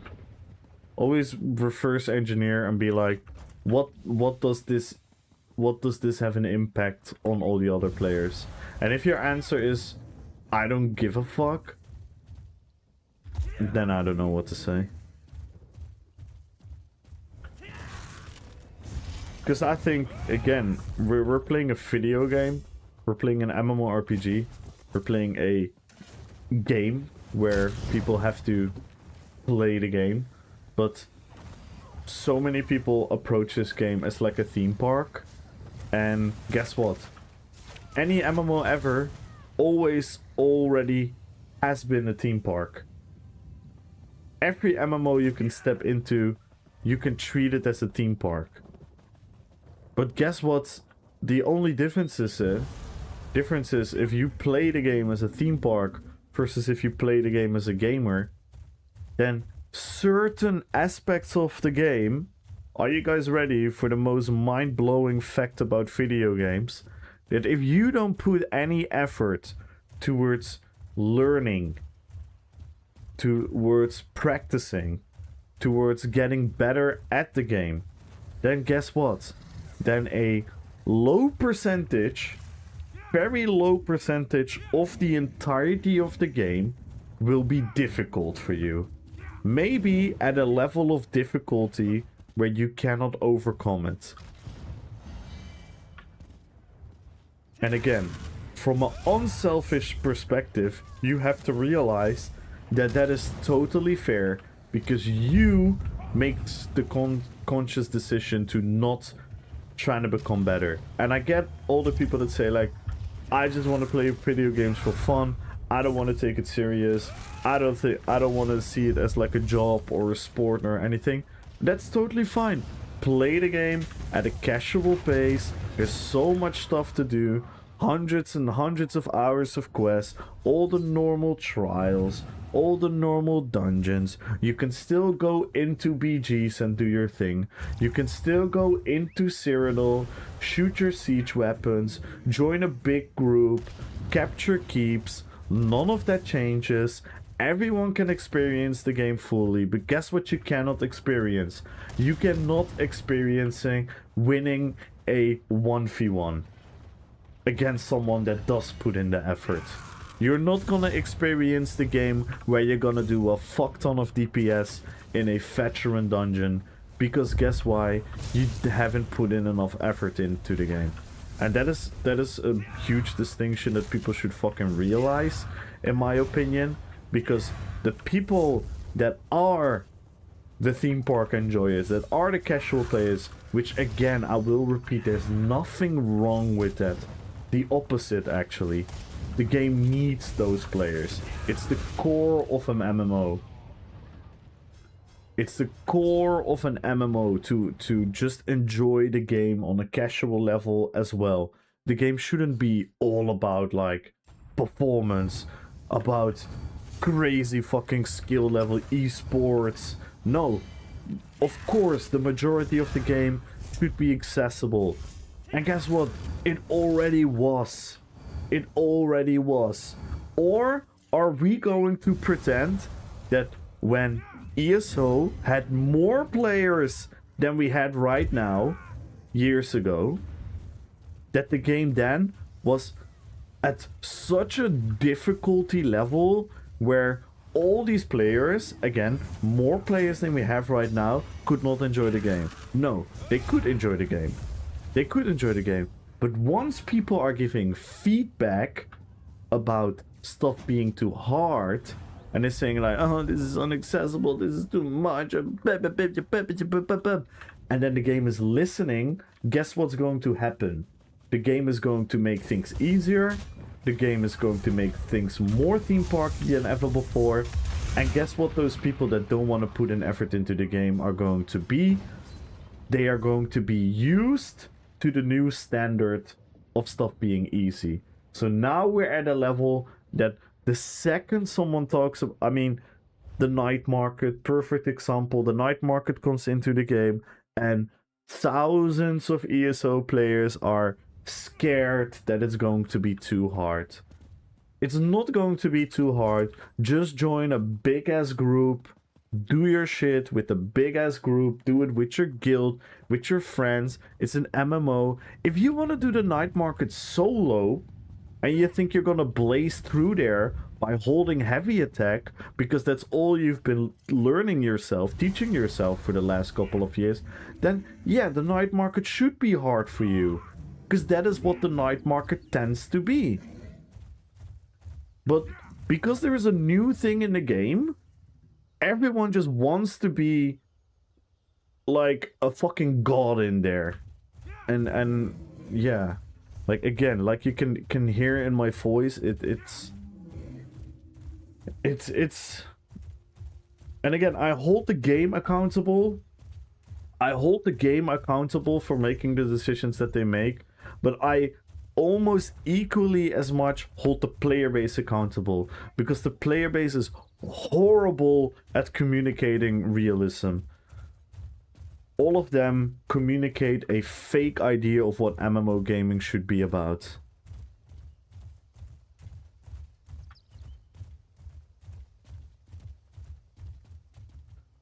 Everyone is the main character, literally. And you already are. You already always were.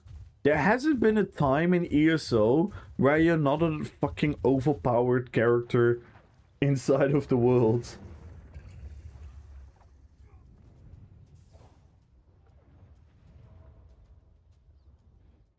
My ESO is a single player online role playing game better known as a mass me time. Yeah, literally. I don't know what's a group. I'm not looking to make friends in a video game. Yeah. This is literally this quote. This quote is literally what someone said. Someone genuinely said, no, I do not want to group. I'm not looking to make friends in a video game. Well, get the fuck out of ESO. Don't play an MMO. Just don't play an MMO. There's so many games where you don't have to group.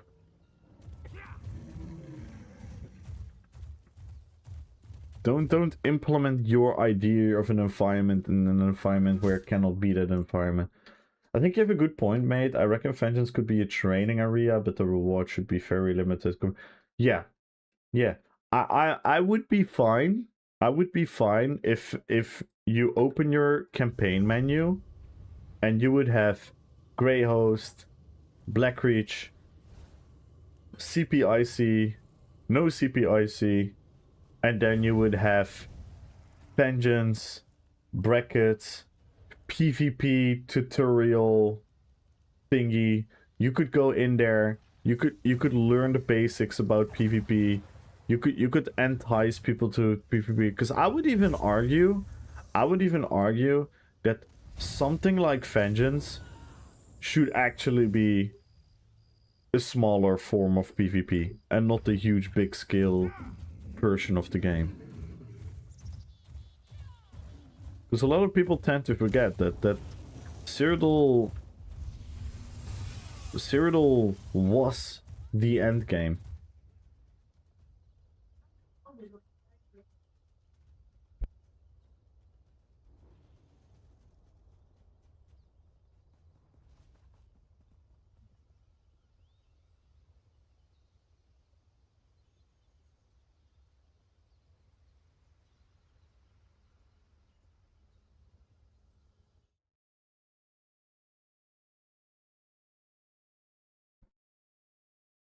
That's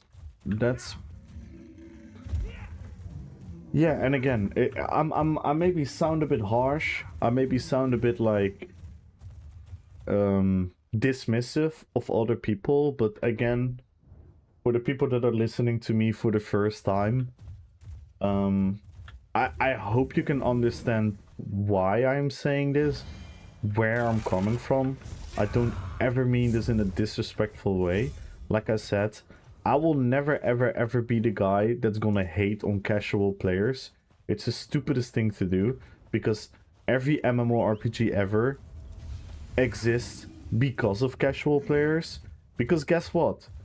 For everyone that is actually hating on casual players, and yes, I see you, yes, I hear you, you absolute egotistical people that play this game as well. I'm talking to you right now. If you guys are listening, put a mirror in front of your face and see if I'm talking to you. And if I'm talking to you, I am talking to you.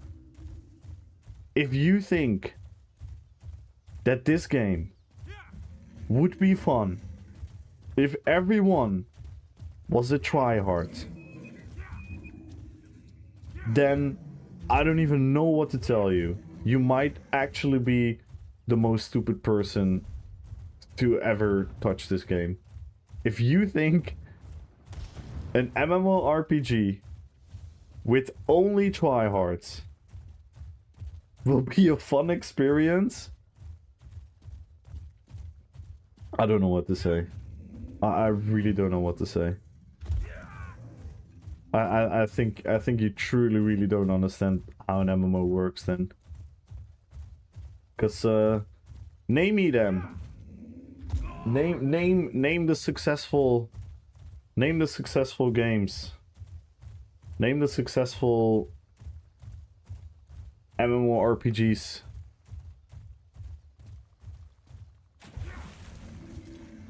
You need casuals. You need people that are. You need a hierarchy between skill levels. You need to give the new players the idea that they become better, and once they're better, you need to give them the idea to become even more better. And once they're even better than that, you need to give them the idea that they can become better and better and better. And then at the top of the food chain, those people need to realize that, and they need to fucking respect that. That's why it's totally fine. Look what I do now. What do I do now? 98% of the time. What do I do? I play my own hero character. I play my own builds. I do everything on my own. But guess how I got into PvP? Guess how I got into PvP? You know how I got into PvP? I'm gonna fucking show you guys how I got into PvP. Oh frick, I cannot equip a bow right now, I'm in combat. You know how I got into PvP? I made a DK, I made an orc, I had a bow, I stood on top of the wall, and I shot at people downstairs. I didn't know anything about stats, I didn't know anything about builds, I didn't know anything about classes. But guess what? I had fun. I was a filthy, ignorant, nothing knowing about the game. I had fun. I didn't give a fuck. But you know what I also didn't do? You know what I also didn't do? I would never in the wildest fucking dreams, in the wildest fucking moments of insanity, would I think it would be a great idea that me, the idiot standing on top of the wall, shooting their bow, knowing absolute nothing about the game, that I should tell the PvPers that do understand the game how the PvP should be. And I know for a fact that's why a lot of quote-unquote veteran PvPers can be really salty and angry at people in the game, because again, I'm gonna make this stupid analogy one more time. I'll try to not use it too many times, but it's just too perfect. It's the equivalent of you living inside of a country, then a tourist comes into your country. He doesn't know anything about your history. He doesn't know anything about your culture. He doesn't know anything about your traditions and values. And that tourist is gonna tell your government that your country should change for the better of that tourist. Imagine that. Just imagine that feeling. What would that do to the people? Let's just name a random country. Let's say you're from Sweden. Let's say you're from Sweden and you have a random Belgian tourist coming into your country, and the Belgian tourist is going to tell your government, hey, everything about Sweden sucks. This sucks about Sweden. This sucks about Sweden. This sucks about Sweden. I like this because I'm from Belgium, and in Belgium I like this. So please change your country. And then your government is gonna be, yeah, maybe we should listen to the Belgian guy. And don't get me wrong, it doesn't mean that you can never have an outside opinion, right? An opinion is always fine. Everyone is entitled to an opinion. If you're from Belgium and you don't like certain things about Sweden, fine. But you're not gonna live there. You're not gonna be a part of their society. So if you're not actually gonna be a part of their society, if you're not actually gonna contribute to their society, keep your opinion as your opinion and don't use it as genuine feedback for others on how to change. That's what we have in Canada.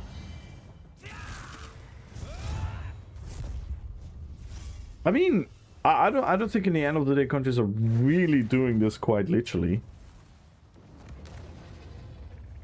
It's just an example of how stupid that is. I don't think the study content has anymore, unless you find a key setting site that still has it. In that case, that gives you access to the base game. Yes.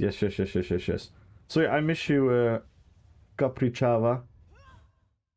Do I need to buy... what do I need to buy to play the game? If I were you, I would just play the base game and see if you like it. And if you like it, get ESO Plus. Sweden is better than Finland. With certain things they are. Certain sports. But not with everything.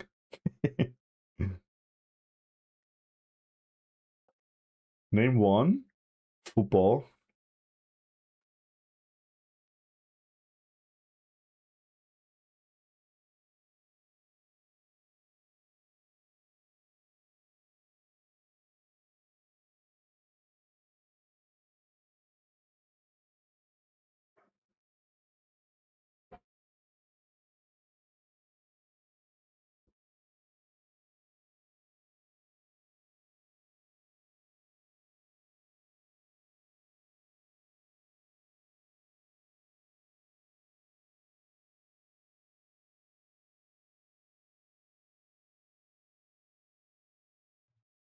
Pension should be up to... So to teach you the basic of sieging and earn you epee. And you can start gear up in the main campaign. And also they should stop... Yeah.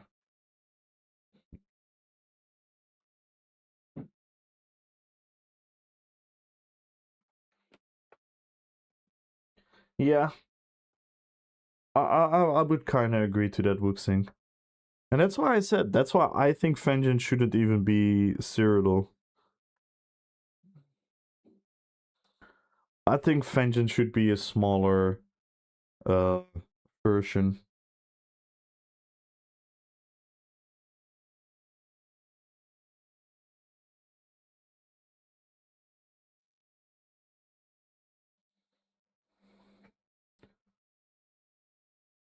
I think if you want to do something like Vengeance, where you don't have to level, and you don't have to get gear, and you don't have to do all of these things, it should actually, and don't mistake me what I'm saying, it, but they should, I think, just remove the below 50 campaign.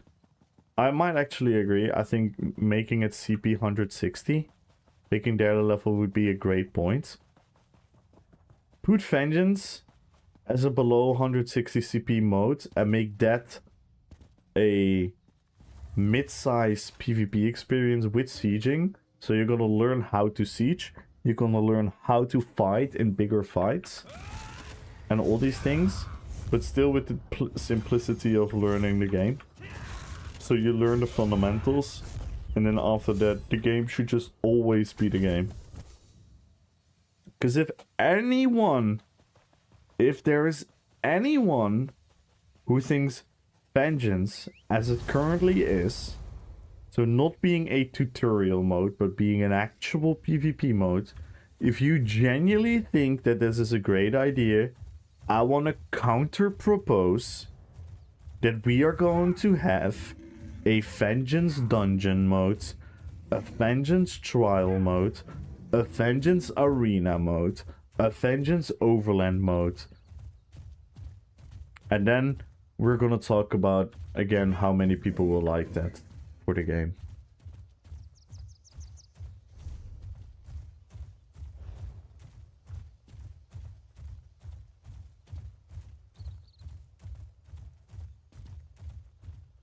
Let's talk to all those people that proclaim under the motto of, I want to play the game, I want to play. I don't want any sweat lord to tell me how to play the game. I don't want to mid-max. I just want to run around my 12 million pets because it's funny. And I just want to hold my heavy attack. And I'm going to be strong enough to kill everything. Well, fuck you. From now on, you're going to play with Vengeance skills. Go express your play how you want to play now. With the vengeance rules. Because those are the same people that are crying about PvP.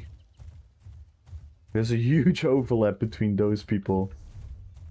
And it's hypocritical to the core, to the bone. It's insane.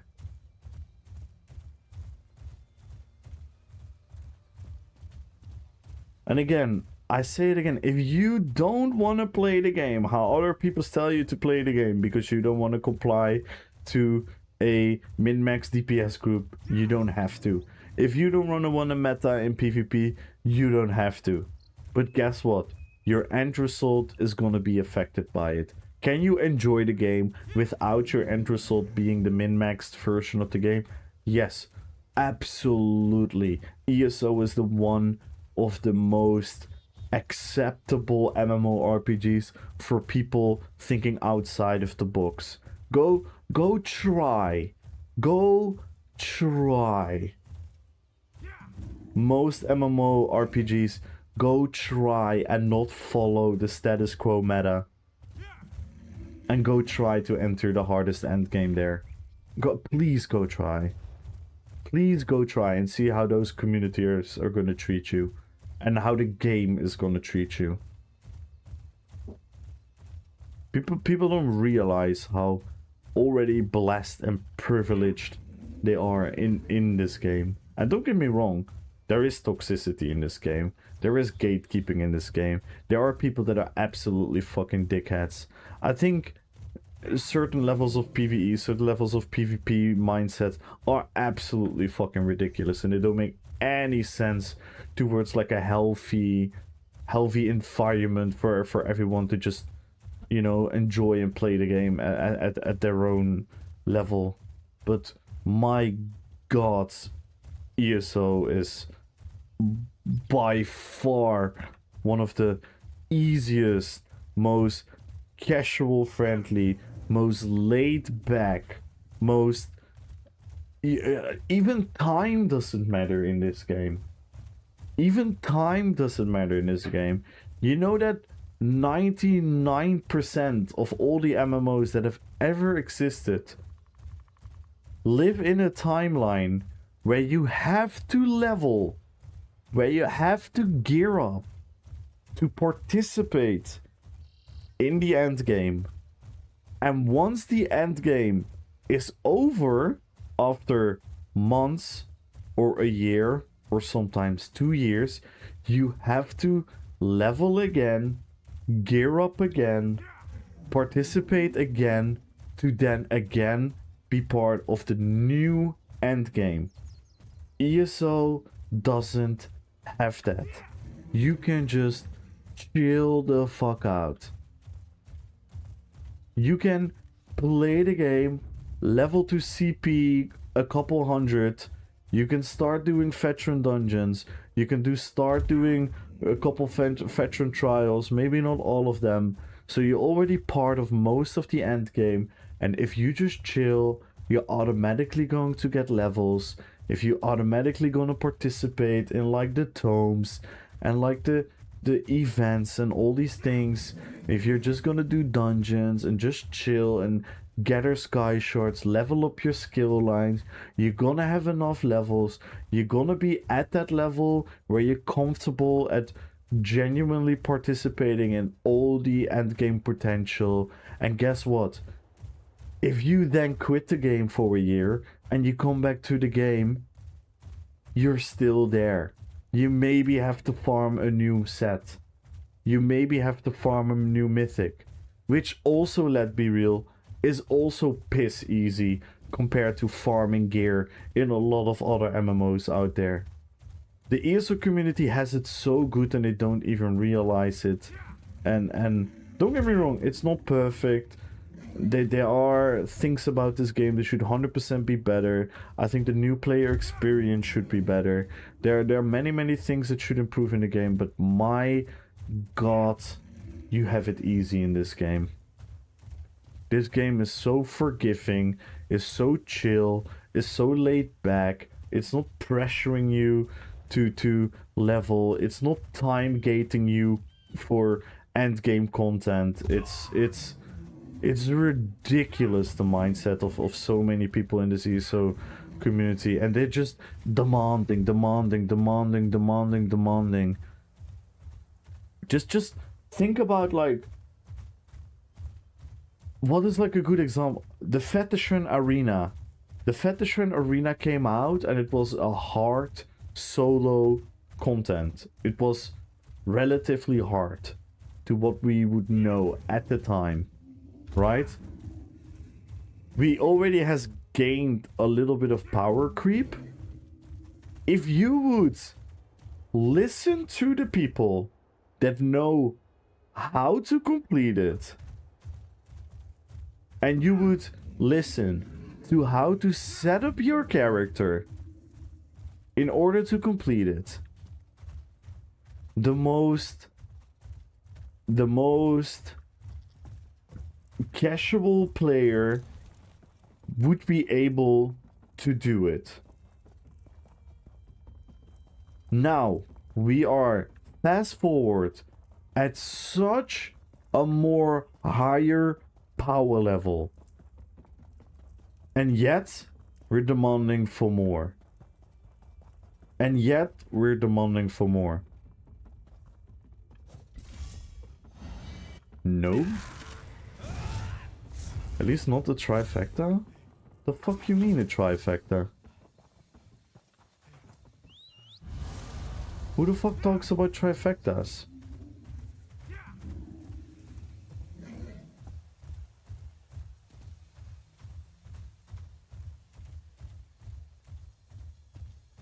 A casual player should never be able to do a trifecta. It's per definition something that should not be casual friendly.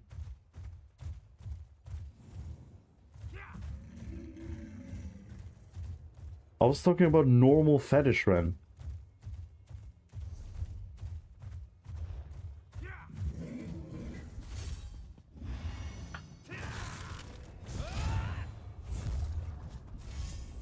Yeah, of course normal. Of course I'm not so... No, veterans should be hard. Veterans should be hard. There should be hard content in the game and easy content in the game. And if you want to reach the hard content, you need to put in effort. Now you can do veteran easy. So much power we have gained. Dude, I saw Khan did veteran like a couple months ago. It's a fucking joke. It's a fucking joke. It's an absolute joke. You can do that shit with literally, like, and again, I mean no disrespect, but you can literally go in there and only press beam. You can go in there and only press beam. And you can clear it. It's ridiculous. And we're still asking for more.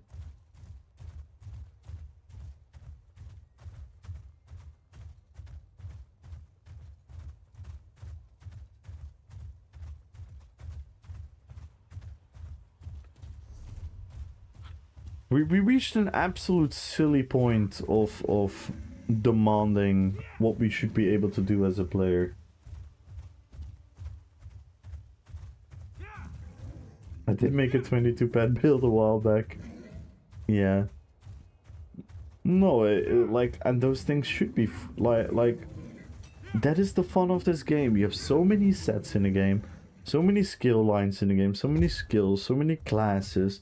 You have so many options in this game that you can come up with the most fun shit for you to play.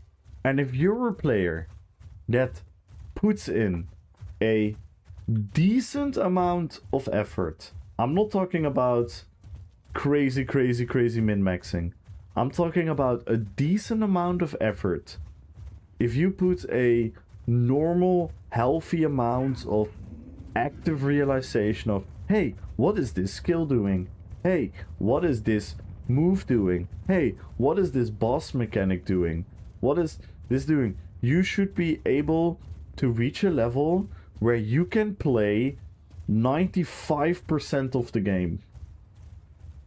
Yo, Tressie! Thank you so much for the raids. Really? Too many? No, I don't care. Why would there be too many?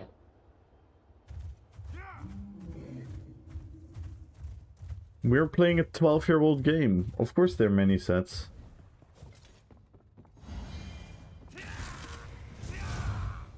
How is Sir tonight? It's been a bit all over the place. We had some good moments, some bad moments. But overall we're chilling. We just had a huge yapping session about the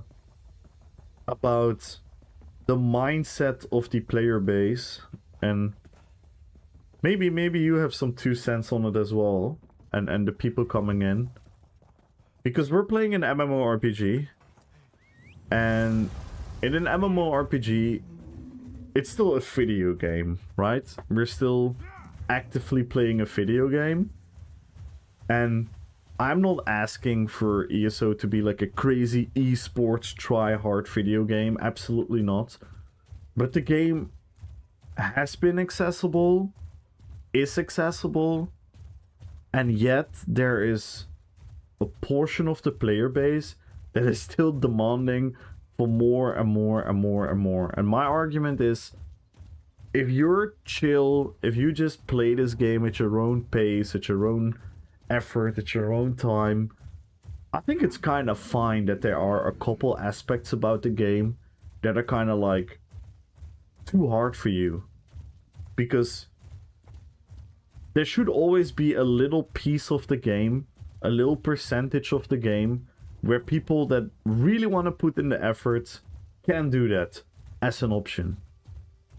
But somehow the player base has, like a certain portion of the player base has reached a point that where we don't get access to everything in the game, and then once you don't get it, stuff needs to be nerfed and buffed and whatever. Strive for, like, I know I will put, yeah. Thank you, Tressie. Thank you. That is exactly it.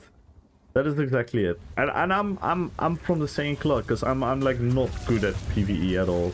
I'm like decent. I'm pretty good at PvP. Not the best by any landslide. And by the way, everyone, go follow Tressie. Go follow Tressie, everyone. An absolute legend in the scene. What were you up to this stream? Were you doing some housing? What were you guys up to? Come on, you need to listen with Nelly. She was talking about RPing, maybe character outfits and housing. Think she was able to bounce question off you. But yeah, 100%. Like now, like you can tell Nelly Rose that I'm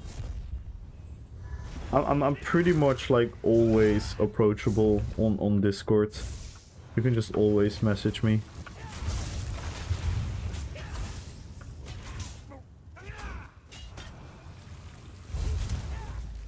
There was a time where I assumed I'd never get Emperor and then housing demanded it, so I went out and got okay at PvP. Damn! So that is literally the definition of what an MMO should do. Like, Tressie, I'm so happy that you're telling this story, because this is exactly what an MMORPG should do. It should give you this big idea that looks like, oh my god, this is so huge, I will never make it. And then you're gonna reach a point where you're like, maybe I could actually maybe do it. Plus the reward is really cool. Let me maybe try it sometime. And then, oh, I now accidentally got better at the game. How horrible. And the best PvP out there, the best house out there, the best PvE out there. People complaining that they need to complete one. Yeah, it's crazy to me, Tressie. It's so wild. It's so wild. And what I try to learn people, like trying to educate people upon, like everyone should have their opinion, right?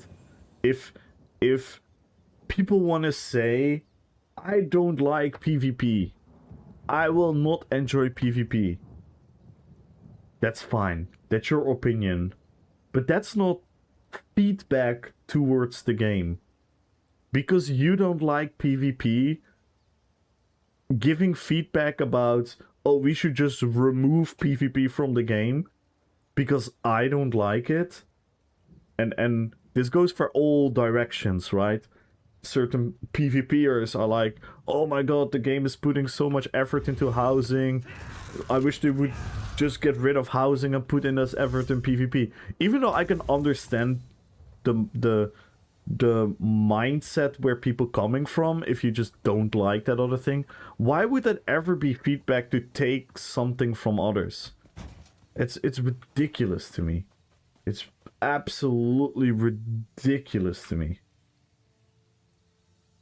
Like, if you don't like PvP, don't like PvP. If you want to give an opinion about why you don't like PvP, give your opinion about why you don't like PvP. But don't yell at the game developers that they should change PvP for the sake of your personal enjoyment in the game. Because houses keeps the light on. Yeah, and vice versa as well. Vice versa as well. Like, ESO would die if housing stops tomorrow. ESO would also die if they stop PvP tomorrow. And I don't mean die, but you know what I mean. It would lose being ESO. The reason ESO is so cool is because we have housing, because we have PvP, because we have PvE, because we have fashion, because we have the freedom of roam around the world, because we can do challenging content, because we can pick up flowers, because we can fish, because we can just socialize and RP into a tavern. That is exactly why ESO is what ESO is. It's so weird to put these fractions and factions of players against each other and proclaim that one is more important than the other. It's ridiculous. It's ridiculous. PvP has a huge share in Twitch view. Yeah, it's a super... We literally talked about that yesterday, Tracy, that if you look at the player base, and again, this number is not correct, but let's say from the entire player base, 10% is a PvPer. If you look at Twitch viewers, between PvP and the other things, it's not 10% anymore. The percentage becomes way bigger. It's a really interesting thing. Because in my stream as well, there's so many people that like to watch me, but they actually also don't PvP themselves. But there is something entertaining about watching PvP. It's an interesting phenomenon. Good evening, Valence. And by the way, once again, welcome everyone. Thank you so much for the raid, Tracy. And what up, Refi? Who I forgot to say hi to. Hello, Rose, once again. Call of Dice. Hello, hello, hello. Welcome in, everyone. Melody.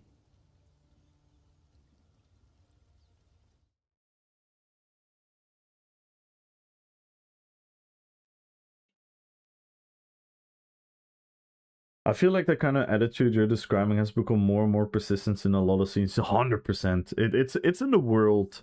It's seeping into humanity. I've seen it happen in the cosplay community as well, where new cosplayers come in and complain if crafters don't provide tutorials of all their builds, because they feel entitled of having access to everything and taught everything for free. Yeah, putting any word. Wow, that's crazy. Damn, even in something like a cosplay community, this mindset it's really crazy. I would say I've always not been excited about Battlegrounds until this last challenge weekend, where I found that I need to be an annoying healer.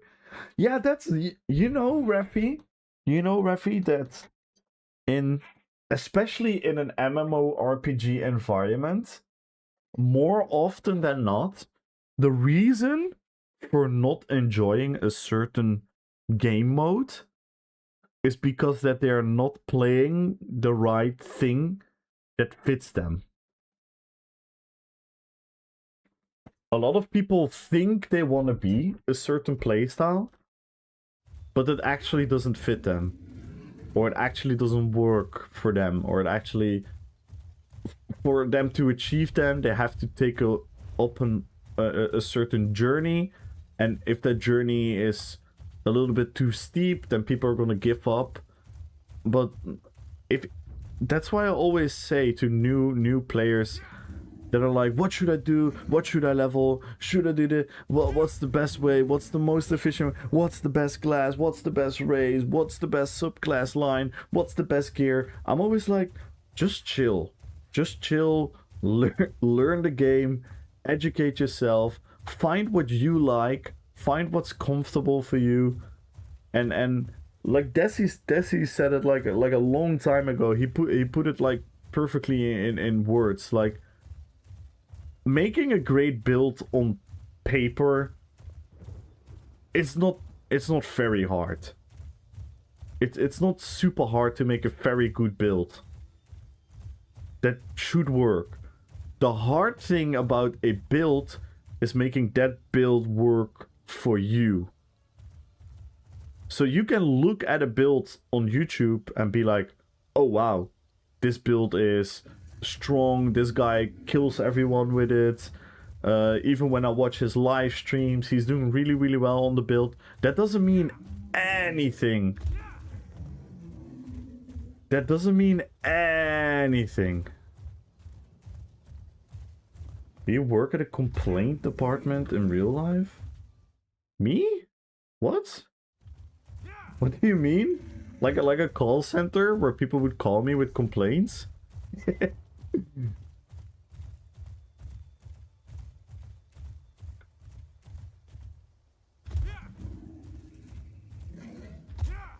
No, it's just what sparked this conversation so often is that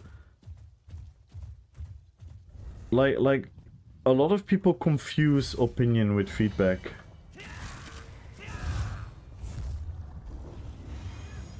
They confuse opinion with feedback, and yeah, it damages the game. What is this? Ooh, someone... His guild is Middle Earth. Talk about practice? Talk about practice? I love watching PvP, but definitely don't do it. Yeah, that's totally fine, right? I think something happened during the pandemic with the explosion of TikTok Shorts media. People have become addicted to getting things served in short and quick formats and get the dopamine. Yeah, 100%, 100%. We are very instant dopamine bunch of people we've became, yeah. Also looking for the next trend or meme, and some always seem to have forgotten to slow down. Yeah, I mean about the about the intelligence of people, we will really have to see. But yeah, it definitely has negative effects. It's also how you define intelligence. It's also what are we going to need and what are we not going to need and whatnot. It's a complicated subject. But yeah, I definitely get what you're saying there. Thank you, Nuts. Good night, good night, good night, good night. And also, feedback is not something everyone is good at giving. No, exactly, and that's why I'm trying to help. That's why I'm trying to help, because sometimes it's also fine to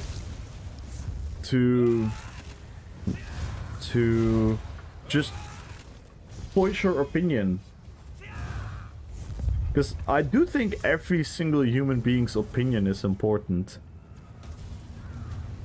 And I genuinely mean that. Like, if you're very unfamiliar with PvP, you're new to PvP, your opinion to PvP matters a lot. Right? Because you are a new face that's being faced with the existing version of the game, that is PvP. So yes, your opinion matters. But should that be a voice of how PvP should change, how all the people that have been living in that environment already should all change, then it becomes weird. And it goes for PvE, that goes for housing, that goes for everything. Using ChatGPT, becoming measurably dumber. Yeah, but how do you measure dumbness? You measure that in a way of what we think is necessary to be smart right now.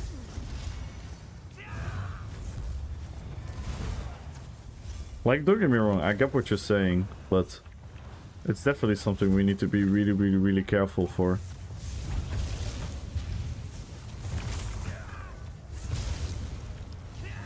Because just using ChatGPT doesn't gonna make you dumber.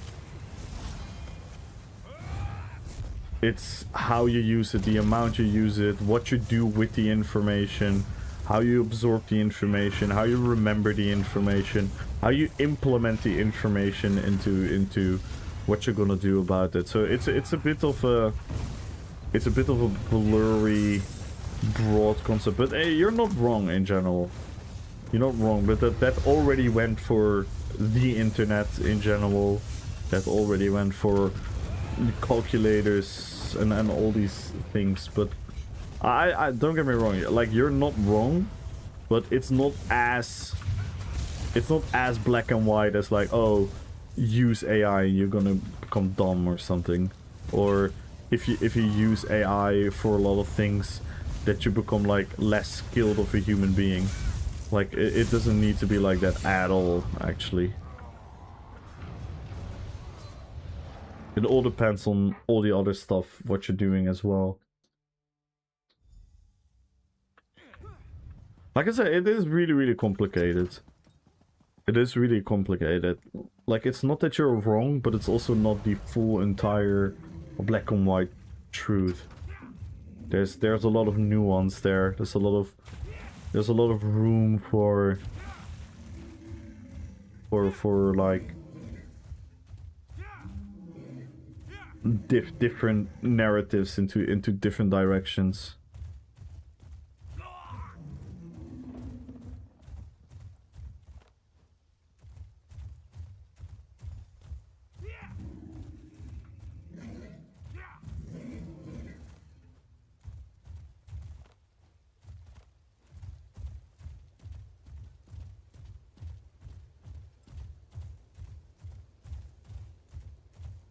As in very clear memory degradation, massive decline in critical thinking skills, evaluation skills, reading comprehension, deduction skills, and even social skills. Yeah, but that's not automatically true if you use AI.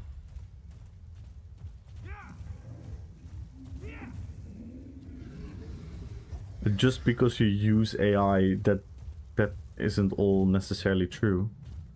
It depends on what you do else in your life as well.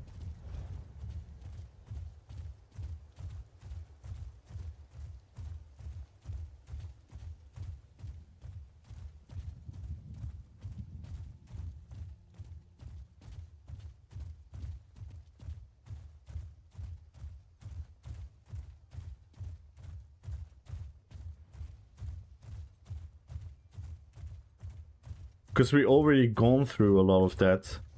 If you're not careful and you're not treating your behavior on using your phone and PC, that what you're describing already happening to people using Google and living on social media.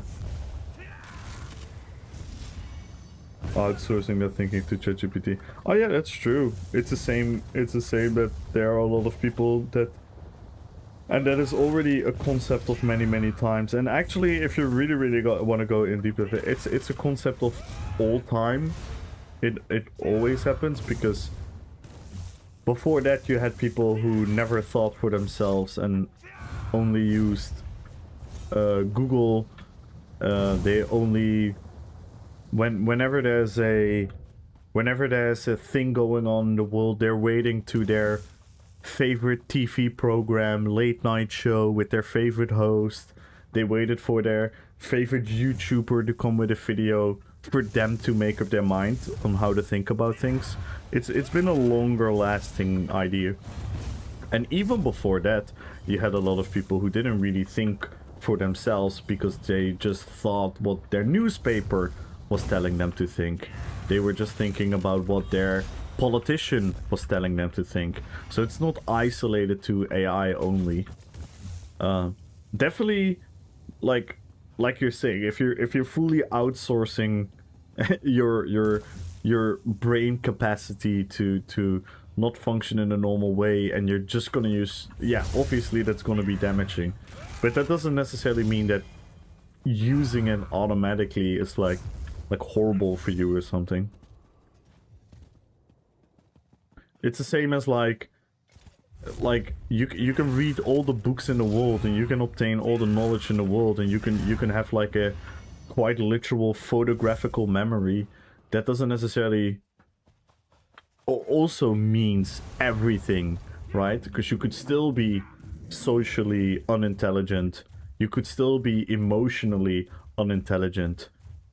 You know how many people are ridiculously knowledgeable, but they are absolutely incapable of communicating what they have learned.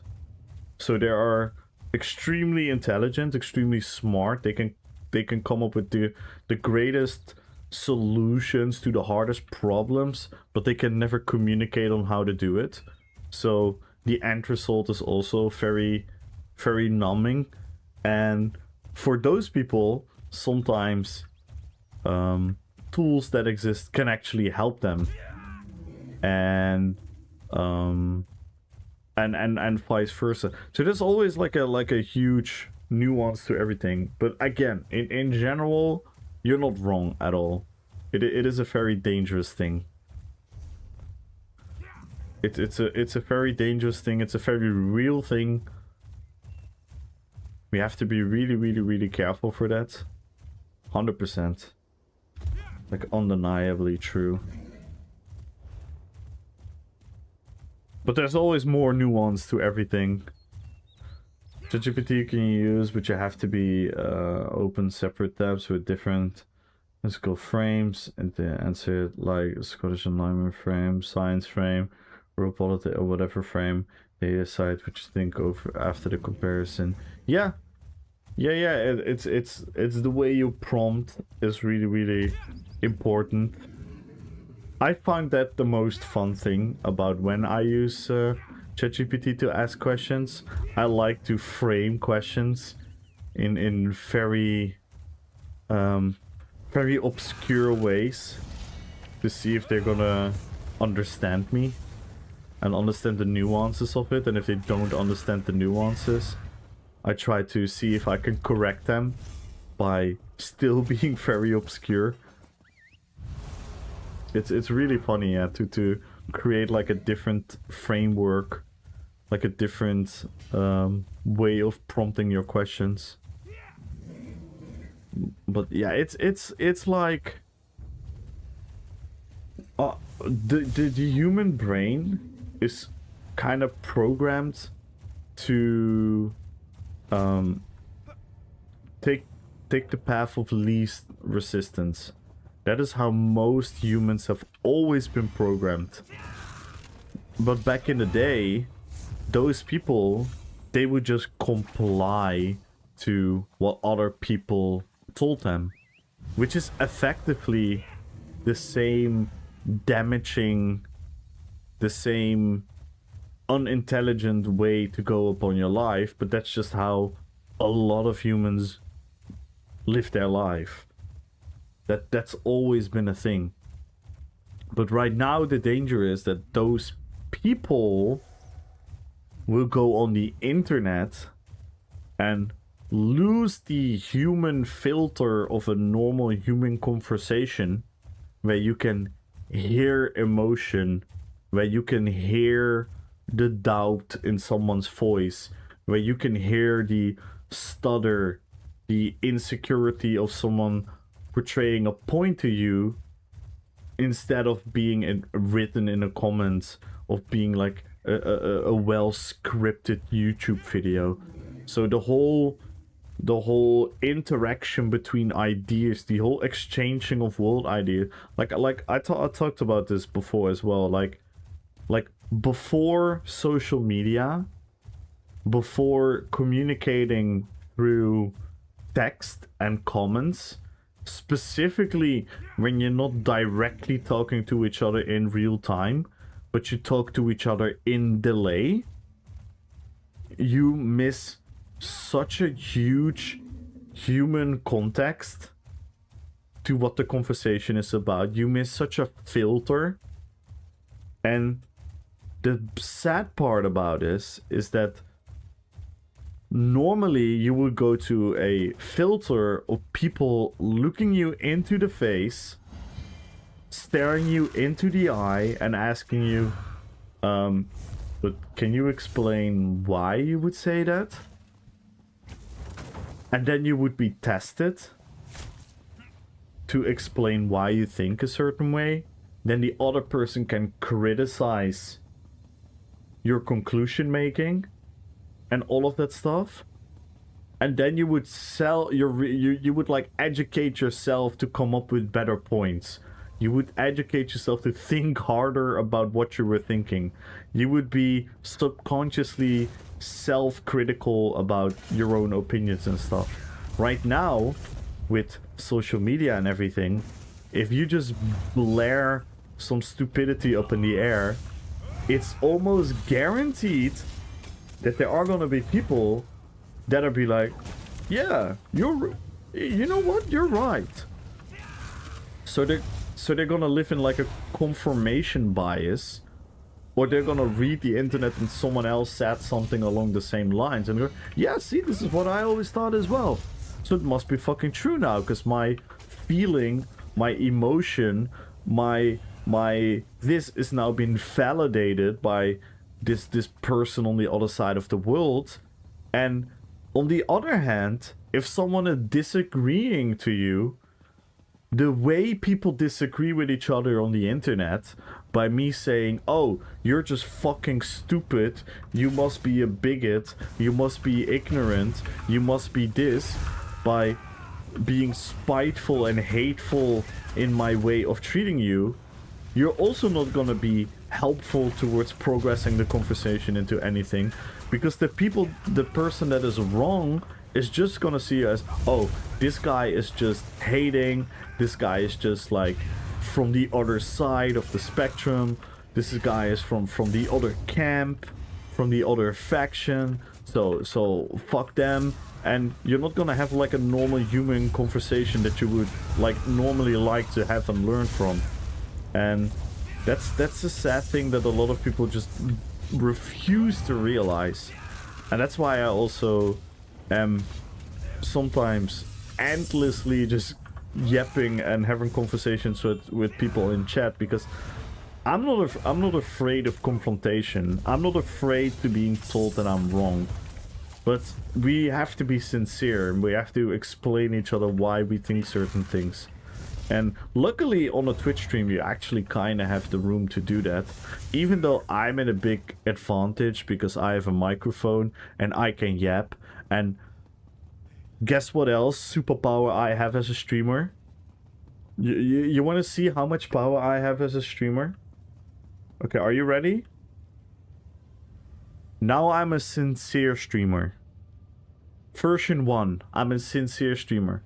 Also, I have a moral objections to using it as it's ruining our planet. Fair point. Using up our drinking water. Yeah, no, that's all fair. I'm making gaming increasingly more expensive. Yeah, those are genuine downsides about the use of AI. That is me being genuine and sincere. Guess what other superpower I have as a streamer? I also have more objectives to using it ruining our planet. Okay, guys, join the giveaway. Everyone, follow the channel, type in RPPVP. I now completely devalidated what you were saying.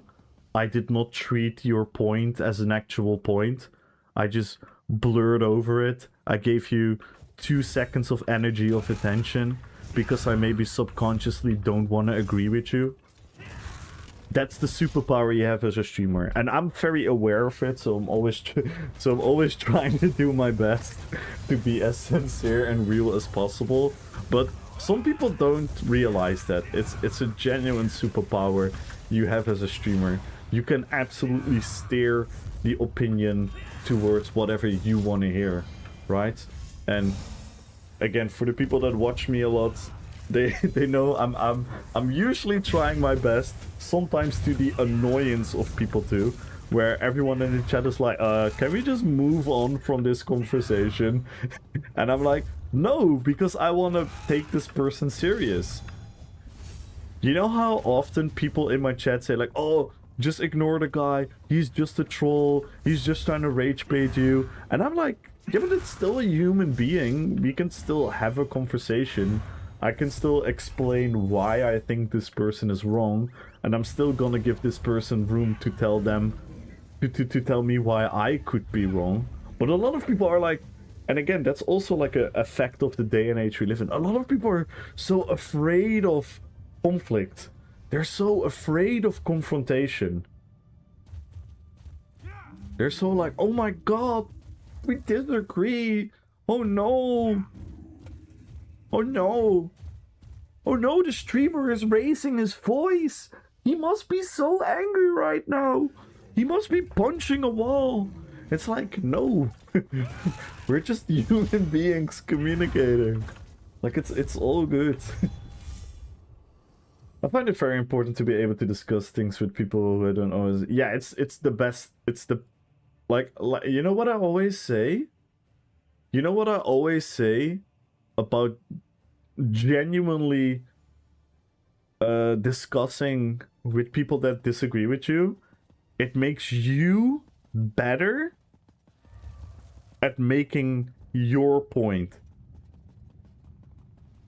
So for example, let's say you and I would like fully disagree upon something and we would explain each other why we think. I'm gonna learn from your points how to give counterpoints, meaning that the next time I'm gonna have this conversation about this subject, I'm gonna have a subconscious awareness for the points that you have been making now, that I can use that into the future to make my point stronger, better, and I can also correct my flaws. Because I could have flaws in my worldview. I could have flaws in my opinion. I could be wrong about things. And then if the other person that you're discussing is right about certain things, you can adjust your point.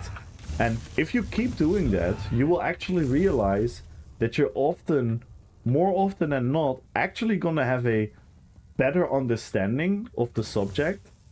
You're gonna be better educated about the subject. Plus, moving forward, you're gonna have an easier time genuinely portraying what you think about the subject. Especially if it's like a subject that you have not talked about like a lot yet. Because often in the first time of talking about these subjects, you're gonna be super emotional, right? Because usually you tend to dive into a conversation because there's some emotional attachment to it. So you can be like extremely emotional and be like, it's a typical thing. Like when we look at most of the political debates in the world that are going on right now, most people are uneducated about the subject. That's like factually true, right?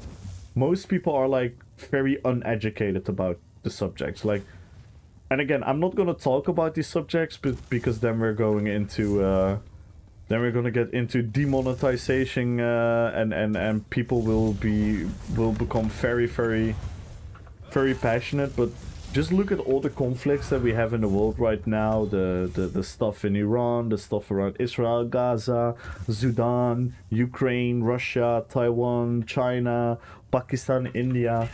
All these subjects, most of us are very uneducated about the subject. But guess what we all do have? We all have an emotional feeling about what's happening there.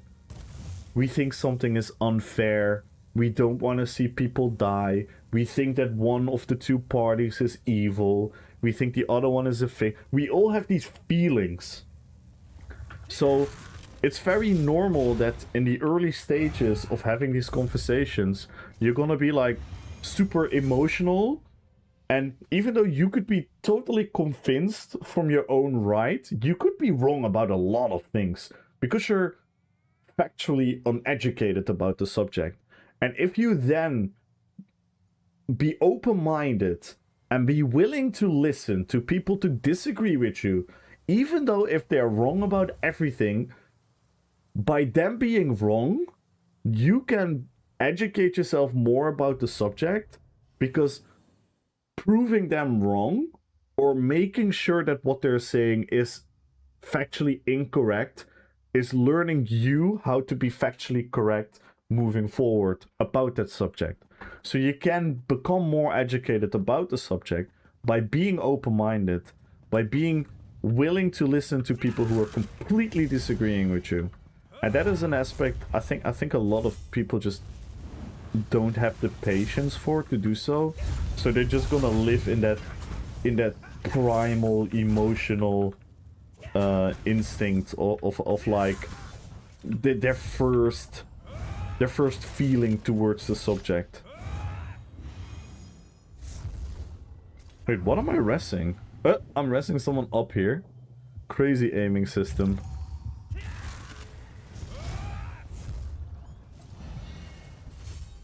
It's a Gandalf. I'm old enough that I had to do research in libraries with card catalogs. Some of those books are completely wrong. Yeah. Yeah, because that's another thing. Even though a book on the surface usually seems like, oh, it must be a book. It must be well written. It must be true. And that is like, no. Books are tools that humans use to sell an idea, to convince people of an ideology. There's so much meaning behind people that write books. It's not like some objective, like, it's not like the dictionary. Every book is not the dictionary, and even the dictionary itself, you could interpret it sometimes as having an agenda and being political and whatnot. I can spend hours and hours going through the internet and never know which sources are correct these days. At least when I go through ChatGPT, I have a solid starting point with resources to start digging in. Yeah, no, I think ChatGPT is useful. I definitely think it's gotten out of hand, especially with the way we're using our resources and our technology and the way like the RAM prices and the way it's so bad for the environment. The amount of what we're using, it should definitely be looked at how we can do better moving forward. But on itself, it's an extremely useful tool. Like that's also kind of like undeniably true. You are very, very old. I know, because I remember that. Cannot the grave tempt their name. Yup. I'm going to bed before he takes out paint. No, this conversation doesn't need paint. Good night, Gumbro. And thank you so much for the video. And thank you so much for showing us your house. Always a blessing to have you around, Gumbro. We fucking love you. But nah, it's extremely interesting to talk about all these things. Because to me it's just it's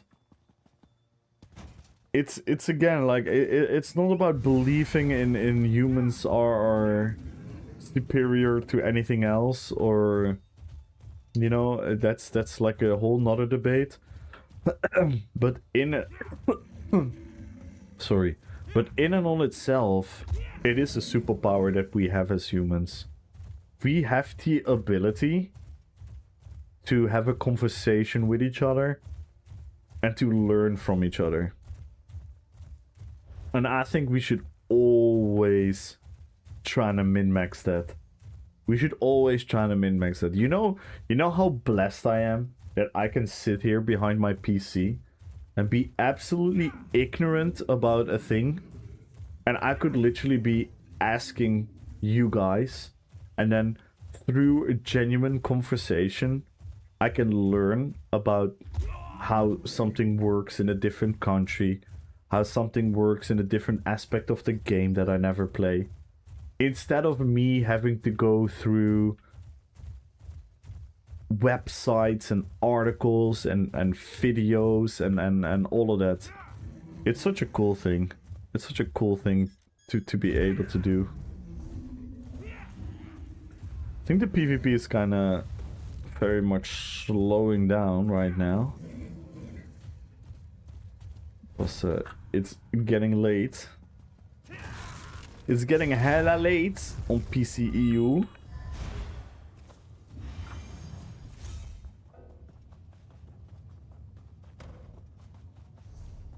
But yeah, it's super cool to have these conversations. Like, there's so many people in this chat that are here pretty much every single day. They're here super often. And I disagree with them all the time about the smallest thing, the biggest things. And never ever have I have like a bad feeling or a bad taste in my mouth about those people. I actually very often appreciate those people a lot. Sometimes, again, it's not about ranking people, but sometimes I appreciate that even more than people who are just simply always agreeing with me. So I just hope that there's two people with a wide variety of special interests and you won't need ChatGPT because they've done years of research for you and probably keep forgetting to drink water instead of... Yeah, I've absolutely been privileged. Like, some of my friends are a human ChatGPT about certain subjects. I'm very blessed with having super intelligent friends about certain subjects. And I'm also blessed with the ability to ask. Like, I'm not afraid to ask things. I'm not afraid to come across ignorant about something. That's also, like, a lot of people are afraid to come across ignorant. So instead of asking and having a conversation and genuinely learning about something, they're just gonna quickly research it. And then they're gonna, like, try to make sense of it with their own limited capability of doing so. And I mean limited, not that they're limited as being dumb, but more like limited in... Yeah, there's only so much you can understand starting from blank, right? And because you can't have the constant feedback back and forth, which, by the way, you can kind of have with an AI model. So I also understand that more and more people do use it, but because you can kind of go back and forth with it. But yeah, in the end of the day, with humans, it will make you more capable of navigating the world. Again, you also have to give a side note there.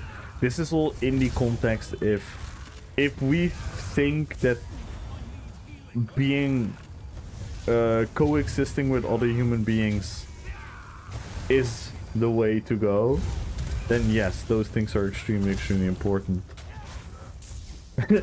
Unless you think that's not important, then yeah, those values also don't mean anything.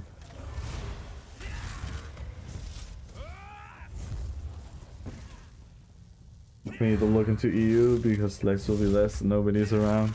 Yeah. Oh, you're gonna have smooth gameplay now, Ultra.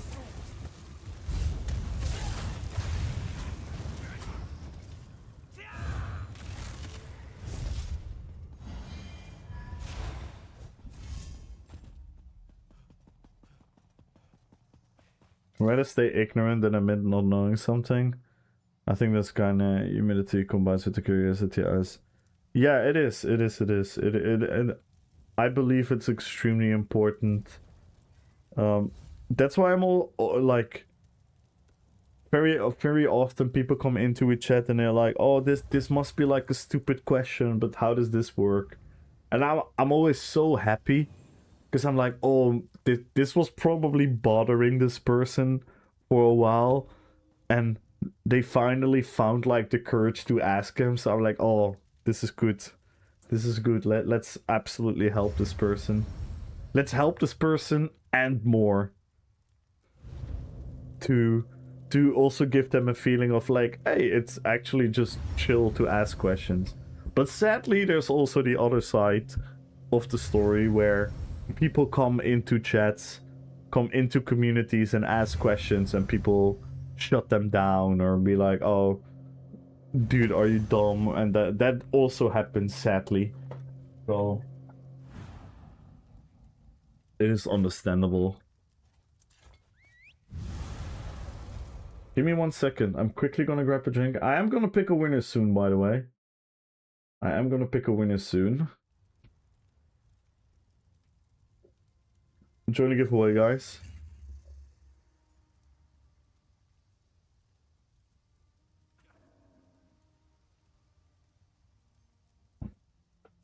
We're gonna be alive here, right?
Alright.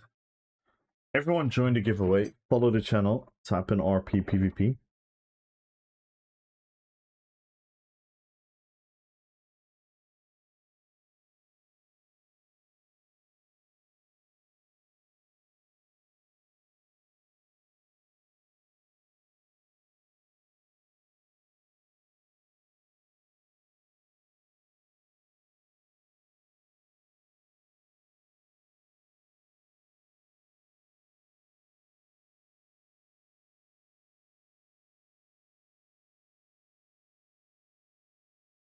Let's first pick the winner on YouTube.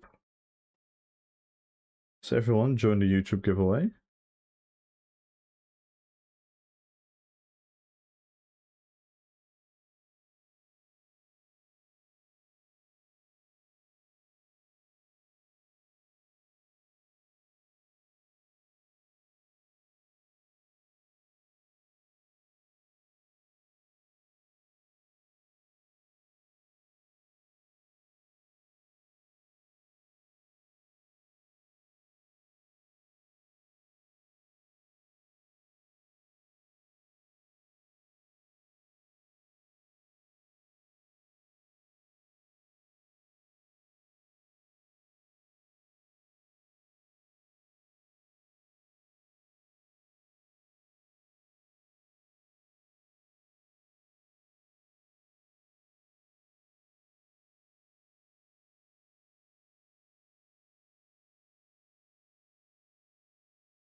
So join the YouTube giveaway.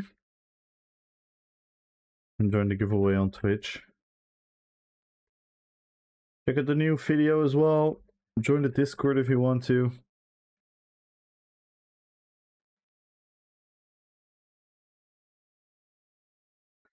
How far away to reset time?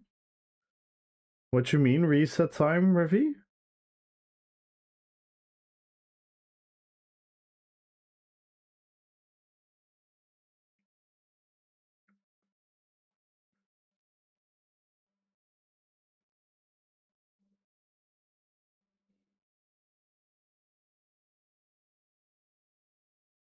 The new day? Oh, in game? I think it already reset it. It's 2 in the middle of the night for me. Oh, is it 3 hours till new day? Oh, my bad then. Where can I see that? Farewell, my good friend.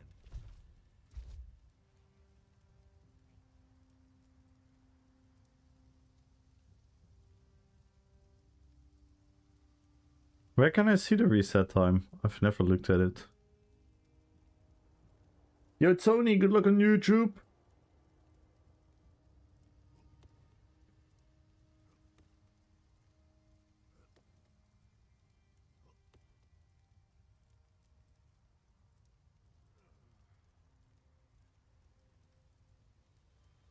Hmm.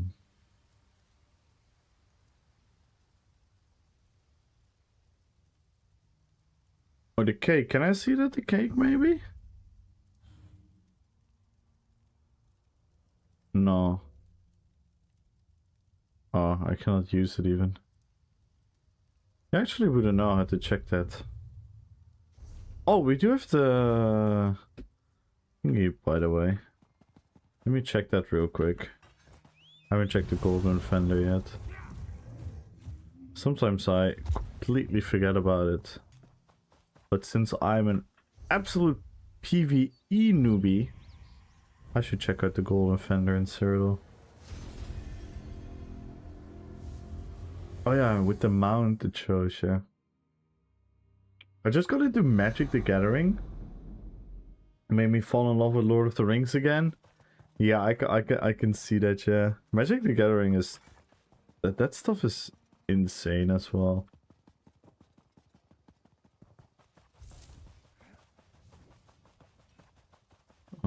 Oh, frick, I went to the wrong one. I'm an idiot.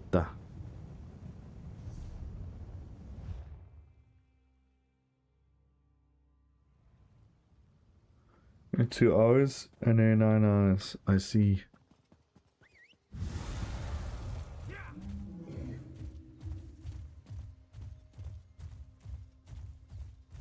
So the way Premium Plus tomes work is that for 1 year of ESO Plus, you can only get 1 season of Premium Plus tomes, right? Yes. And if you want Premium Plus for the entire year, you would have to, outside of that one you could get from ESO Plus, you would have to buy the other Premium Plus yourself. Someday, these Winter's Respite. Baron Thurs? Am I ever gonna use this? I should still buy it, by the way. Just for the sticker book. Marcelok! Bull. Marcelok heavy. Just get them for the RNG. What's this? Leave an effect on the ground will create a circle of healing. Oh yeah, I remember this one. Skills of Max, Mech, and Stem. It's so funny that a lot of these healing sets still skill of max stats, even though the healing skills themselves not anymore.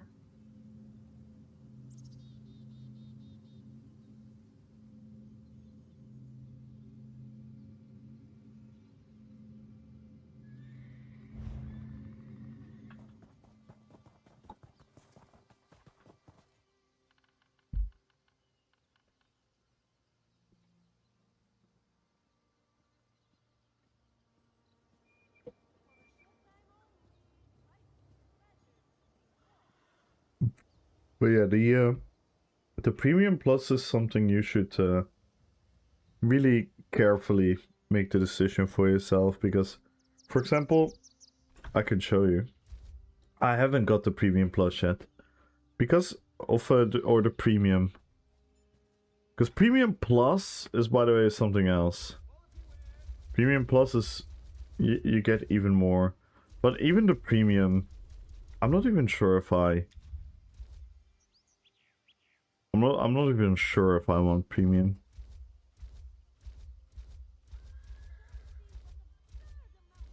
But yeah, that's something you have to put the value for yourself. You're gonna get mounts, outfit styles, skill styles. But yeah, if none of that interests you, I don't think you should even spend money on it. But if you like the cosmetics and you have the money, then it's up to you. It's definitely cool that it doesn't feel like, oh my god, I really need to pay now. Like, you're totally fine with the freebies.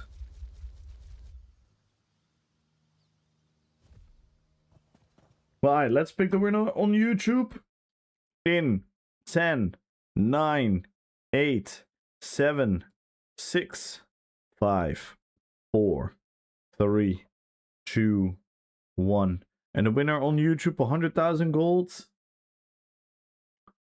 Ultra Native. Congratulations, guys.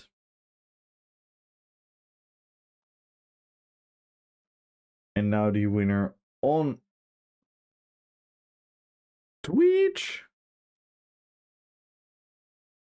1 million golds, guys. Follow the channel, tap in RPPVP.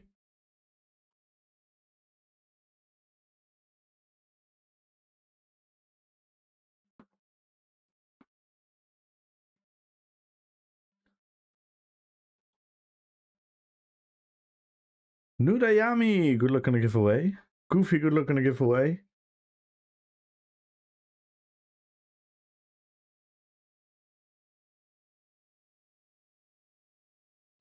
Had a good win.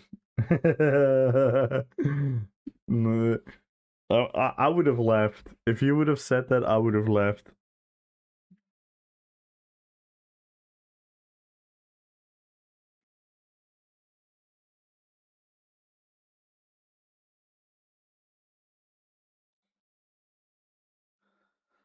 Alright, the winner of 1 million golds in 10, 9, 8, 7, 6, 5, 4, 3, 2, 1. And the winner is, good luck everyone, Scorpy. Congratulations. Exclamation mark Roothouse, exclamation mark winner.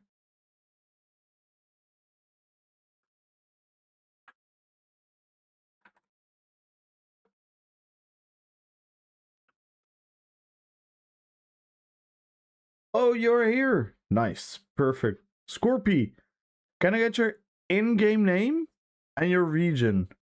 So your ad name and region. Please. So your ad name in-game, and if you are on PCEU or PCNA, then I can send you the gold.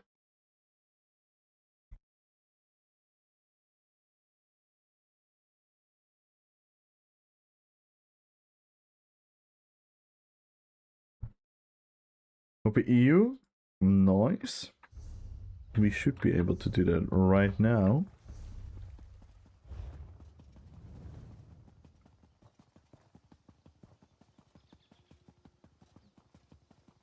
Did all us a favor by saving Wayrest. What were you doing down in those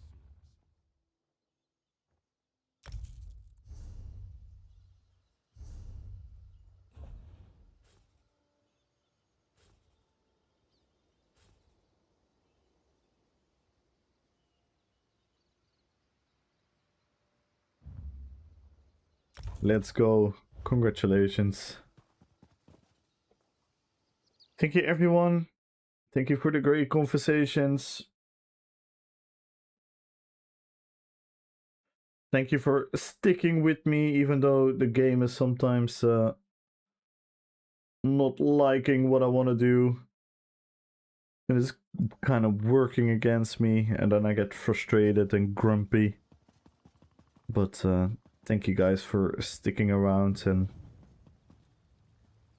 seeing through that and keep supporting me. Thank you, thank you, thank you. Thank you for all the love and appreciation. Thank you for all the beautiful conversations that we can always have. Thank you for all the follows. Thank you, Tracy, for the raid. Thank you, Elite, for the biddies earlier. Thank you, Zapman, for the 18-month resub. Thank you, Zindabard, for the gifted sub. Thank you, Brixen, for the raid. Thank you, Decimus, for the raid. Thank you guys so much for the support. I fucking love you guys.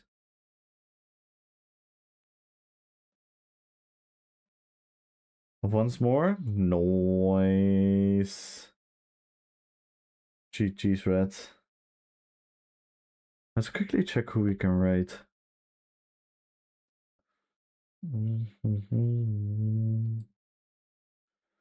Ooh, Hyper is still alive. Is Hyper gonna stay alive? Hyper is doing some crazy solo challenge.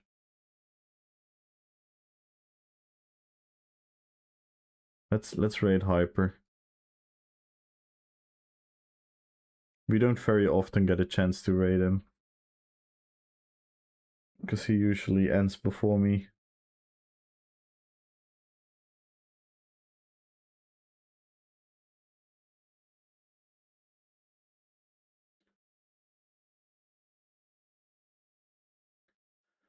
And just now, the Agathos deck kind of works with Shadowrun Rocks.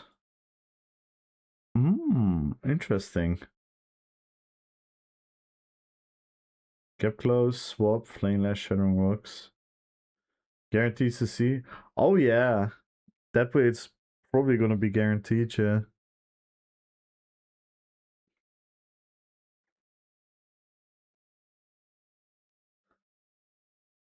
And the defensive value is kind of nice. Everyone don't go anywhere yet, please. Stick around for a couple more minutes. Bring your wall of emotes to Hyper. Make some jokes. You know which jokes to make. Let's bright up his day. He deserves it. He's an amazing guy. He does a lot of hard work for the PvE community. He does a lot of research. He does a lot of great feedback through his position in the content creation team. So he's a huge value for the player base. Mr. Hyperioxis. Or as I like to call him, the Decimus of PvE. I love you guys. Peace.